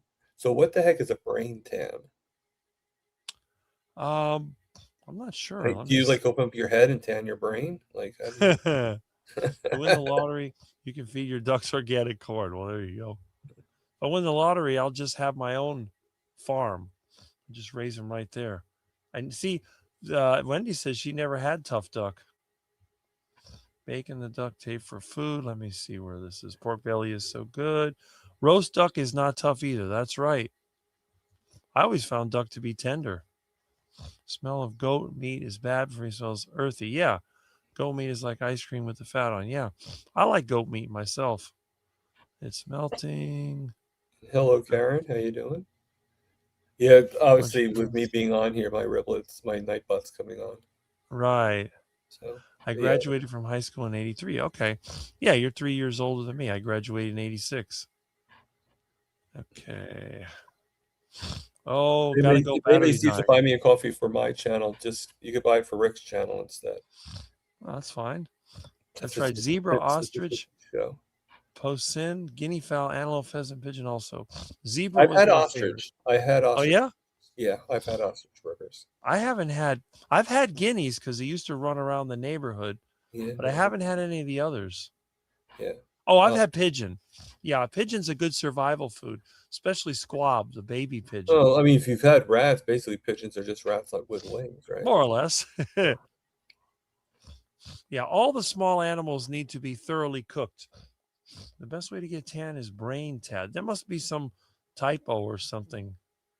My friends eat fruit better. Oh, okay. I Thank you, don't eat chicken pineapple. feet. That clears Yeah. it up. I thought you meant like you tan your own brain. Right?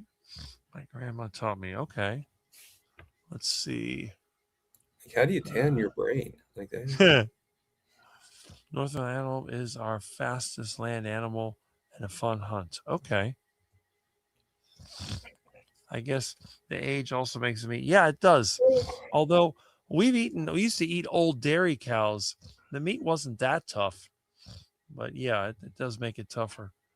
My father So and curious, Wendy, have you figured out what you want? You don't have to say anything because obviously you want to make it a surprise. But have you figured out what you want to make for the challenge that Aaron challenged you on?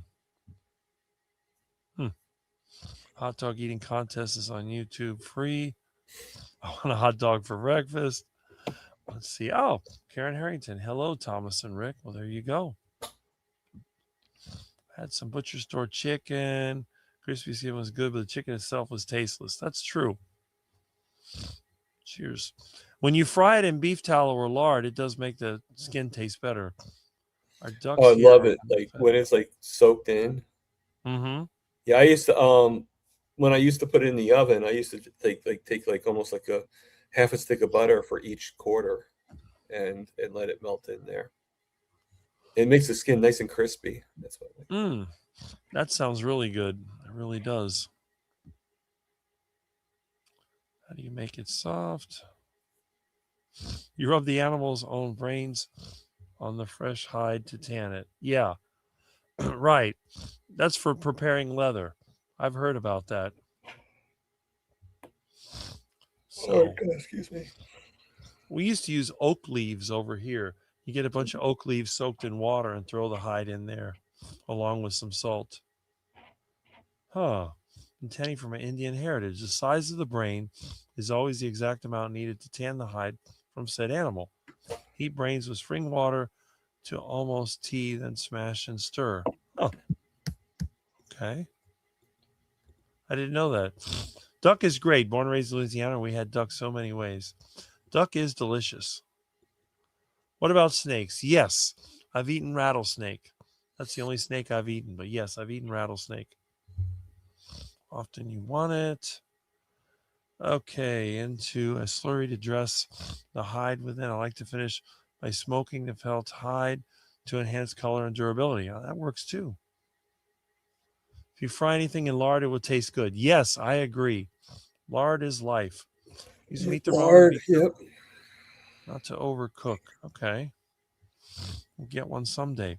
Well, that's great. Yep, there it is. Braising is good. Keep it from getting dry. All right. Well, let's see.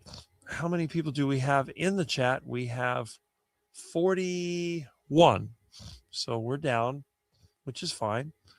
And let's see. But it is dairy. Okay. All right. Yeah. Not everybody can handle dairy, but I have no problem with it. I just don't drink milk. All other dairies are okay with me. Yeah, can you handle milk or you just don't drink it? I haven't drank milk since I was 20 years old. I never had a problem with it up to then. I'm sure now it would probably affect me negatively. I haven't tried to drink it, but I can't remember the last time I even had No, I it. didn't know if there was a reason why you don't drink it or if you just don't drink it. You know? I had a theory when I was 20 because they say you grow up Oh, it's like cats, like kittens. Kittens only drink milk for part of their life, and then eventually they stop. So my theory was, I've already gotten pretty tall. Of course, I didn't know I'd still grow for a few more years, but my theory was to There's stop more in you. drinking. Yeah, stop drinking milk at about age when I was like the end of the year when I was 20. So it was probably 1988 was the last time that I drank milk. But I make yogurt, so technically I'm still getting milk every day because I eat cheese and yogurt daily. So my diet is high in dairy, but I just don't drink milk. Mm. Let's see. Dairy has carb. You'll be peeing a lot. Okay. Right? Good. How much I go to the bathroom depends on temperature, though. Like when I'm not sweating, I got to go more than when I'm working. And dehydrated, yeah. All right. Well, anyway, let's see. We have 41 people watching right now. If Yeah. anybody has any questions or comments or wants to drop in, the link is still on my channel. Let's see here. It was very easy to get in. So. Yeah. Salt the hide then tan. That's right. That's what we used to do. And again, animal skins are far superior to any synthetic product. Right. As long as you keep them from deteriorating, as long as they don't rot, they're going to be far better than any kind of cloth or vinyl or anything like that. I have a little chair that's upholstered with leather. The thing's 100 years old and it's still good.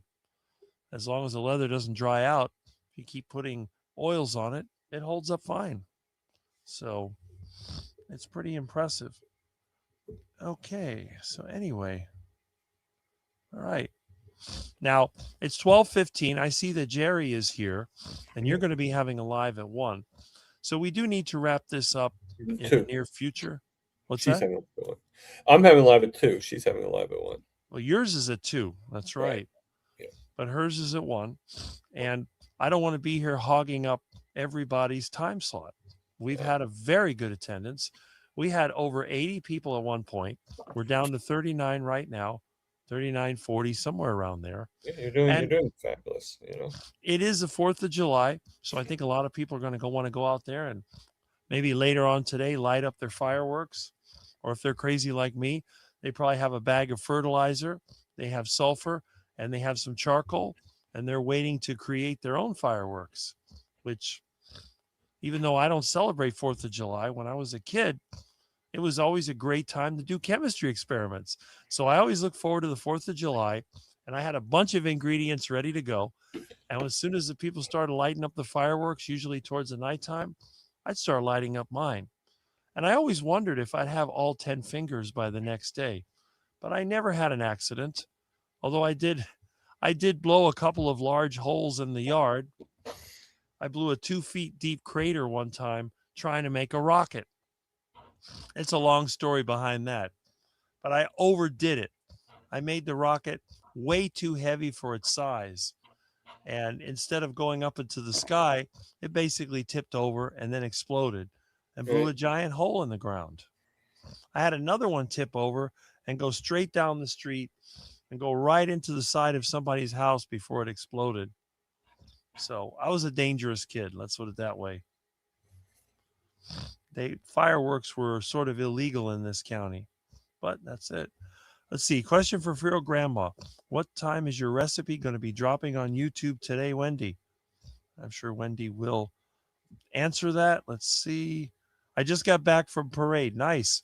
I see that you put up a short video today, Lance. I haven't had a chance to watch it, obviously, because I'm on my own live stream. But I'm going to check that out. I don't believe it respects the animal better to use leather.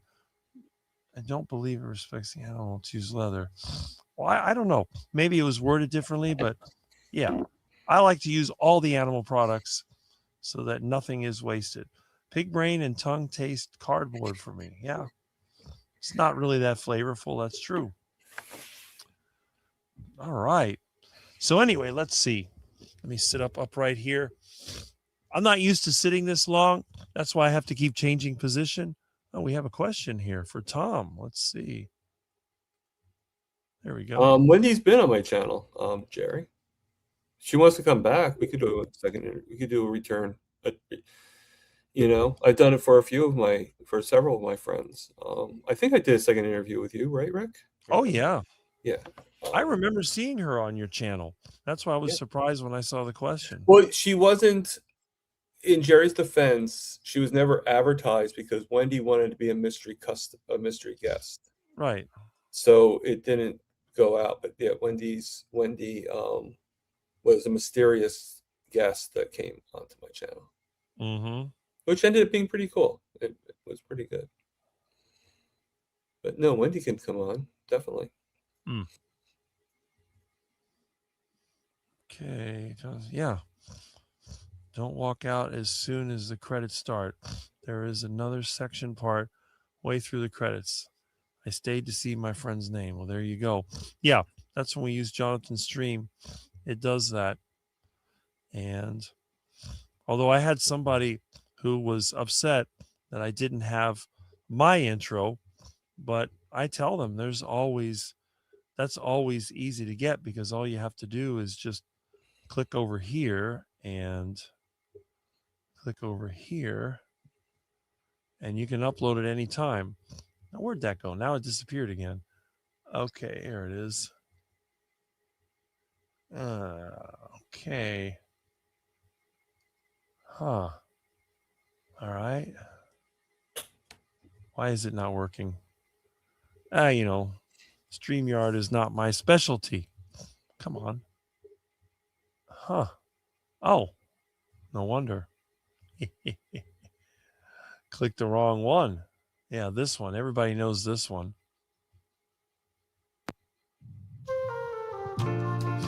Oh yeah. That's how I normally start my live stream. There. Yep. By the way, you probably recognize some of these people. Oh yeah, no, I do. I mean, I met Kills, Adam, Perry, and Dr. Nelson. Mm-hmm. How do I stop this? I guess the player doesn't have. Oh yeah, there it is. Yeah, oh my god. You can see right there. They fixed it up to look like Lurch and Uncle Fester. Let's see. And then there's, that's Adam. That's Adam. Kills. You ever hear what Russ says about him? That he looks like a cardboard. He's a Oh cardboard yeah, cutout? the personality. You can see how much taller I am than Dr. Kiltz. Oh god, Kiltz is not tall. Let's see. Okay, there, all three of us. I'm like an oddball. Well, yeah.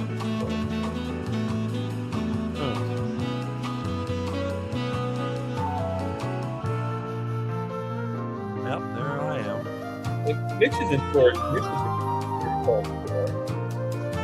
Well, Mitch is a little bit taller than I expected. Right. That's when we went to the Brazilian steakhouse Yeah. in February. And you see Dr. Kiltz like photobombing the whole thing. Oh yeah, I'm back Even in though, there even though he somewhere. could have just been back there, but I like how he like sticks his head in the front. Yeah, I think he was holding the phone. And look at that. Baker. I wouldn't mind meeting him. You should. He's living in Florida now. Well, I like to meet all of them, even if some of them are like okay, whatever, So for anybody that doesn't know how tall I am, who is that I'm with? That is Dr. Baker. That's right. That's Dr. Baker. Dr. Baker is a year and a half older than me. And look at how good he looks. Really nice shape. And then You ever see those videos he does, those jumping videos? It's like, yeah. They call it shit. Well, I can do that stuff too. All that skipping and jumping, I can do that easy. But I'm not a massive guy like him. So for me, it's just, I'm a big kid, basically. If you look at me, I just look like an older kid. Yeah. I think he's like not that far off from my weight, to tell you the truth. I think he's like 250 or something like that. Yeah. I mean, I weigh between 190 and 200 pounds. I've never weighed more than that. Well, I did weigh a little bit more when I tried to add weight, but the most I've ever weighed in my life is like maybe 210. And he weighs more than me. And look, if you look at our eyes, you can see I am a little taller than Dr. Baker. I also am a little bit darker for some reason. I don't know why. I guess because I work outside all the time. But you can see these are two carnivores, carnivore for over 10 years, carnivore for 42 years. You have muscular carnivore, skinny carnivore, a year and a half older. I think that's a pretty good testament to the carnivore lifestyle, don't you? Yeah. So the worst you could be would be this. This would be like no exercise, just carnivore. And over here is an optimal carnivore lifestyle. Exercise, carnivore, and having money. This guy's broke, but they're both doing pretty good. Okay, let's see.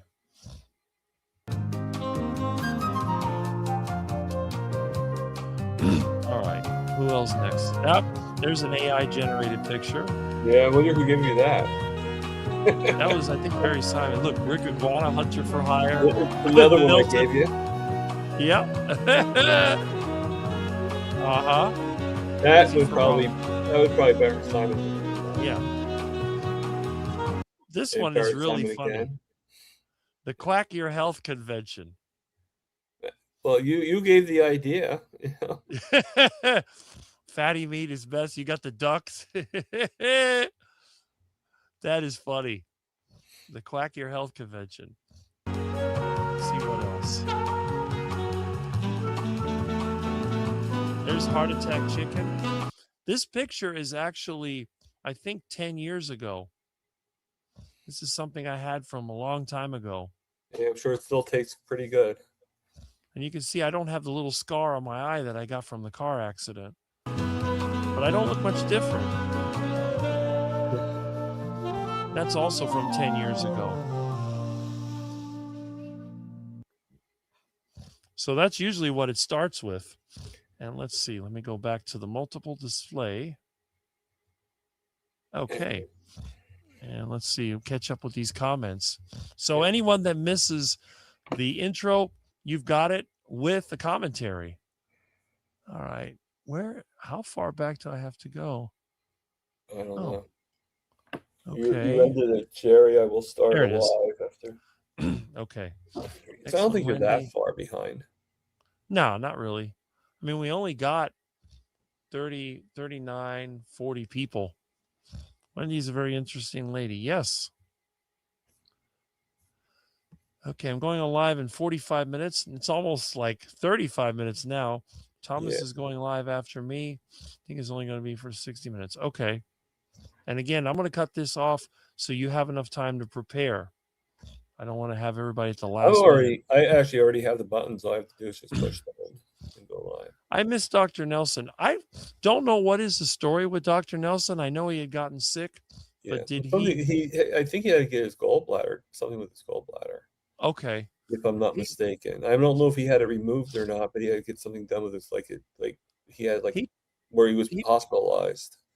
He popped in my live last week, but I never figured out what had happened. I haven't seen him on Kiltz's show anymore. Yeah, he hasn't been on Kiltz in the morning or even very much in the Zoom calls either. Right. I haven't been on the Zoom call because I've been working, but I should be able to catch it on Monday. Yeah, it's funny. Like Ollie was saying about that, she was taking care of Monday because Kilt won't be there either. And I actually messaged her saying, if you need my help or anything like that, just let me know. Right. She never responded. But I think because of her being in Africa now, for right now, I think she just isn't responding to things right away. I was thinking about that. We need to get one of those battery-powered light bulbs that he could put in his mouth so he'd look like Uncle Fester. I think I did a picture with that. Oh, yeah? Yeah, I did. Yeah. That's funny. The nice opening. Yeah. See, Aaron likes that. And I'll bring that back once I do my lives a regular way or, whatever. But it's nice to change things. It's been kind of stale for a while. So Jonathan stepped up and he offered to sort of co-stream. And I think it's a good thing. I like to keep people guessing. I don't want them to go, well, I've seen Rick's live stream before. It's the same thing. At least this way we get a lot more participation. For Wendy, are you going to be landscape or vertical today so that I can have my device ready? Oh, that's a good question for Wendy. The skinny carnivore versus muscular. Yep. That's Dr. Baker versus Rick. And, you know, again, when you're overweight, a lot of the overweight guys, they do have bigger arms, and people who are overweight have more muscle than us skinny guys. It's just that their body fat percentage is higher. So when they do lose weight, if they do it right, there's actually an advantage. So it's easier for, generally, I've seen the fatter guys on the right diet and lifestyle, they tend to gain muscle and hold it better than us skinny guys. Us skinny guys, we have a very difficult time. My brothers are mostly very tall. The tallest is 7'7". His nickname is Chewy. Oh boy. Your brothers are very tall. 7'7". That's crazy. Did you get Dr. Baker to pick you up? No. Dr. Baker, I think, was a little bit intimidated by me. He never really got that close. I guess. Did you get to pick him up? I could. I mean, I don't know. It might be a stretch because I could pick up 2 bags of cement, which is 200 pounds. But if I tried to pick up Dr. Baker, he might get the wrong idea. He'd probably think that, you know, I want to go on a date or something. And because I always say my perfect girlfriend would be the female version of Dr. Baker. And he probably heard that and thought, well, I'm sure I'm sure it's gone through to him. Yeah. You know, Dr. Baker with the blonde wig. It's like, oh, Rick's got a new girlfriend, except his girlfriend is bigger than he is. Well, that's perfect because no one's going to hit on her. If they hit on my girlfriend, I'll be like, go ahead. She'll go, what did you say to this, you know, the guy that's hitting on her? I wouldn't, you know, probably say I wouldn't want to go with anyone that's shorter than me. Have you ever seen the AI videos they do? It's like they redo like a movie, like with like little girls or grandmothers and stuff like that, or grandfather, whatever. But they use Arnold Schwarzenegger's face in all of them. Mm-hmm. I've never seen that. Yeah, it's weird, but you know, it kind of reminds you, like like Dr. Baker as like a 12-year-old like Girl Scout. Yeah. But yes, I am 6'6". No one ever knows that. They look at my video, they figure I'm not that tall. They see me in person, it's like, Rick, yes, I told you I was tall. I guess Deborah's on my channel because she calls you the guest. Right? Okay. You go to Philippines, the high people look at you like you're an alien. Well, according to some people, I am an alien. Right? Well, it's like Jonathan. You look at Jonathan, that looks like an alien too. It's huge. Great picture of Rick and Dr. Baker. Yes. And it was on every one of my intros too, ever since we took it. And our next generation will be superhumans. Uh-oh. Somebody has just awakened. Milton. The Black Menace. Now, I know who Austin Wayne is. I've actually commented on his videos, but yes, I know who Austin Wayne is. It's some pretty boy that tries to push the looks maxing. So he's what, 20 something or whatever. But yeah, I know who that is. I don't know if he's referring to, if that was the female version, I'd probably chase after it. To answer Jerry's question, no, I don't wear any carnivore shirts at work. I actually have to wear a uniform. I have a special T-shirt I have to wear. I mean, a special shirt I have to wear. Right? Oh, Milton went back to sleep. I can't believe it. He was stretching and now he went back to sleep. But believe me, if it did have to, I would still wear the Booby Goat sweatshirt. I don't care. I gotta love this cat. Oh, it's so cute. The Milton. Oh, look at sweet Milton. Yes. Okay. It's nice when Milton's nice. He's not trying to, as Liz always says, rip your lips off. He'll rip your lips off. Nah, Milton's harmless. He's looking at me though. What do you want, Milton? Good. She has. Good. Let's see. All charged. Okay. Let's double check. The ladies stare at you and you wear official Booby Goats. Okay. Gallbladder surgery is in and out. It's probably more substantial. What is? Yeah, I mean, it was something with the gallbladder that was serious enough to put him out of commission for a little bit, but nothing. And I think he's okay. I think he just has to. It's gonna take him a while to get back into the groove. Like Right. waking up at 6 in the morning. Now he might, if he's Eastern, he might be able to start going on to the lives now that it's at 9 a.m. Mm-hmm. You know, and I kind of get why Kilt's changed it, because Kilt's now is going to be in California, which would make his lives at 6 a.m. So this way he doesn't have to be on at 3 a.m. in order to be there. Mm-hmm. John, a question for Jonathan. They have a 250th goodbye, good riddance day, Americans. Guess referring to over there in UK. Hey, goodbye and good riddance. That's your problem now. Good one. Let's see. Holiday humor. There we go. Content gets stale for sure. It does. It does. That's why we try to keep things changing around here. The bulb was the only thing missing from that pic. Yeah. Well, Thomas added it in when he made his own version, which I thought was in my pictures, but I might be wrong. I'd have Someone- to I had to find my keys. I could probably send it to you if you want. Someone told Dr. Baker you're eating ducks and dumpster chicken. Yep. Well, when you're poor, you got to be resourceful. Although I know Dr. Baker moved here to Florida. He's over there in Kiltz's area. And I think he said he moved into a condominium, which I always thought of Dr. Baker as a rural guy living on 5 acres in a big home. And now he's forced to live in a condo. Let's see if that drives him nuts, because I could never live in a condo. I would be very, very unhappy. I'd rather live in the middle of a swamp than live in a condo. Check the dryer and get my stuff out. Let's see. I got a quick picture with Sean Baker at Meatstock when he was running out to make his plane. Okay. So you got a picture with Sean Baker. It's actually SHAWN, but because some people do not like having their name spelled wrong. And, obviously we have to respect that. Let's see. I am 6'1" and I look every part of it in person. Yes, you do. And anyone that would want to give Jonathan attitude would probably be reluctant to do so when they see him in person. They'd be like, okay. That is, yeah. And Barry's meme, you look pretty happy to see the aliens. That's been on Mitch's channel. Milton is in the house. Yes, Milton has been here the whole time. He's been sleeping behind my computer. This is the best that Milton has been since the show started. And remember, my live show started with Milton. Rick, does Milton get all crazy with the fireworks and noise? Nope. He sleeps right through it. Doesn't bother him a bit. Of course, my house is pretty resistant to sound. I don't know how the cats outside will do, but Milton, no problem. I'm on your channel, Thomas. Nice to meet you, Rick. Well, Deborah, thank you. I'm glad that you like being here. Are you wearing a Kelly Hogan shirt right now? That's a good question for Thomas. I didn't even know Kelly Hogan had a shirt.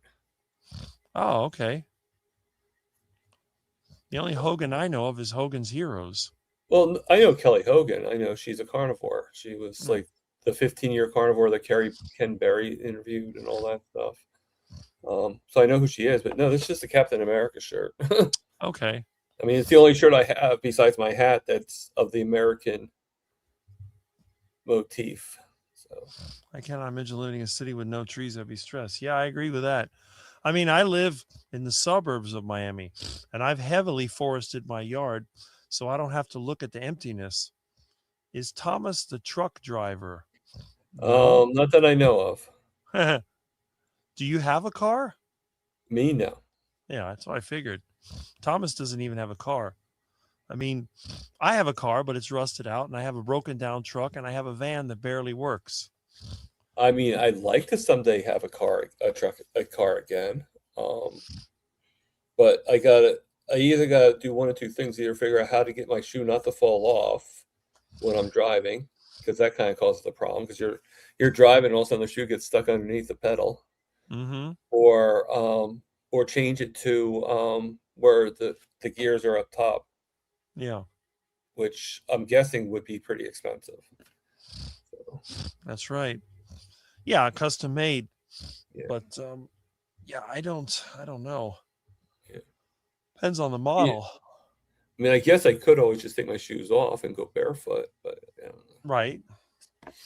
Happy 4th of July. Yes. Let's see what else we got here.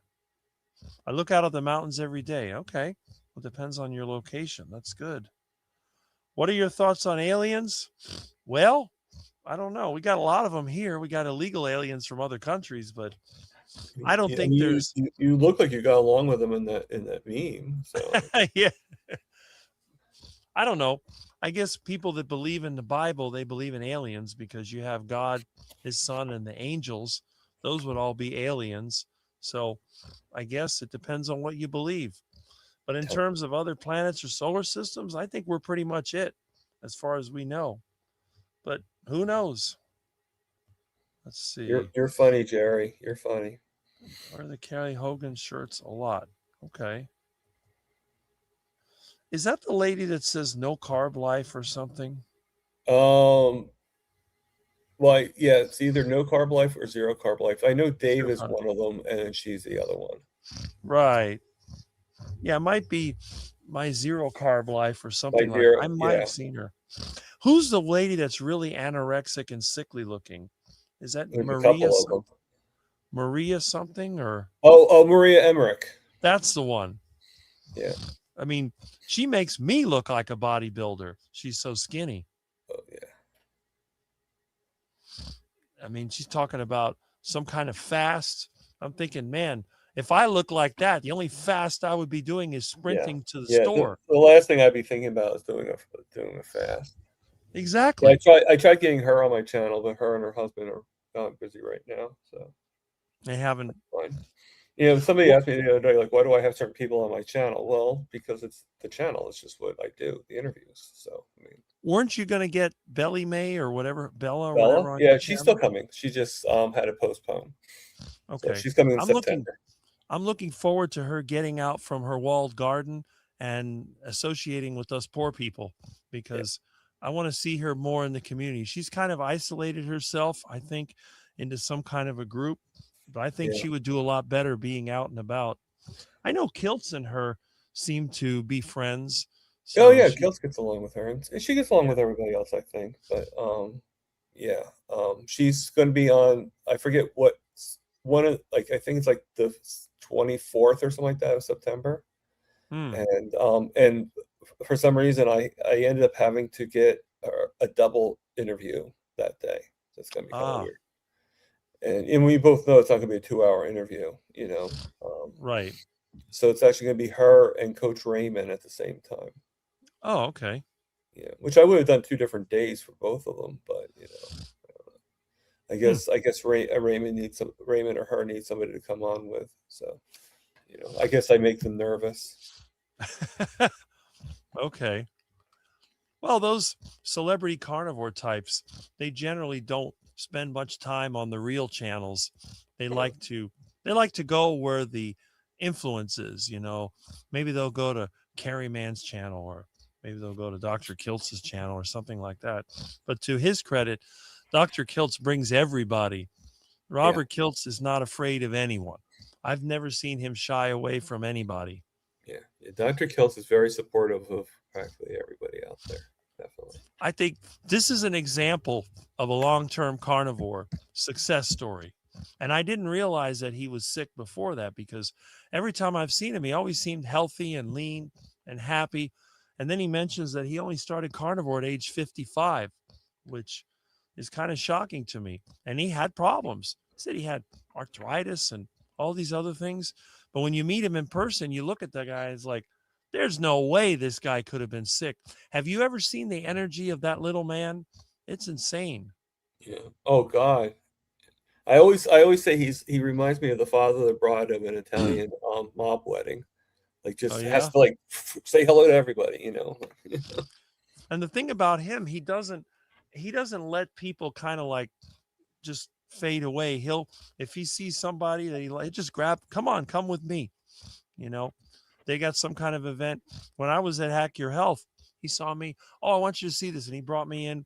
And what is it? Dr. Boz was having a talk, and sit next to him.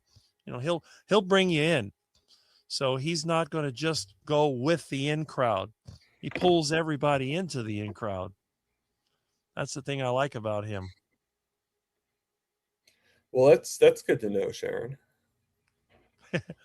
Well, yeah, that was a book about that. Thomas the Train. Yeah. Oh God, it's classic. And you know who was you know who played the conductor in that show? Nope. Was oh God, Mitch loves him. He passed away, but oh God, I'll think about it. Was it George Carlin? Yeah, It could be. yeah. I think George Carlin played the conductor.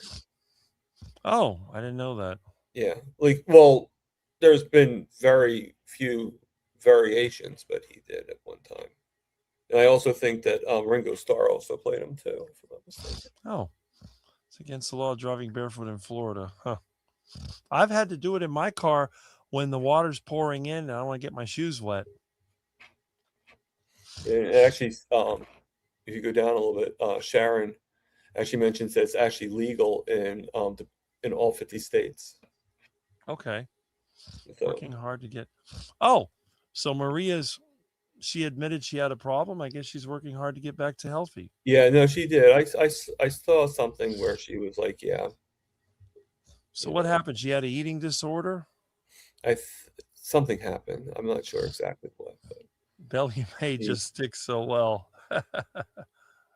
Okay, that's interesting. oh no, I'm not. Okay. When you get there, you'll see Karen asks a question that you'll get the answer to. She thinks that I'm what's his name? Is it Brian? No, I don't think it's Brian. He used to see aliens in the desert. Yeah, we got them all here in Florida. I was though. Let's see. It's actually legal to drive barefoot in all 50. Good thing I do all the time. I often remove my right shoes that I can. Oh, I don't like to go barefoot in my vehicles because you need a tetanus shot with the rust hole in the floor. Sorry.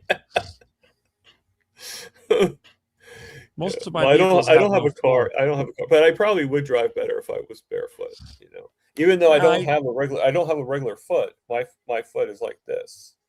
Right. So I still would have to be Sure. careful, but at least my shoe wouldn't fall off. Shoeless Sharon from Aaron. Carlin and Ringo too. Okay. I didn't know that. Yep. Shining Time Station. Question. There is a truck driver on Mitch show. That is That's what's his Greg, name? right? Yes, Greg. The one that always smokes cigars. Yeah. I thought it was you. Wrong color. Wrong color. Yeah. Greg I guess I have a tan. Greg has a much deeper tan than much Thomas does. deeper tan. Yes, much deeper. The same color that our friend Russ Mitchell is. Yeah. Joey Chestnut is definitely not a carnivore. He's about to eat 50 pieces of bread. There you go. All right, let's see. Maria had videos I about probably would do a journey. hot dog eating contest, but I can't do the buns. So I think don't you have to have them in the buns in order to do a hot dog? Brian Dish is out. Okay. Everyone Down to had 34. Oh, hey Brian. Let's see who else. I didn't know Brian And was even here. can't ever say that I am not well grounded. Okay. I only wear shoes while shopping at Dr. Hours. Well, I've been the whole time. The live stream, I have socks on, but no shoes. So I don't wear Right them. now I'm wearing shoes because I figure why take them off if I'm going to have to go back to work anyway. Well, that's true. Although usually in my house, I'll be barefoot. I mean, that's pretty much all the time. Yeah. If I'm not doing anything, I'll be barefoot for the most part. Plus, my But socks once I usually have them on, holes. and like I'll go to work tonight, I'll come home and I'll take them off when I'm sleeping. They're always full of holes. Well, they're religious. Yeah, they're holy. They're holy. Thankfully, my feet don't have holes in them. They're okay. Speaking of somebody that has holy feet, yeah, you definitely don't want. Right? I don't have any parts missing, I don't think. Yeah, the biggest hole I ever had in my foot was like about that big Mm. at the heel. My dad used to get athlete's foot, and I never got that. You know, when you think about it, all the other people my age, they have problems with their feet. I've never had problems, and I've dropped things on them. I've had my foot run over by tractors and stuff, and they've healed up. I mean, I have one little, the toes, everything seems to be okay. I don't have a problem. I don't know if it's just lifestyle or carnivore diet. I really do think that the carnivore diet has kept me away from a lot of problems. I mean, how many people do you know that their last dentist visit was in 1986 and their last doctor visit was in 1996? I don't know anybody.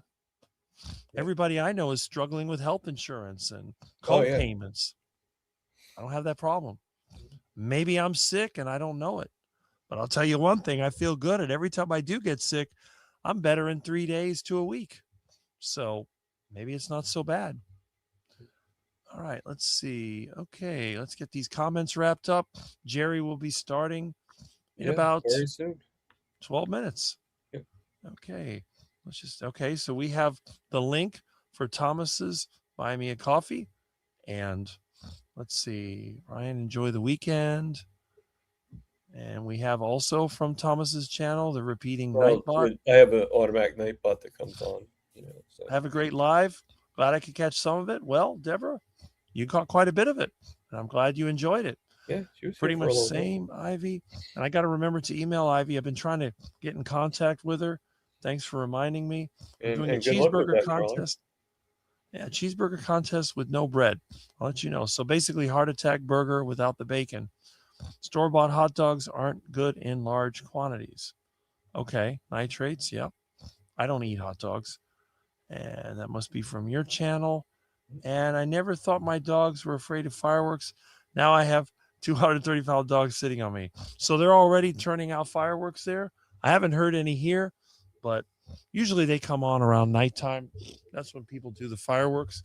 It should have been raining by now, but the sun is out. So it looks like I'll be able to go outside and get something done. Well, anyway, I think we've had an excellent live stream. Great. I think yeah. Great. We had, Are you going to be doing these? Because you did for the past 3 weeks, right? For the past 3 weeks, I've been doing them with Jonathan, and we might do it again. I might go the other way. It depends. Every day is a little bit different, but either way is fine. And once in a while, now what do I have coming up? I don't know if there's going to. I don't think Dr. Kiltz is going to have one tomorrow. Mitch may do it. I may pop in if I'm here. Tuesday night. I think Mitch is going to be doing like in his place. Okay. Because I think Mitch gets a kick out of doing that. So Tuesday night, and I haven't seen Mitch today.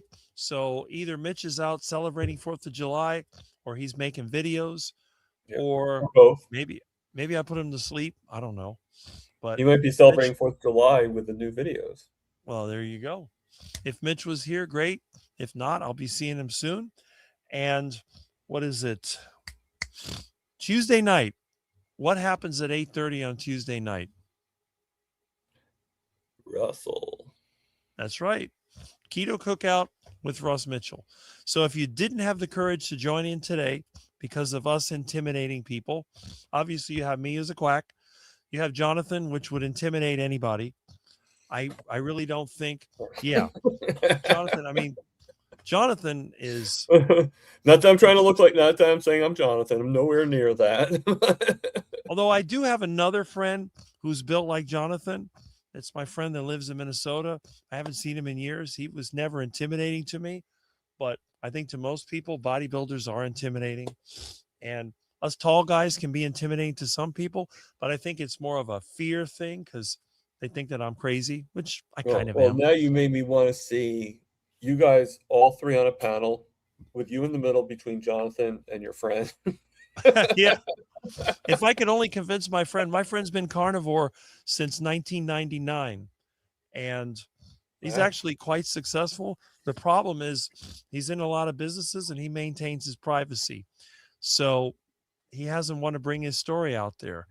But he's been Have you ever? There's a guy that does. I think he does carnivore, but he always wears like this like mask for that same reason. Like he oh, is that the one with the little squares on the mask? yeah. But I've seen him. because he can't show his face because of what he does for a living. Right. Yeah, it's the same thing my friend's been dealing with. But maybe one day, I don't know. But for me, I don't care. I'm broke. I don't worry about it. I got nothing to lose. Yeah. So I'm not worried about that. Oh, I guess Aaron's kids are playing with some fireworks. So you must have bought them fireworks unless they're making their own. It's like the Addams Family kids playing with dynamite. And we have from Aaron, bye everyone. Well, bye. And maybe I'll see you in another live stream. And firework may freak out Miss Kitty and the booms freak out my, well, if they do, I'll let them in. They can stay here in the entranceway until all the fireworks go away. But knowing them, they'll find a place to hang out. All right. So it was about 6 minutes until Jerry goes live. Yep. And we have 31 people right now. We are down to 30. So we're going to go ahead and we're going to end the live stream. And don't forget at 2, which is in about 2 hours, this man over here is going to be having his roundtable. So if you want to join in and you don't want to be with a quack like me, just go over there and check out our friend Thomas. What, you've been 2 years already? You've been in this space for quite a while. It was 18 months, July 1st. So it'll be 2 years in 6 months. There you go. So yeah. So check him out. If you don't Hard know to him, believe, isn't it? hard to believe. But then again, I've been going on YouTube for years now. My first interview was 4 years ago. And of course, I was on YouTube like 19 years before that. But check him out. Well, it's hard to believe that it's been 18 months since I've been on Nia Nova's channel. That one time we were on the panel together. Yeah. I haven't heard from her. I hope she's doing okay. I mean, I think she came on. She did something. But yeah. It was interesting because she would always invite me to her channel. And I never understood, why would she want to have a quack like me on her channel? But evidently there was something there. And people used to love, she called it the Carnivore Mastermind. I have some of them recorded. I may re-upload them, but it was pretty amazing. We would also get John, Carnivore Teacher, in there. That was a really good live stream. I just hope that she's been able to find relief for some of her issues. I always liked her. I figured she would be a very popular carnivore YouTuber, but I guess, life is a challenge and you do what you can. But I'm glad you reminded me of that. That was, and again, it had an effect on you. Yeah. Faithful Carnivores. I'm not sure who that is. I'm sure you know who it is. Yes. It's saying that you should get your friend to do a phone interview. Yeah, that is a possibility. Yeah, because they can't see his face. So no, can't see his face. And I've been careful not to use his name. What we do know about him, obviously, is he's been carnivore since '99. Has a history of bodybuilding. He is gay, so he has a husband, and but he's not the only one in the carnivore community that's like that.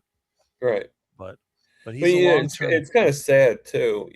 I mean, I get for his job, but that his job prevents him from talking about carnivore. It's like, who the hell cares about carnivore? I mean, I care about carnivore, but not in the way that it would make me lose my job. Like I just don't. As long as I don't mention my job, I don't see the problem, but in my case, it doesn't matter. It's been a net positive for me. So, and that's age 666. Boy, this Joey Chestnut is old, Uncle Charlie. Holy crap! And such a bad number too. Like let's do the age, the numbers of hell. That's funny. I don't even really like hot dogs. I'd rather have steak. Put me in a ribeye steak eating contest. I can eat only 4 pounds of meat. That's my limit. After 4 pounds, I can't swallow anymore and I can barely breathe. So I when I start to have trouble swallowing, I stop eating, even though I'm hungry. I mean, you letting your body tell you. That's good. Dr. Chafee always says, eat until it stops tasting good. But that doesn't work for me because meat never stops tasting good. I've Yeah, always got room. it always tastes good to me too. The eggs can be a little problematic, Yeah. but meat, yeah, I can eat meat. So you're kind of a natural carnivore then. Yeah, And hopefully as time goes on, I mean, it's only we'll been get more a and year and a more. half. I figure after 4 or 5 years, once you hit the long-term carnivore status, you'll probably look back and go, wow, I made a lot of I progress. think once I heal things that I never thought possible before, I think that I will get better and better. You know, it's just the story, the pages keep on turning, you know. And Well, at the very least, at least you're stopping the rapid decline. When you're right. on the duck food diet, you're just falling apart. You switch to the carnivore diet, it's like you put the brakes. You're going downhill and you've put on the brakes, but you're still downhill. Now you have to find a way to try to reverse back up that hill. And you may never be able to go to what you were, but at the very least, you're not getting any worse. And that's the important thing. That's true. That's true. Well, Okay. anyway, Well, yeah, I was gonna say, because I'm gonna go over to Jerry all right. you know, and get myself set up for my channel in 1 hour. So All right. Right. Hopefully, if I'm here, I'm going to check it out. If I'm not Yeah. here, know that I'm working. pretty much. All right, I'll see you later on. All right, Thomas. Thanks for coming in. No problem. All right, bye. And thanks to everybody who was here. And don't forget, oh, I hear thunder outside. Well, that's interesting. So what I might do, thank you for sharing. Yes, what I might do, I'll go ahead. Let me see. Oh, no. Let me play the intro going out, and then we'll end the stream. How's that? Here we go. Oh, no, wait a minute. Okay. There we are.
I live with a condition called CRPS, which is the most painful condition known to man, and also suffer with autism and chronic fatigue syndrome. I've been having a hard time recently. I'm reaching out for help. If anyone is able to support me, it'd be much appreciated. And it is for a Give, Send, Go link, which I'll link below this video. Thanks very much, and enjoy the rest of this clip.